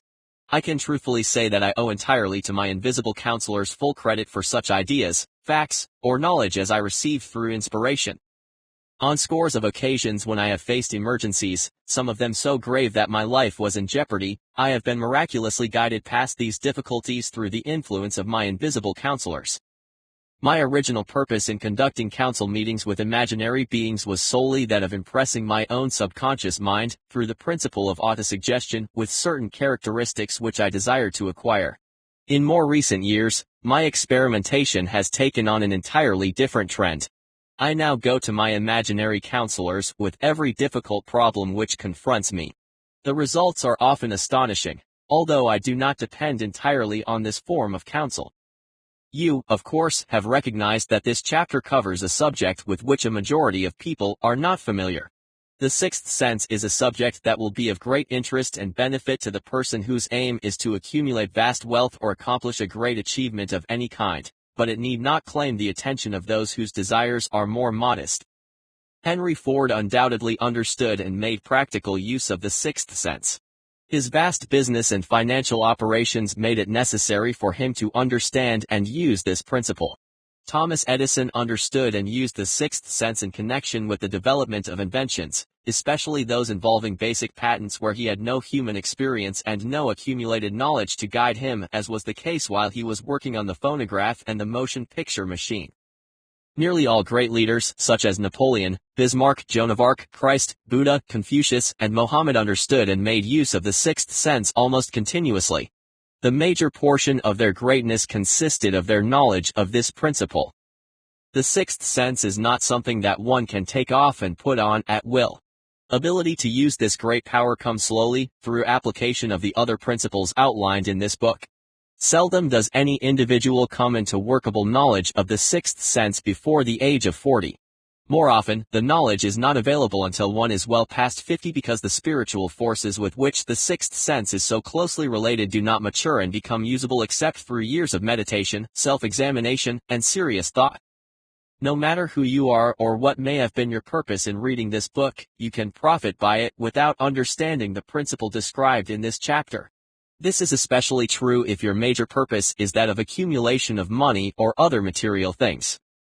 This chapter on the sixth sense was included because the book is designed to present a complete philosophy by which individuals may unerringly guide themselves in attaining whatever they ask of life. The starting point of all achievement is desire. The finishing point is that brand of knowledge which leads to understanding, understanding of self, understanding of others, understanding of the laws of nature, and understanding and recognition of happiness. This sort of understanding comes in its fullness only through familiarity with and use of the principle of the sixth sense, hence that principle had to be included as a part of this philosophy for the benefit of those who demand more than money. Having read this chapter, you must have observed that while reading it you were lifted to a high level of mental stimulation. Splendid! Come back to this chapter again a month from now, read it once more, and observe that your mind will soar to a still higher level of stimulation. Repeat this experience from time to time, giving no concern as to how much or how little you learn at the time, and eventually you will find yourself in possession of a power that will enable you to throw off discouragement, master fear, overcome procrastination, and draw freely upon your imagination. Then you will have felt the touch of that unknown something which has been the moving spirit of every truly great thinker, leader, artist, musician, writer, scientist, or statesman. Then you will be in position to transmute your desires into their physical or financial counterpart as easily as you may lie down and quit at the first sign of opposition. Faith versus fear. Previous chapters have described how to develop faith through autosuggestion, desire, and the subconscious mind. The final pages of this book will present detailed instructions for the mastery of fear. Here will be found a full description of the 6 fears which are the cause of all discouragement, timidity, procrastination, indifference, indecision, and the lack of ambition, self-reliance, initiative, self-control, and enthusiasm. Search yourself carefully as you study these 6 enemies, as they may exist only in your subconscious mind, where their presence will be hard to detect. Remember, too, as you analyze the 6 ghosts of fear, that they are nothing but ghosts because they exist only in one's mind. Remember also that ghosts, creations of uncontrolled imagination, have caused most of the damage people have done to their own minds. Therefore, ghosts can be as dangerous as if they lived and walked on the earth in physical bodies. 4. Epilogue. How to outwit the 6 ghosts of fear. Take inventory of yourself as you read this and find out how many of the ghosts stand in your way. Before you can put any portion of the Think and Grow Rich philosophy into successful use, your mind must be prepared to receive it. The preparation is not difficult. It begins with study, analysis, and an understanding of 3 enemies which you shall have to clear out. These are indecision, doubt, and fear.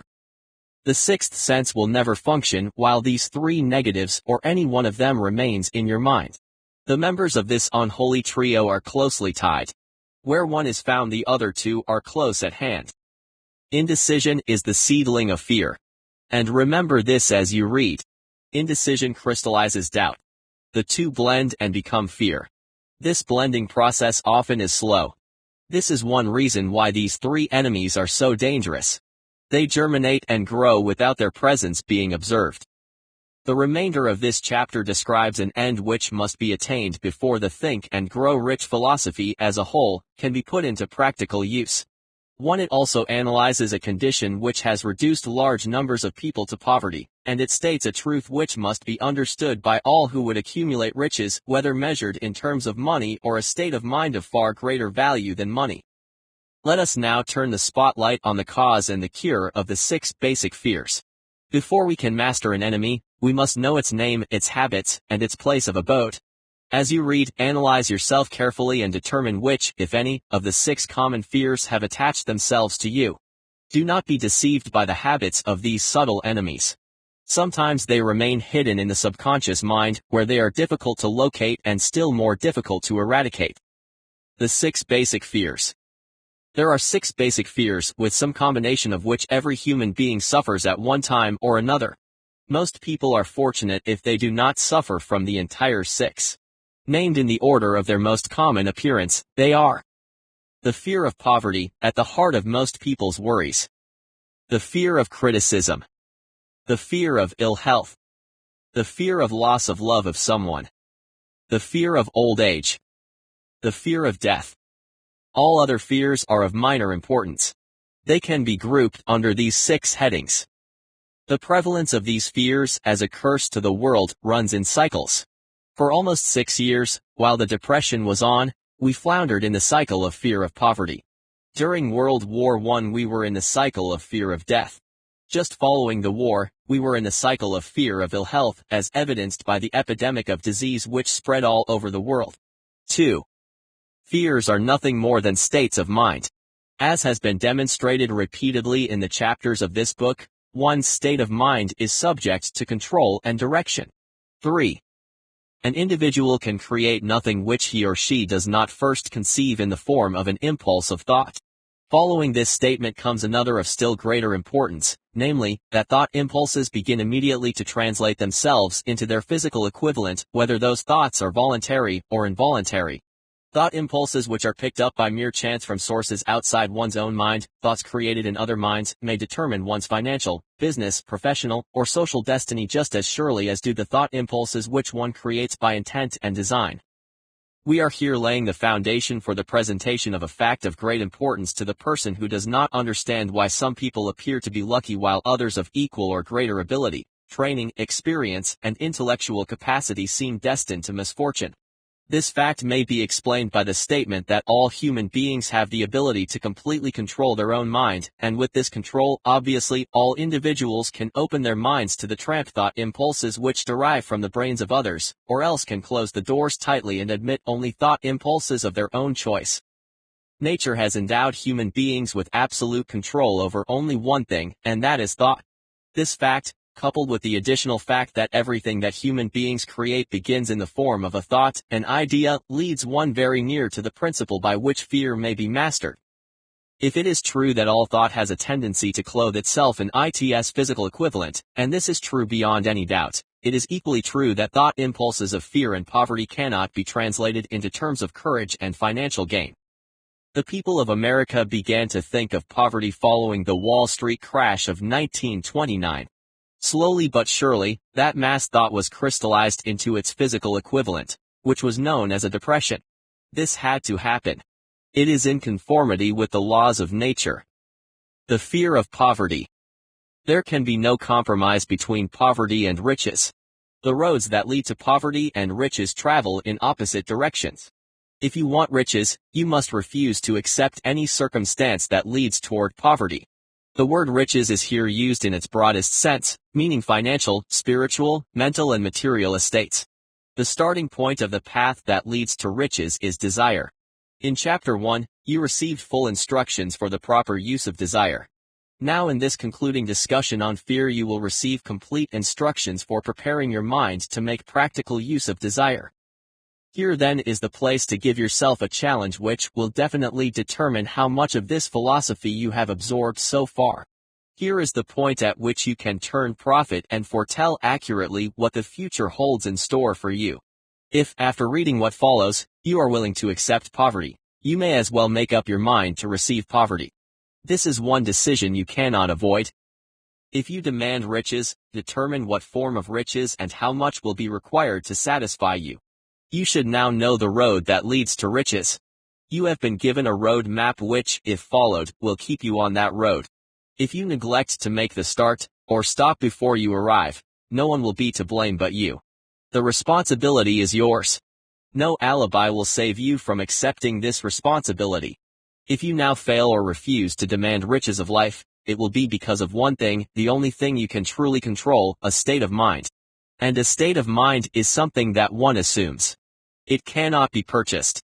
It must be created. Fear of poverty is a state of mind, nothing else.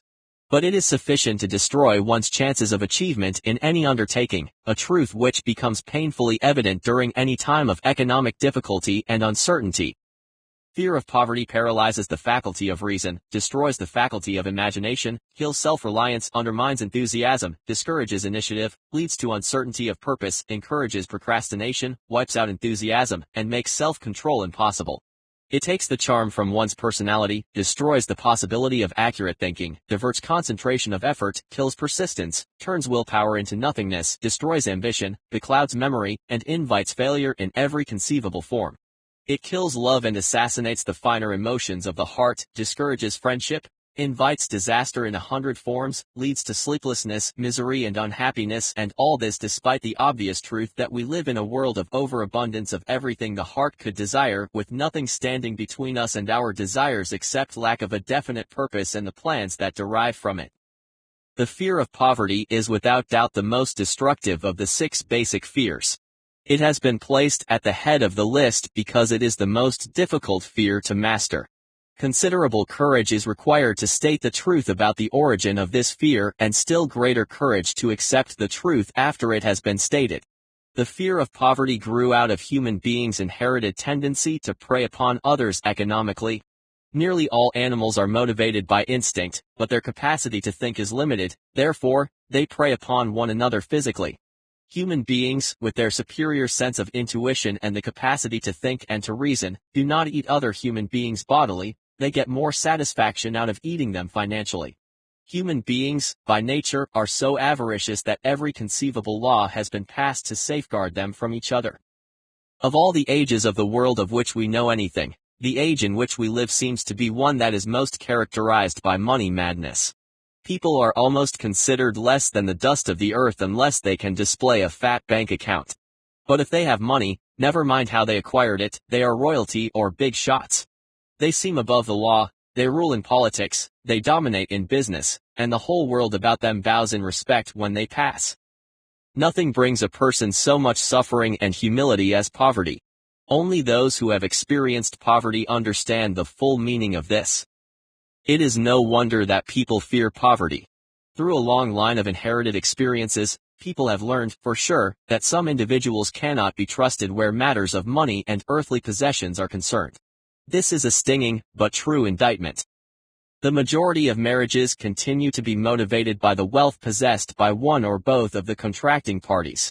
It is no wonder, therefore, that the divorce courts stay busy. So eager are people to possess wealth that they will acquire it in whatever manner they can, through legal methods if possible, through other methods if necessary or expedient. Self-analysis may disclose weaknesses which one does not like to acknowledge. This form of examination is essential for all who demand of life more than mediocrity and poverty. Remember, as you check yourself point by point, that you are both the court and the jury, the prosecuting attorney and the attorney for the defense, the plaintiff and the defendant, and it is you who are on trial. Face the facts squarely. Ask yourself definite questions and demand direct replies. When your examination is over, you will know more about yourself. If you do not feel that you can be an impartial judge in this self-examination, call upon someone who knows you well to serve as judge while you cross-examine yourself. You are after the truth. Get it, no matter at what cost, even though it may temporarily embarrass you. The majority of people, if asked what they fear most, would reply, "I fear nothing." The reply would be inaccurate because few people realize that they are bound, handicapped, and whipped spiritually and physically by some form of fear. So subtle and deeply seated is the emotion of fear that one may go through life burdened with it, never recognizing its presence. Only a courageous analysis will disclose the presence of this universal enemy. When you begin such an analysis, search deeply into your character. Here is a list of the symptoms for which you should look. Symptoms of the fear of poverty. Indifference. Commonly expressed through lack of ambition, willingness to tolerate poverty, acceptance of whatever compensation life may offer without protest, mental and physical laziness, lack of initiative, imagination, enthusiasm and self-control. Indecision. The habit of permitting others to do one's thinking. Staying on the fence. Doubt. Generally expressed through alibis and excuses designed to cover up, explain away, or apologize for one's failures, sometimes expressed in the form of envy of those who are successful or by criticism of them. Worry. Usually expressed by finding fault with others, a tendency to spend beyond one's income, neglect of personal appearance, scowling and frowning, intemperance in the use of alcoholic, sometimes through the use of narcotics, nervousness, lack of poise, self-consciousness and lack of self-reliance. Overcaution. The habit of looking for the negative side of every circumstance, thinking and talking of possible failure instead of concentrating upon the means of succeeding. Knowing all the roads to disaster, but never searching for the plans to avoid failure. Waiting for the right time to begin putting ideas and plans into action, until the waiting becomes a permanent habit. Remembering those who have failed, and forgetting those who have succeeded. Seeing the hole in the donut, but overlooking the donut. Pessimism, leading to indigestion, poor elimination, autointoxication, bad breath and bad disposition. Procrastination. The habit of putting off until tomorrow that which should have been done last year. Spending enough time in creating alibis and excuses to have done the job. This symptom is closely related to overcaution, doubt, and worry. Refusal to accept responsibility when it can be avoided. Willingness to compromise rather than put up a stiff fight. Compromising with difficulties instead of harnessing and using them as stepping stones to advancement. Bargaining with life for a penny, instead of demanding prosperity, opulence, riches, contentment, and happiness. Planning what to do if and when overtaken by failure, instead of burning all bridges and making retreat impossible. Weakness of, and often total lack of, self-confidence, definiteness of purpose, self-control, initiative, enthusiasm, ambition, thrift, and sound reasoning ability. Expecting poverty instead of demanding riches. Association with those who accept poverty instead of seeking the company of those who demand and receive riches. Money talks. Some will ask, why did you write a book about money? Why measure riches in dollars alone? Some will believe, and rightly so, that there are other forms of riches more desirable than money. Yes, there are riches which cannot be measured in terms of dollars, but there are millions of people who will say, give me all the money I need, and I will find everything else I want. The major reason I wrote this book on how to get money is the fact that the world has but lately passed through an experience that left millions of men and women paralyzed with the fear of poverty. What this sort of fear does to one was well described by Westbrook Pegler in the New York World Telegram for. Money is only clamshells or metal discs or scraps of paper, and there are treasures of the heart and soul which money cannot buy, but most people, being broke, are unable to keep this in mind and sustain their spirits. When a man is down and out and on the street, unable to get any job at all, something happens to his spirit which can be observed in the droop of his shoulders, the set of his hat, his walk and his gaze. He cannot escape a feeling of inferiority among people with regular employment, even though he knows they are definitely not his equals in character, intelligence or ability. These people, even his friends, feel on the other hand, a sense of superiority and regard him, perhaps unconsciously, as a casualty. He may borrow for a time, but not enough to carry on in his accustomed way, and he cannot continue to borrow very long. But borrowing in itself, when a man is borrowing merely to live, is a depressing experience, and the money lacks the power of earned money to revive his spirits. Of course, none of this applies to bums or habitual ne'er-do-wells, but only to men of normal ambitions and self-respect. Women in the same predicament must be different. We somehow do not think of women at all in considering the down and outers. They are not recognizable in crowds by the same plain signs which identify busted men. Of course, I do not mean the shuffling hags of the city streets who are the opposite number of the confirmed male bums. I mean reasonably young, decent and intelligent women. There must be many of them, but their despair is not apparent. When a man is down and out, he has time on his hands for brooding. He may travel miles to see a man about a job and discover that the job is filled, or that it is one of those jobs with no base pay but only a commission on the sale of some useless knick-knack which nobody would buy. Turning that down, He finds himself back on the street with nowhere to go but just anywhere. So he walks and walks. He gazes into store windows at luxuries which are not for him, and feels inferior and gives way to people who stop to look with an active interest. He wanders into the railroad station or puts himself down in the library to ease his legs and soak up a little heat, but that isn't looking for a job, so he gets going again. He may not know it, but his aimlessness would give him away even if the very lines of his figure did not. He may be well dressed in the clothes left over from the days when he had a steady job, but the clothes cannot disguise the droop. He sees thousands of other people, bookkeepers or clerks or chemists, busy at their work and envies them from the bottom of his soul. They have their independence, their self-respect and manhood, and he simply cannot convince himself that he is a good man, too, though he argue it out and arrive at a favorable verdict hour after hour. It is just money which makes this difference in him. With a little money he would be himself again. 5. The fear of criticism.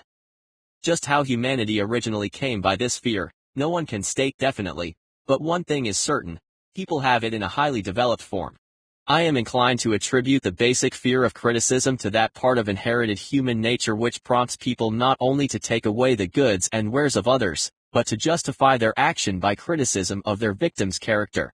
It is a well-known fact that thieves will criticize those from whom they steal and that politicians seek office not by displaying their own virtues and qualifications, but by attempting to besmirch their opponents. The fear of criticism takes on many forms, the majority of which are petty and trivial. 6. The astute manufacturers of clothing have not been slow to capitalize on this basic fear with which all humanity has been cursed. Every season the styles in many articles of wearing apparel change. Who establishes the styles? Certainly not the purchaser of clothing, but the manufacturers. Why do they change the styles so often? The answer is obvious. They change the styles so they can sell more clothes. For the same reason the manufacturers of automobile, with a few rare and very sensible exceptions, change styles of models every season. No one wants to drive an automobile which is not of the latest style, although the older model may actually be the better car. We have been describing the manner in which people behave under the influence of the fear of criticism as applied to the small and petty things of life. Let us now examine human behavior when this fear affects people in connection with the more important events of human relationship. Take, for example, practically any person who has reached the age of mental maturity, from 35 to 40 years of age as a general average, and if you could read the secret thoughts of his or her mind, you would find a very decided disbelief in most of the fables taught by the majority of the dogmatists and theologians a few decades back. Not often, however, will you find an individual who has the courage to openly state his or her belief on this subject. Most people will, if pressed far enough, tell a lie rather than admit that they do not believe all of the stories associated with a religion, particularly if their religion, or sect, is one of those which are rigidly dogmatic and intolerant of questioning. Why does the average person, even in this day of enlightenment, shy away from denying his or her belief in those aspects of religious dogma that are almost surely fabulous, or fable-like? The answer is the fear of criticism. Men and women have been burned at the stake for daring to express their disbelief in ghosts. It is no wonder we have inherited a consciousness which makes us fear criticism. The time was, and not so far in the past, when criticism carried severe punishments, and still does in many countries. The fear of criticism robs people of their initiative, destroys their power of imagination, limits their individuality, takes away their self-reliance, and does them damage in 100 other ways. Parents often do their children irreparable injury by criticizing them. The mother of one of my boyhood chums used to punish him with a switch almost daily, always completing the job with the statement, "You'll land in the penitentiary before you are 20. He was sent to a reformatory at the age of 17. Criticism is the one form of service of which everyone has too much. Everyone has a stock of it which is handed out gratis, whether asked for or not. One's nearest relatives often are the worst offenders. It should be recognized as a crime. In reality, it is a crime of the worst nature for any parent to create an inferiority complex in the mind of a child through unnecessary criticism. Employers who understand human nature get the best there is in their employees not by criticism, but by constructive suggestion. Parents may accomplish the same results with their children. Criticism will plant fear in the human heart, or resentment, but it will not build love or affection. Symptoms of the fear of criticism. This fear is almost as universal as the fear of poverty, and its effects are just as fatal to personal achievement, mainly because this fear destroys initiative and discourages the use of imagination. The major symptoms of the fear are self-consciousness, generally expressed through nervousness, timidity in conversation and in meeting strangers, awkward movement of the hands and limbs, shifting of the eyes. Lack of poise, expressed through lack of voice control, nervousness in the presence of others, poor posture of body, poor memory. Weak personality, lacking in firmness of decision, personal charm, and ability to express opinions definitely. The habit of sidestepping issues instead of meeting them squarely. Agreeing with others without careful examination of their opinions. Inferiority complex. The habit of expressing self-approval by word of mouth and by actions, as a means of covering up a feeling of inferiority. Using big words to impress others, often without knowing the real meaning of the words. Imitating others in dress, speech and manners. Boasting of imaginary achievements. This sometimes gives a surface appearance of a feeling of superiority. Extravagance. The habit of trying to keep up with the Jones, spending beyond one's income. Lack of initiative. Failure to embrace opportunities for self-advancement, fear to express opinions, lack of confidence in one's own ideas, giving evasive answers to questions asked by superiors, hesitancy of manner and speech, deceit in both words and deeds. Lack of ambition. Mental and physical laziness, lack of self-assertion, slowness in reaching decisions, tendency to be easily influenced by others, the habit of criticizing others behind their backs and flattering them to their faces, the habit of accepting defeat without protest, quitting an undertaking when opposed by others, being suspicious of other people without cause, lacking tact in manner and speech, unwillingness to accept the blame for mistakes. The fear of ill health. This fear may be traced to both physical and social heredity.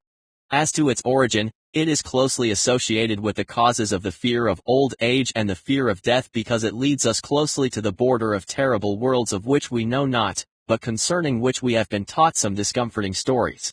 Also, certain unethical people engaged in the business of selling health have had not a little to do with keeping alive the fear of ill health. In the main, we fear ill health because of the terrible pictures which have been planted in our mind of what may happen if death should overtake us. We also fear it because of the economic toll which it may claim. A reputable physician estimated that 75% of all people who visit physicians for professional service suffer from hypochondria, imaginary illness. It has been shown most convincingly that the fear of disease, even where there is not the slightest cause for fear, often produces the physical symptoms of the disease fear. Powerful and mighty is the human mind. It builds or it destroys. Playing upon this common weakness of fear of ill health, dispensers of patent medicines have reaped fortunes. This form of imposition upon credulous humanity became so prevalent some years ago that Collier's weekly magazine 7 conducted a bitter campaign against some of the worst offenders in the patent medicine business. 8. Through a series of experiments conducted some years ago, it was demonstrated that people can be made ill by suggestion alone. We conducted this experiment by causing 3 acquaintances to visit the victims. Each visitor asked the question, "What ails you? You look terribly ill." The first questioner usually provoked a grin and a nonchalant "Oh, nothing, I'm all right" from the victim. The second questioner usually was answered with the statement, "I don't know exactly, but I do feel badly." The third questioner was usually met with the frank admission that the victim was actually feeling ill. Try this on acquaintances if you doubt that it will make them uncomfortable, but do not carry the experiment too far because some people may actually develop serious physical symptoms in response to suggestion. There is a certain religious sect whose members take vengeance upon their enemies by the hexing method.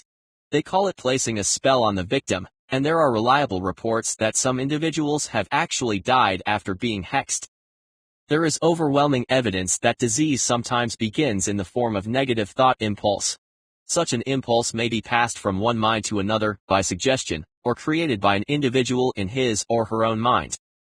A man who was blessed with more wisdom than this incident might indicate, once said, "When anyone asks me how I feel, I always want to answer by knocking him down." Physicians sometimes send patients into new climates for their health because a change of mental attitude is necessary. The seed of the fear of ill health lives in every human mind.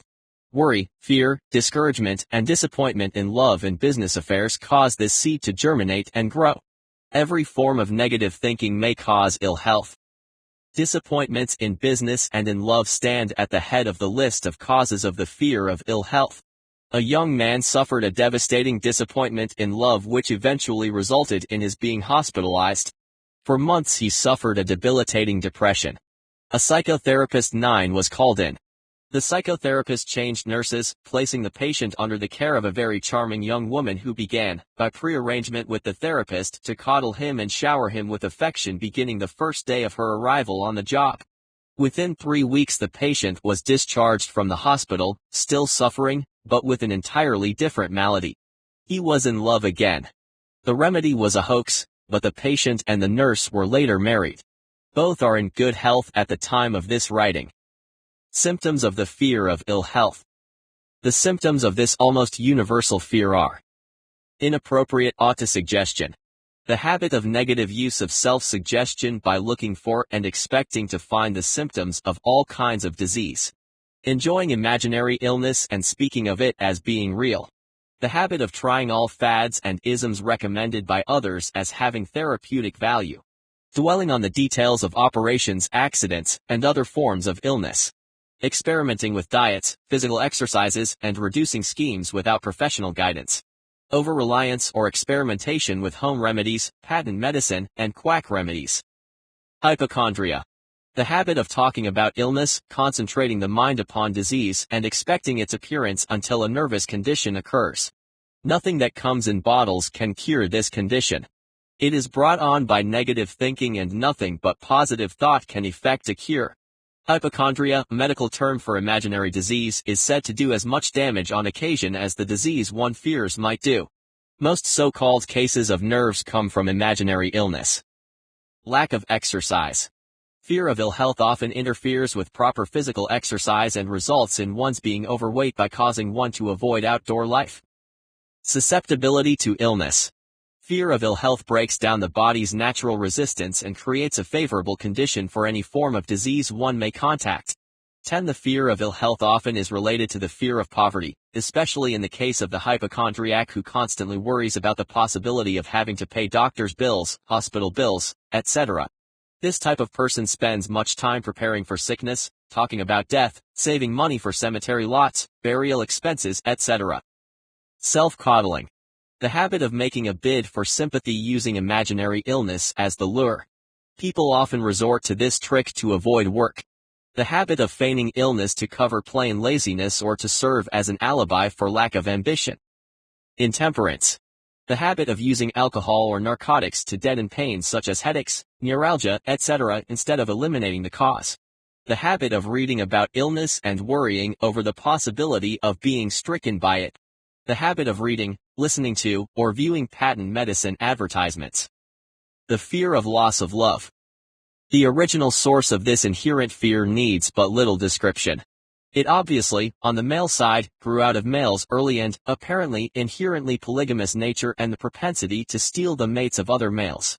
It also derives, on the female side, from woman's maternal instincts and need for protection during periods of pregnancy and early child nurturing. Both men and women, therefore, have a biological and behavioral basis to fear the loss of love or mate companionship. Jealousy and other similar forms of neurosis thus grow out of human beings' inherited fear of the loss of security that the loss of love and companionship of another person represents. This fear is the most painful of all the 6 basic fears.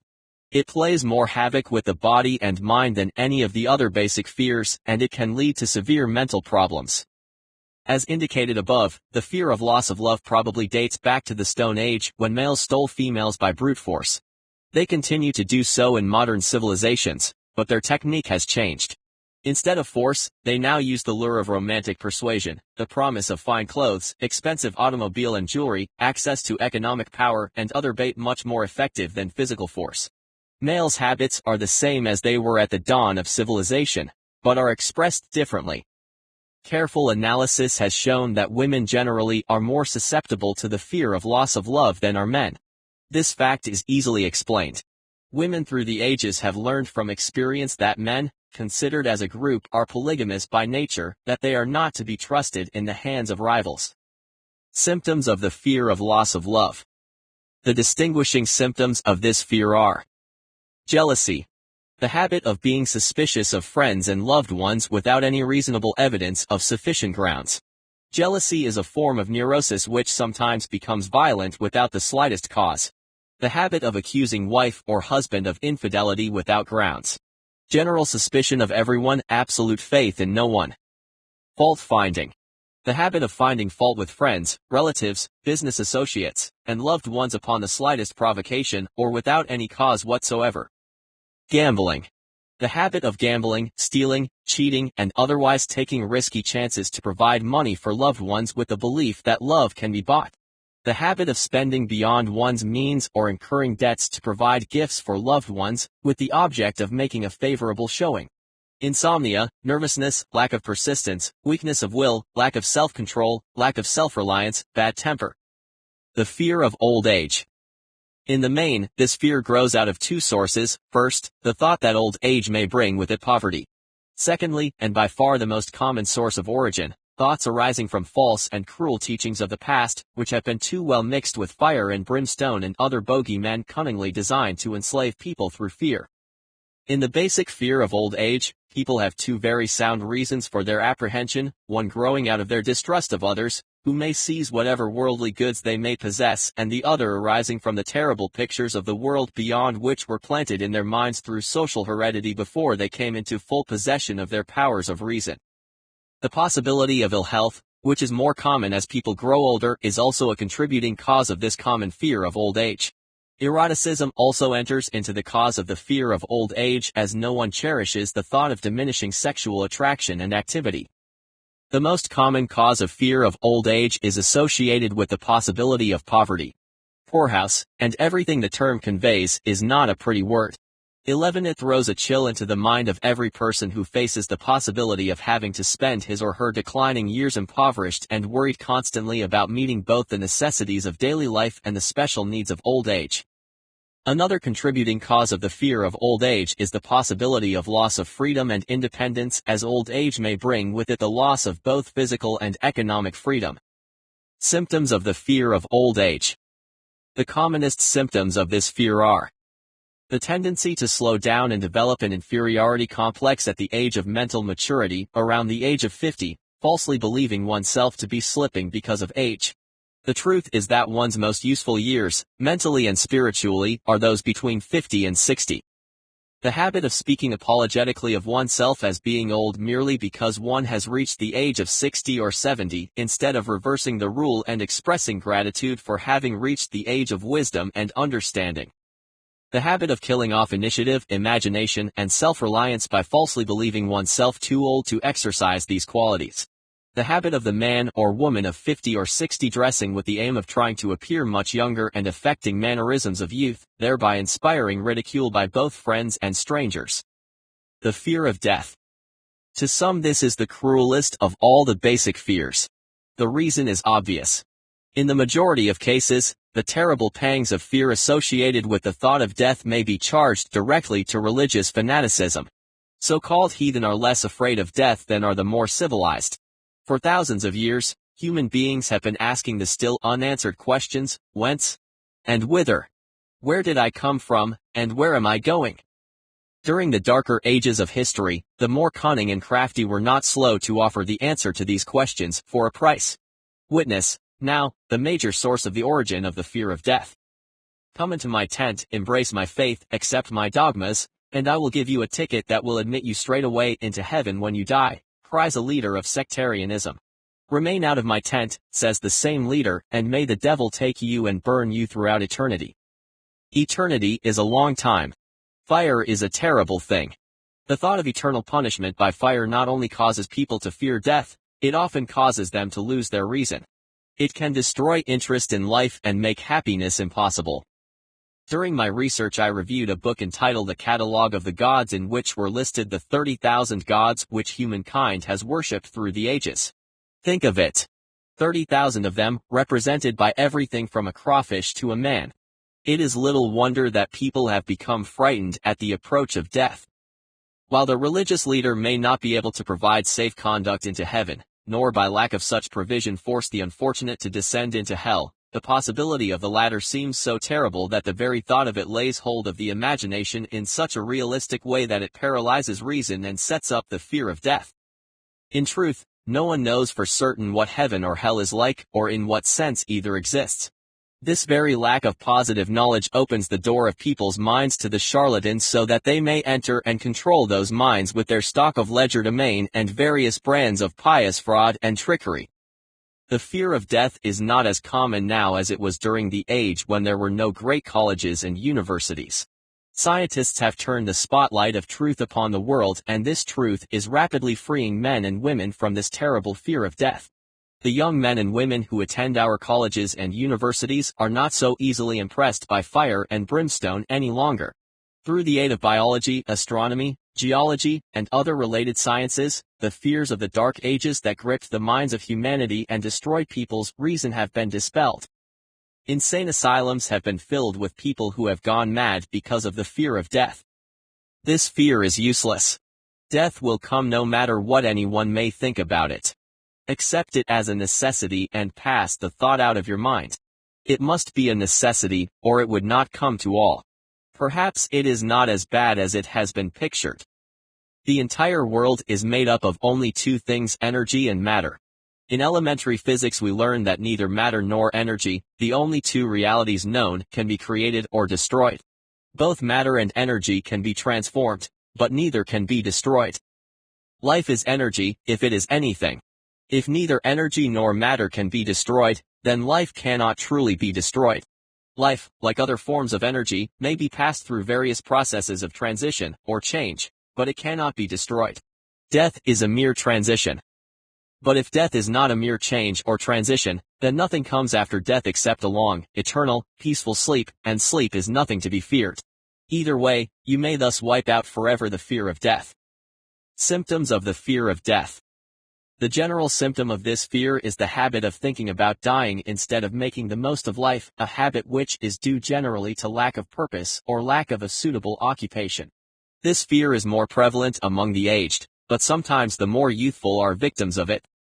The greatest of all remedies for the fear of death is a burning desire for achievement backed by useful service to others. Busy people seldom have time to think about dying. They find life too thrilling to worry about death. Sometimes the fear of death is closely associated with the fear of poverty, where one's death would leave loved ones poverty-stricken. In other cases, the fear of death is caused by illness and the consequent breaking down of physical body resistance. The commonest causes of the fear of death are poor health, poverty, lack of appropriate occupation, disappointment over love, insanity, and religious fanaticism. Old man worry. Worry is a state of mind based upon fear. It works slowly but persistently. It is insidious and subtle. Step by step it digs itself in until it paralyzes one's reasoning faculty and destroys self-confidence and initiative. Worry is a form of sustained fear caused by indecision, therefore, it is a state of mind which can be controlled. An unsettled mind is helpless. Indecision makes an unsettled mind. Most individuals lack the willpower to reach decisions promptly and to stand by them after they have been made, even during normal business conditions. During periods of economic distress, such as the world has recently experienced, individuals are handicapped not solely by their inherent nature to be slow at reaching decisions, but by the influence of the indecision of others around them who have created a state of mass indecision. During an international economic downturn, the whole atmosphere all over the world can be filled with fearenza and worryitis, two mental disease germs which can spread rapidly. There is only one known antidote for these germs. It is the habit of prompt and firm decision. Moreover, it is an antidote which every individual must apply for himself or herself. We do not worry over conditions once we have reached a decision to follow a definite line of action. I once interviewed a man who was to be electrocuted 2 hours later. 12. The condemned man was the calmest of some 8 men who were on death row with him. His calmness prompted me to ask him how it felt to know that he was going into eternity in a short while. With a smile of confidence on his face, he said, "It feels fine. Just think, brother, my troubles will soon be over. I have had nothing but trouble all my life. It has been a hardship to get food and clothing. Soon I will not need these things. I have felt fine ever since I learned for certain that I must die. I made up my mind then to accept my fate in good spirit. As he spoke, he devoured a dinner of proportions sufficient for 3 men, eating every mouthful of the food brought to him and apparently enjoying it as much as if no disaster awaited him. Decision gave this man resignation to his fate. Decision can also prevent one's acceptance of undesired circumstances. Through indecision, the 6 basic fears become translated into a state of worry and anxiety. Relieve yourself forever of the fear of death by reaching a decision to accept death as an inescapable event. Whip the fear of poverty by reaching a decision to get along with whatever wealth you can accumulate without worry. Put your foot upon the neck of the fear of criticism by reaching a decision not to worry about what other people think, do, or say. Eliminate the fear of old age by reaching a decision to accept it not as a handicap, but as a great blessing which carries with it wisdom, self-control, and understanding not known to youth. Acquit yourself of the fear of ill health by the decision to forget symptoms. Master the fear of loss of love by reaching a decision to get along without love if that is necessary. Kill the habit of worry in all its forms by reaching a general, blanket decision that nothing which life has to offer is worth the price of worry. With this decision will come poise, peace of mind, and calmness of thought which will bring happiness. Those whose minds are filled with fear not only destroy their own chances of intelligent action, but they transmit these destructive vibrations to the minds of all who come into contact with them and destroy also their chances. Even a dog or a horse knows when its master lacks courage. Moreover, a dog or a horse will pick up the vibrations of fear thrown off by its master and behave accordingly. Lower down the line of intelligence in the animal kingdom, one finds this same capacity to pick up the vibrations of fear. The vibrations of fear pass from one mind to another just as quickly and as surely as the sound of the human voice passes from the broadcasting station to the receiving set of a radio. 13. The person who gives expression, by word of mouth, to negative or destructive thoughts is practically certain to experience the results of those words in the form of a destructive kickback. The release of destructive thought impulses alone, without the aid of words, produces also a kickback in more ways than one. First of all, and perhaps most important to be remembered, the person who releases thoughts of a destructive nature must suffer damage through the breaking down of the faculty of creative imagination. Secondly, the presence in the mind of any destructive emotion develops a negative personality which repels people and often converts them into antagonists. The third source of damage to the person who entertains or releases negative thoughts lies in this significant fact: negative thought impulses are not only damaging to others, but they also embed themselves in the subconscious mind of the person releasing them and there become a part of his or her character. One is never through with a thought, merely by releasing it. When a thought is released, it spreads in every direction, but it also plants itself permanently in the subconscious mind of the person releasing it. Your business in life is presumably to achieve success. To be successful, you must find peace of mind, acquire the material needs of life, and above all, attain happiness. All of these evidences of success begin in the form of thought impulses. You may control your own mind. You have the power to feed it whatever thought impulses you choose. With this privilege goes also the responsibility of using it constructively. You are the master of your own earthly destiny just as surely as you have the power to control your own thoughts. You may influence, direct, and eventually control your own environment, making your life what you want it to be, or you may neglect to exercise the privilege which is yours to make your life to order, thus casting yourself upon the broad sea of circumstance, where you will be tossed hither and yon like a chip on the waves of the ocean. The Devil's Workshop. The 7th basic evil. In addition to the 6 basic fears, there is another evil by which people suffer. It constitutes a rich soil in which the seeds of failure grow abundantly. It is so subtle that its presence often is not detected. This affliction cannot properly be classed as a fear. It is more deeply seated and more often fatal than all of the 6 fears. For want of a better name, let us call this evil susceptibility to negative influences. Individuals who accumulate great riches always protect themselves against this evil. The poverty-stricken never do. Those who succeed in any calling must prepare their minds to resist the evil. If you are reading this philosophy for the purpose of accumulating riches in whatever form, You should examine yourself very carefully to determine whether you are susceptible to negative influences. If you neglect this self-analysis, you will forfeit your right to attain the object of your desires. Make the analysis searching. After you read the questions prepared for this self-analysis, hold yourself to a strict accounting in your answers. Go at the task as carefully as you would search for any other enemy you knew to be awaiting you in ambush, and deal with your own faults as you would with a more tangible enemy. You can easily protect yourself against robbers because the law provides organized cooperation for your benefit, but the seventh basic evil is more difficult to master because it strikes when you are not aware of its presence, when you are asleep and while you are awake.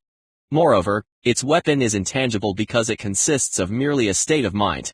This evil is also dangerous because it strikes in as many different forms as there are human experiences. Sometimes it enters the mind through the well-meant words of one's own relatives. At other times it bores from within, through one's own mental attitude. Always it is as deadly as poison, even though it may not kill as quickly. How to protect yourself against negative influences. To protect yourself against negative influences, whether of your own making or the result of the activities and thoughts of negative people around you, recognize that you have willpower and put it into constant use until it builds a wall of immunity against negative influences in your own mind. Recognize the fact that you and every other human being are by nature lazy, indifferent, and susceptible to all suggestions that harmonize with your weaknesses. Recognize that you are, by nature, susceptible to all the 6 basic fears, and set up habits for the purpose of counteracting all these fears. Recognize that negative influences often work on you through your subconscious mind, therefore, they are difficult to detect, and keep your mind closed against all people who depress or discourage you in any way. Clean out your medicine chest, throw away all pill bottles, and stop pandering to colds, aches, pains, and imaginary illness. Deliberately seek the company of people who influence you to think and act for yourself. Do not expect troubles, as they have a tendency not to disappoint. Without doubt, the most common weakness of all human beings is the habit of leaving their minds open to the negative influence of other people. This weakness is all the more damaging because most people do not recognize that they are cursed by it, and many who acknowledge it neglect or refuse to correct the evil until it becomes an uncontrollable part of their daily habits. To aid those who wish to see themselves as they really are, the following list of questions has been prepared.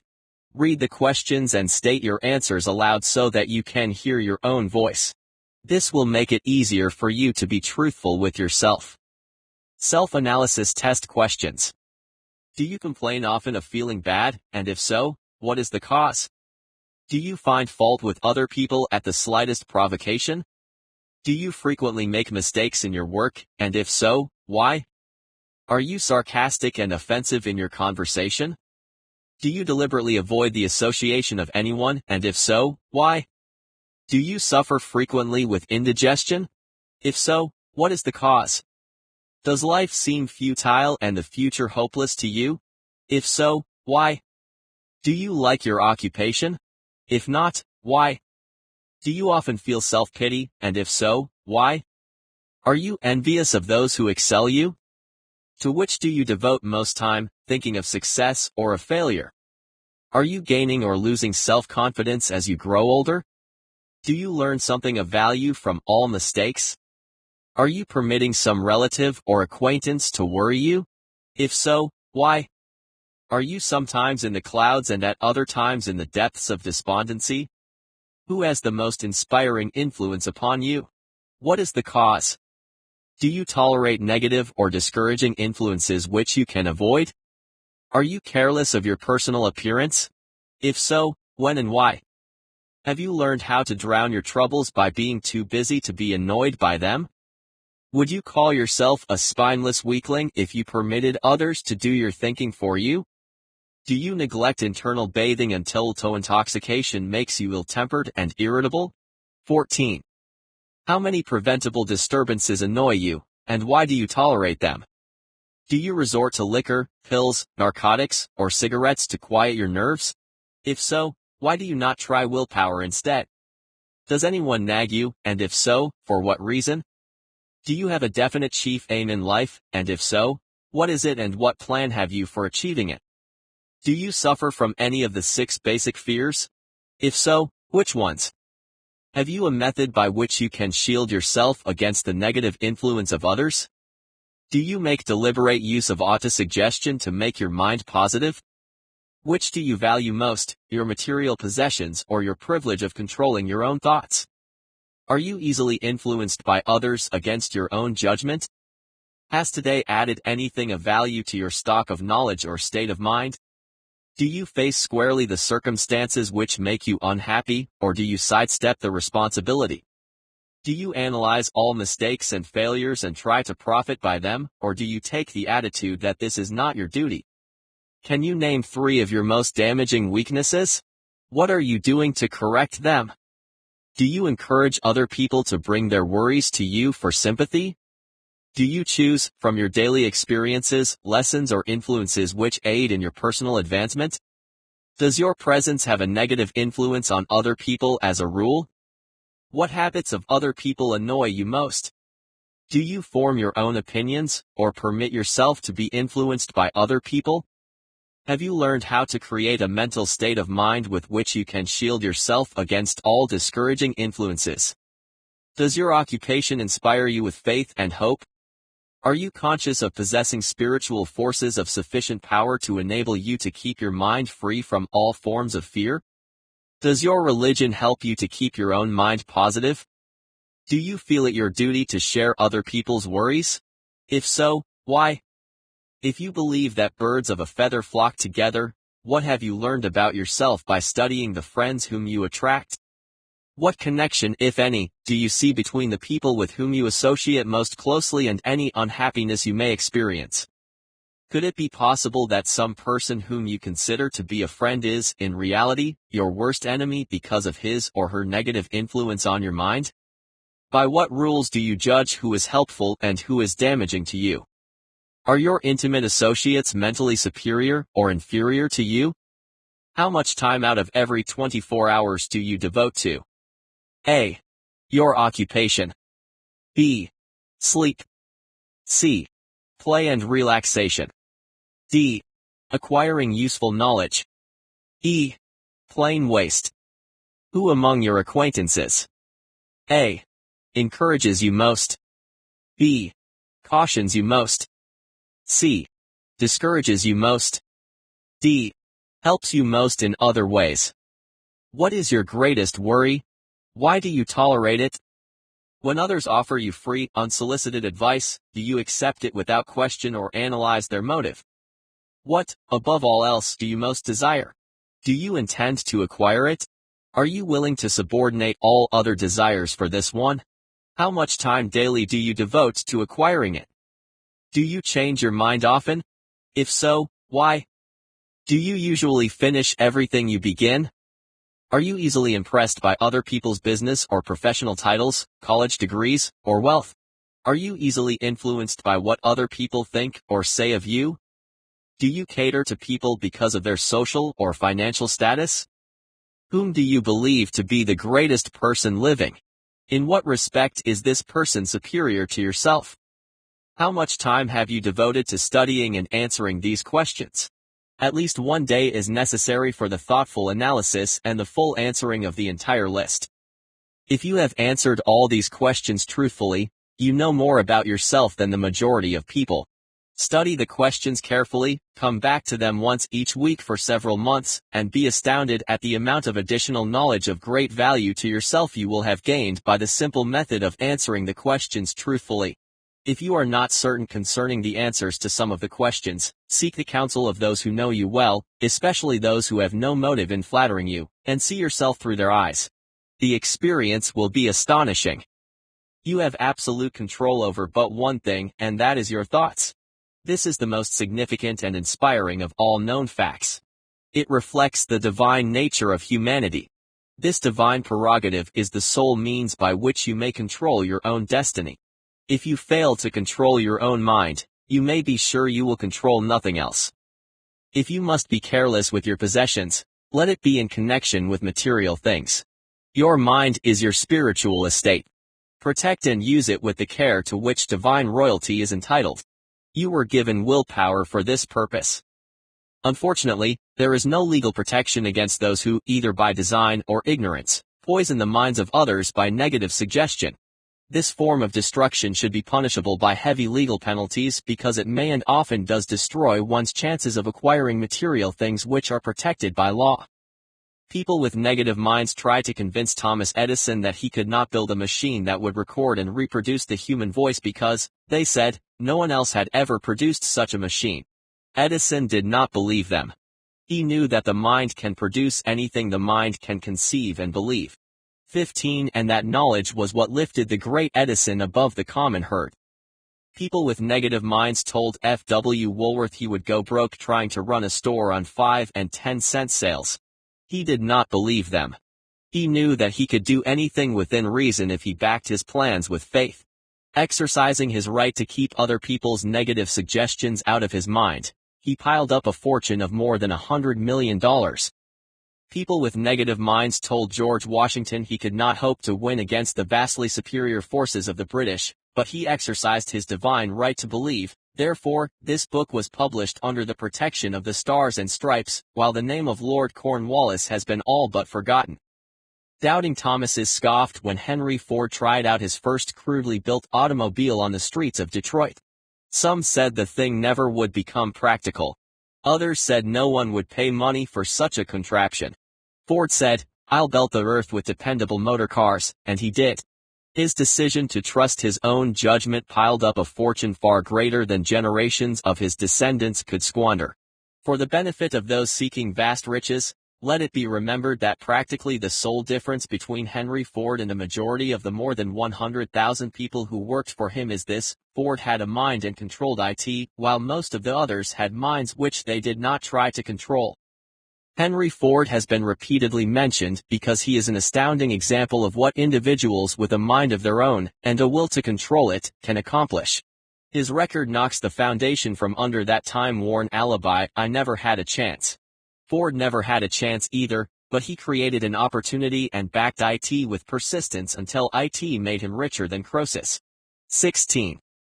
Mind control is the result of self-discipline and habit. You either control your mind or it controls you. There is no halfway compromise. The most practical of all methods for controlling the mind is the habit of keeping it busy with a definite purpose, backed by a definite plan. Study the records of any individuals who achieve noteworthy success, and you will observe that they have control over their own mind, moreover, that they exercise that control and direct it toward the attainment of definite objectives. Without this control, success is not possible. 57 Famous Alibis. By Old Man If. People who do not succeed have one distinguishing trait in common.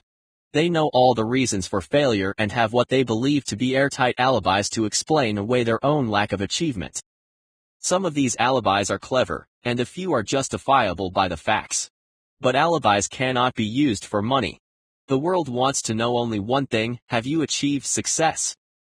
A character analyst compiled a list of the most commonly used alibis. As you read the list, examine yourself carefully and determine how many of these alibis, if any, are your own property. Remember, too, the philosophy presented in this book makes every one of these alibis obsolete. If I didn't have a wife and family. If I had enough pull. If I had money.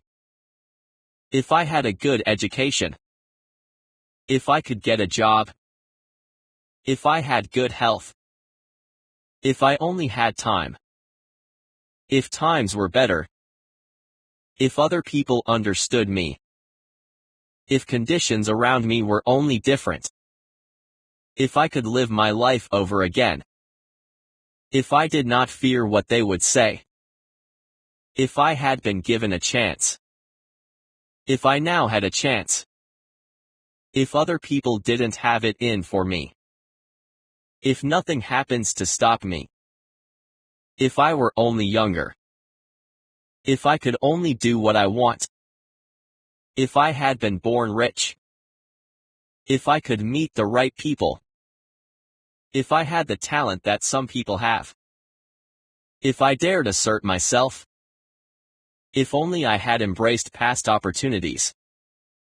If people didn't get on my nerves. If I didn't have to keep house and look after the children. If I could save some money. If the boss only appreciated me.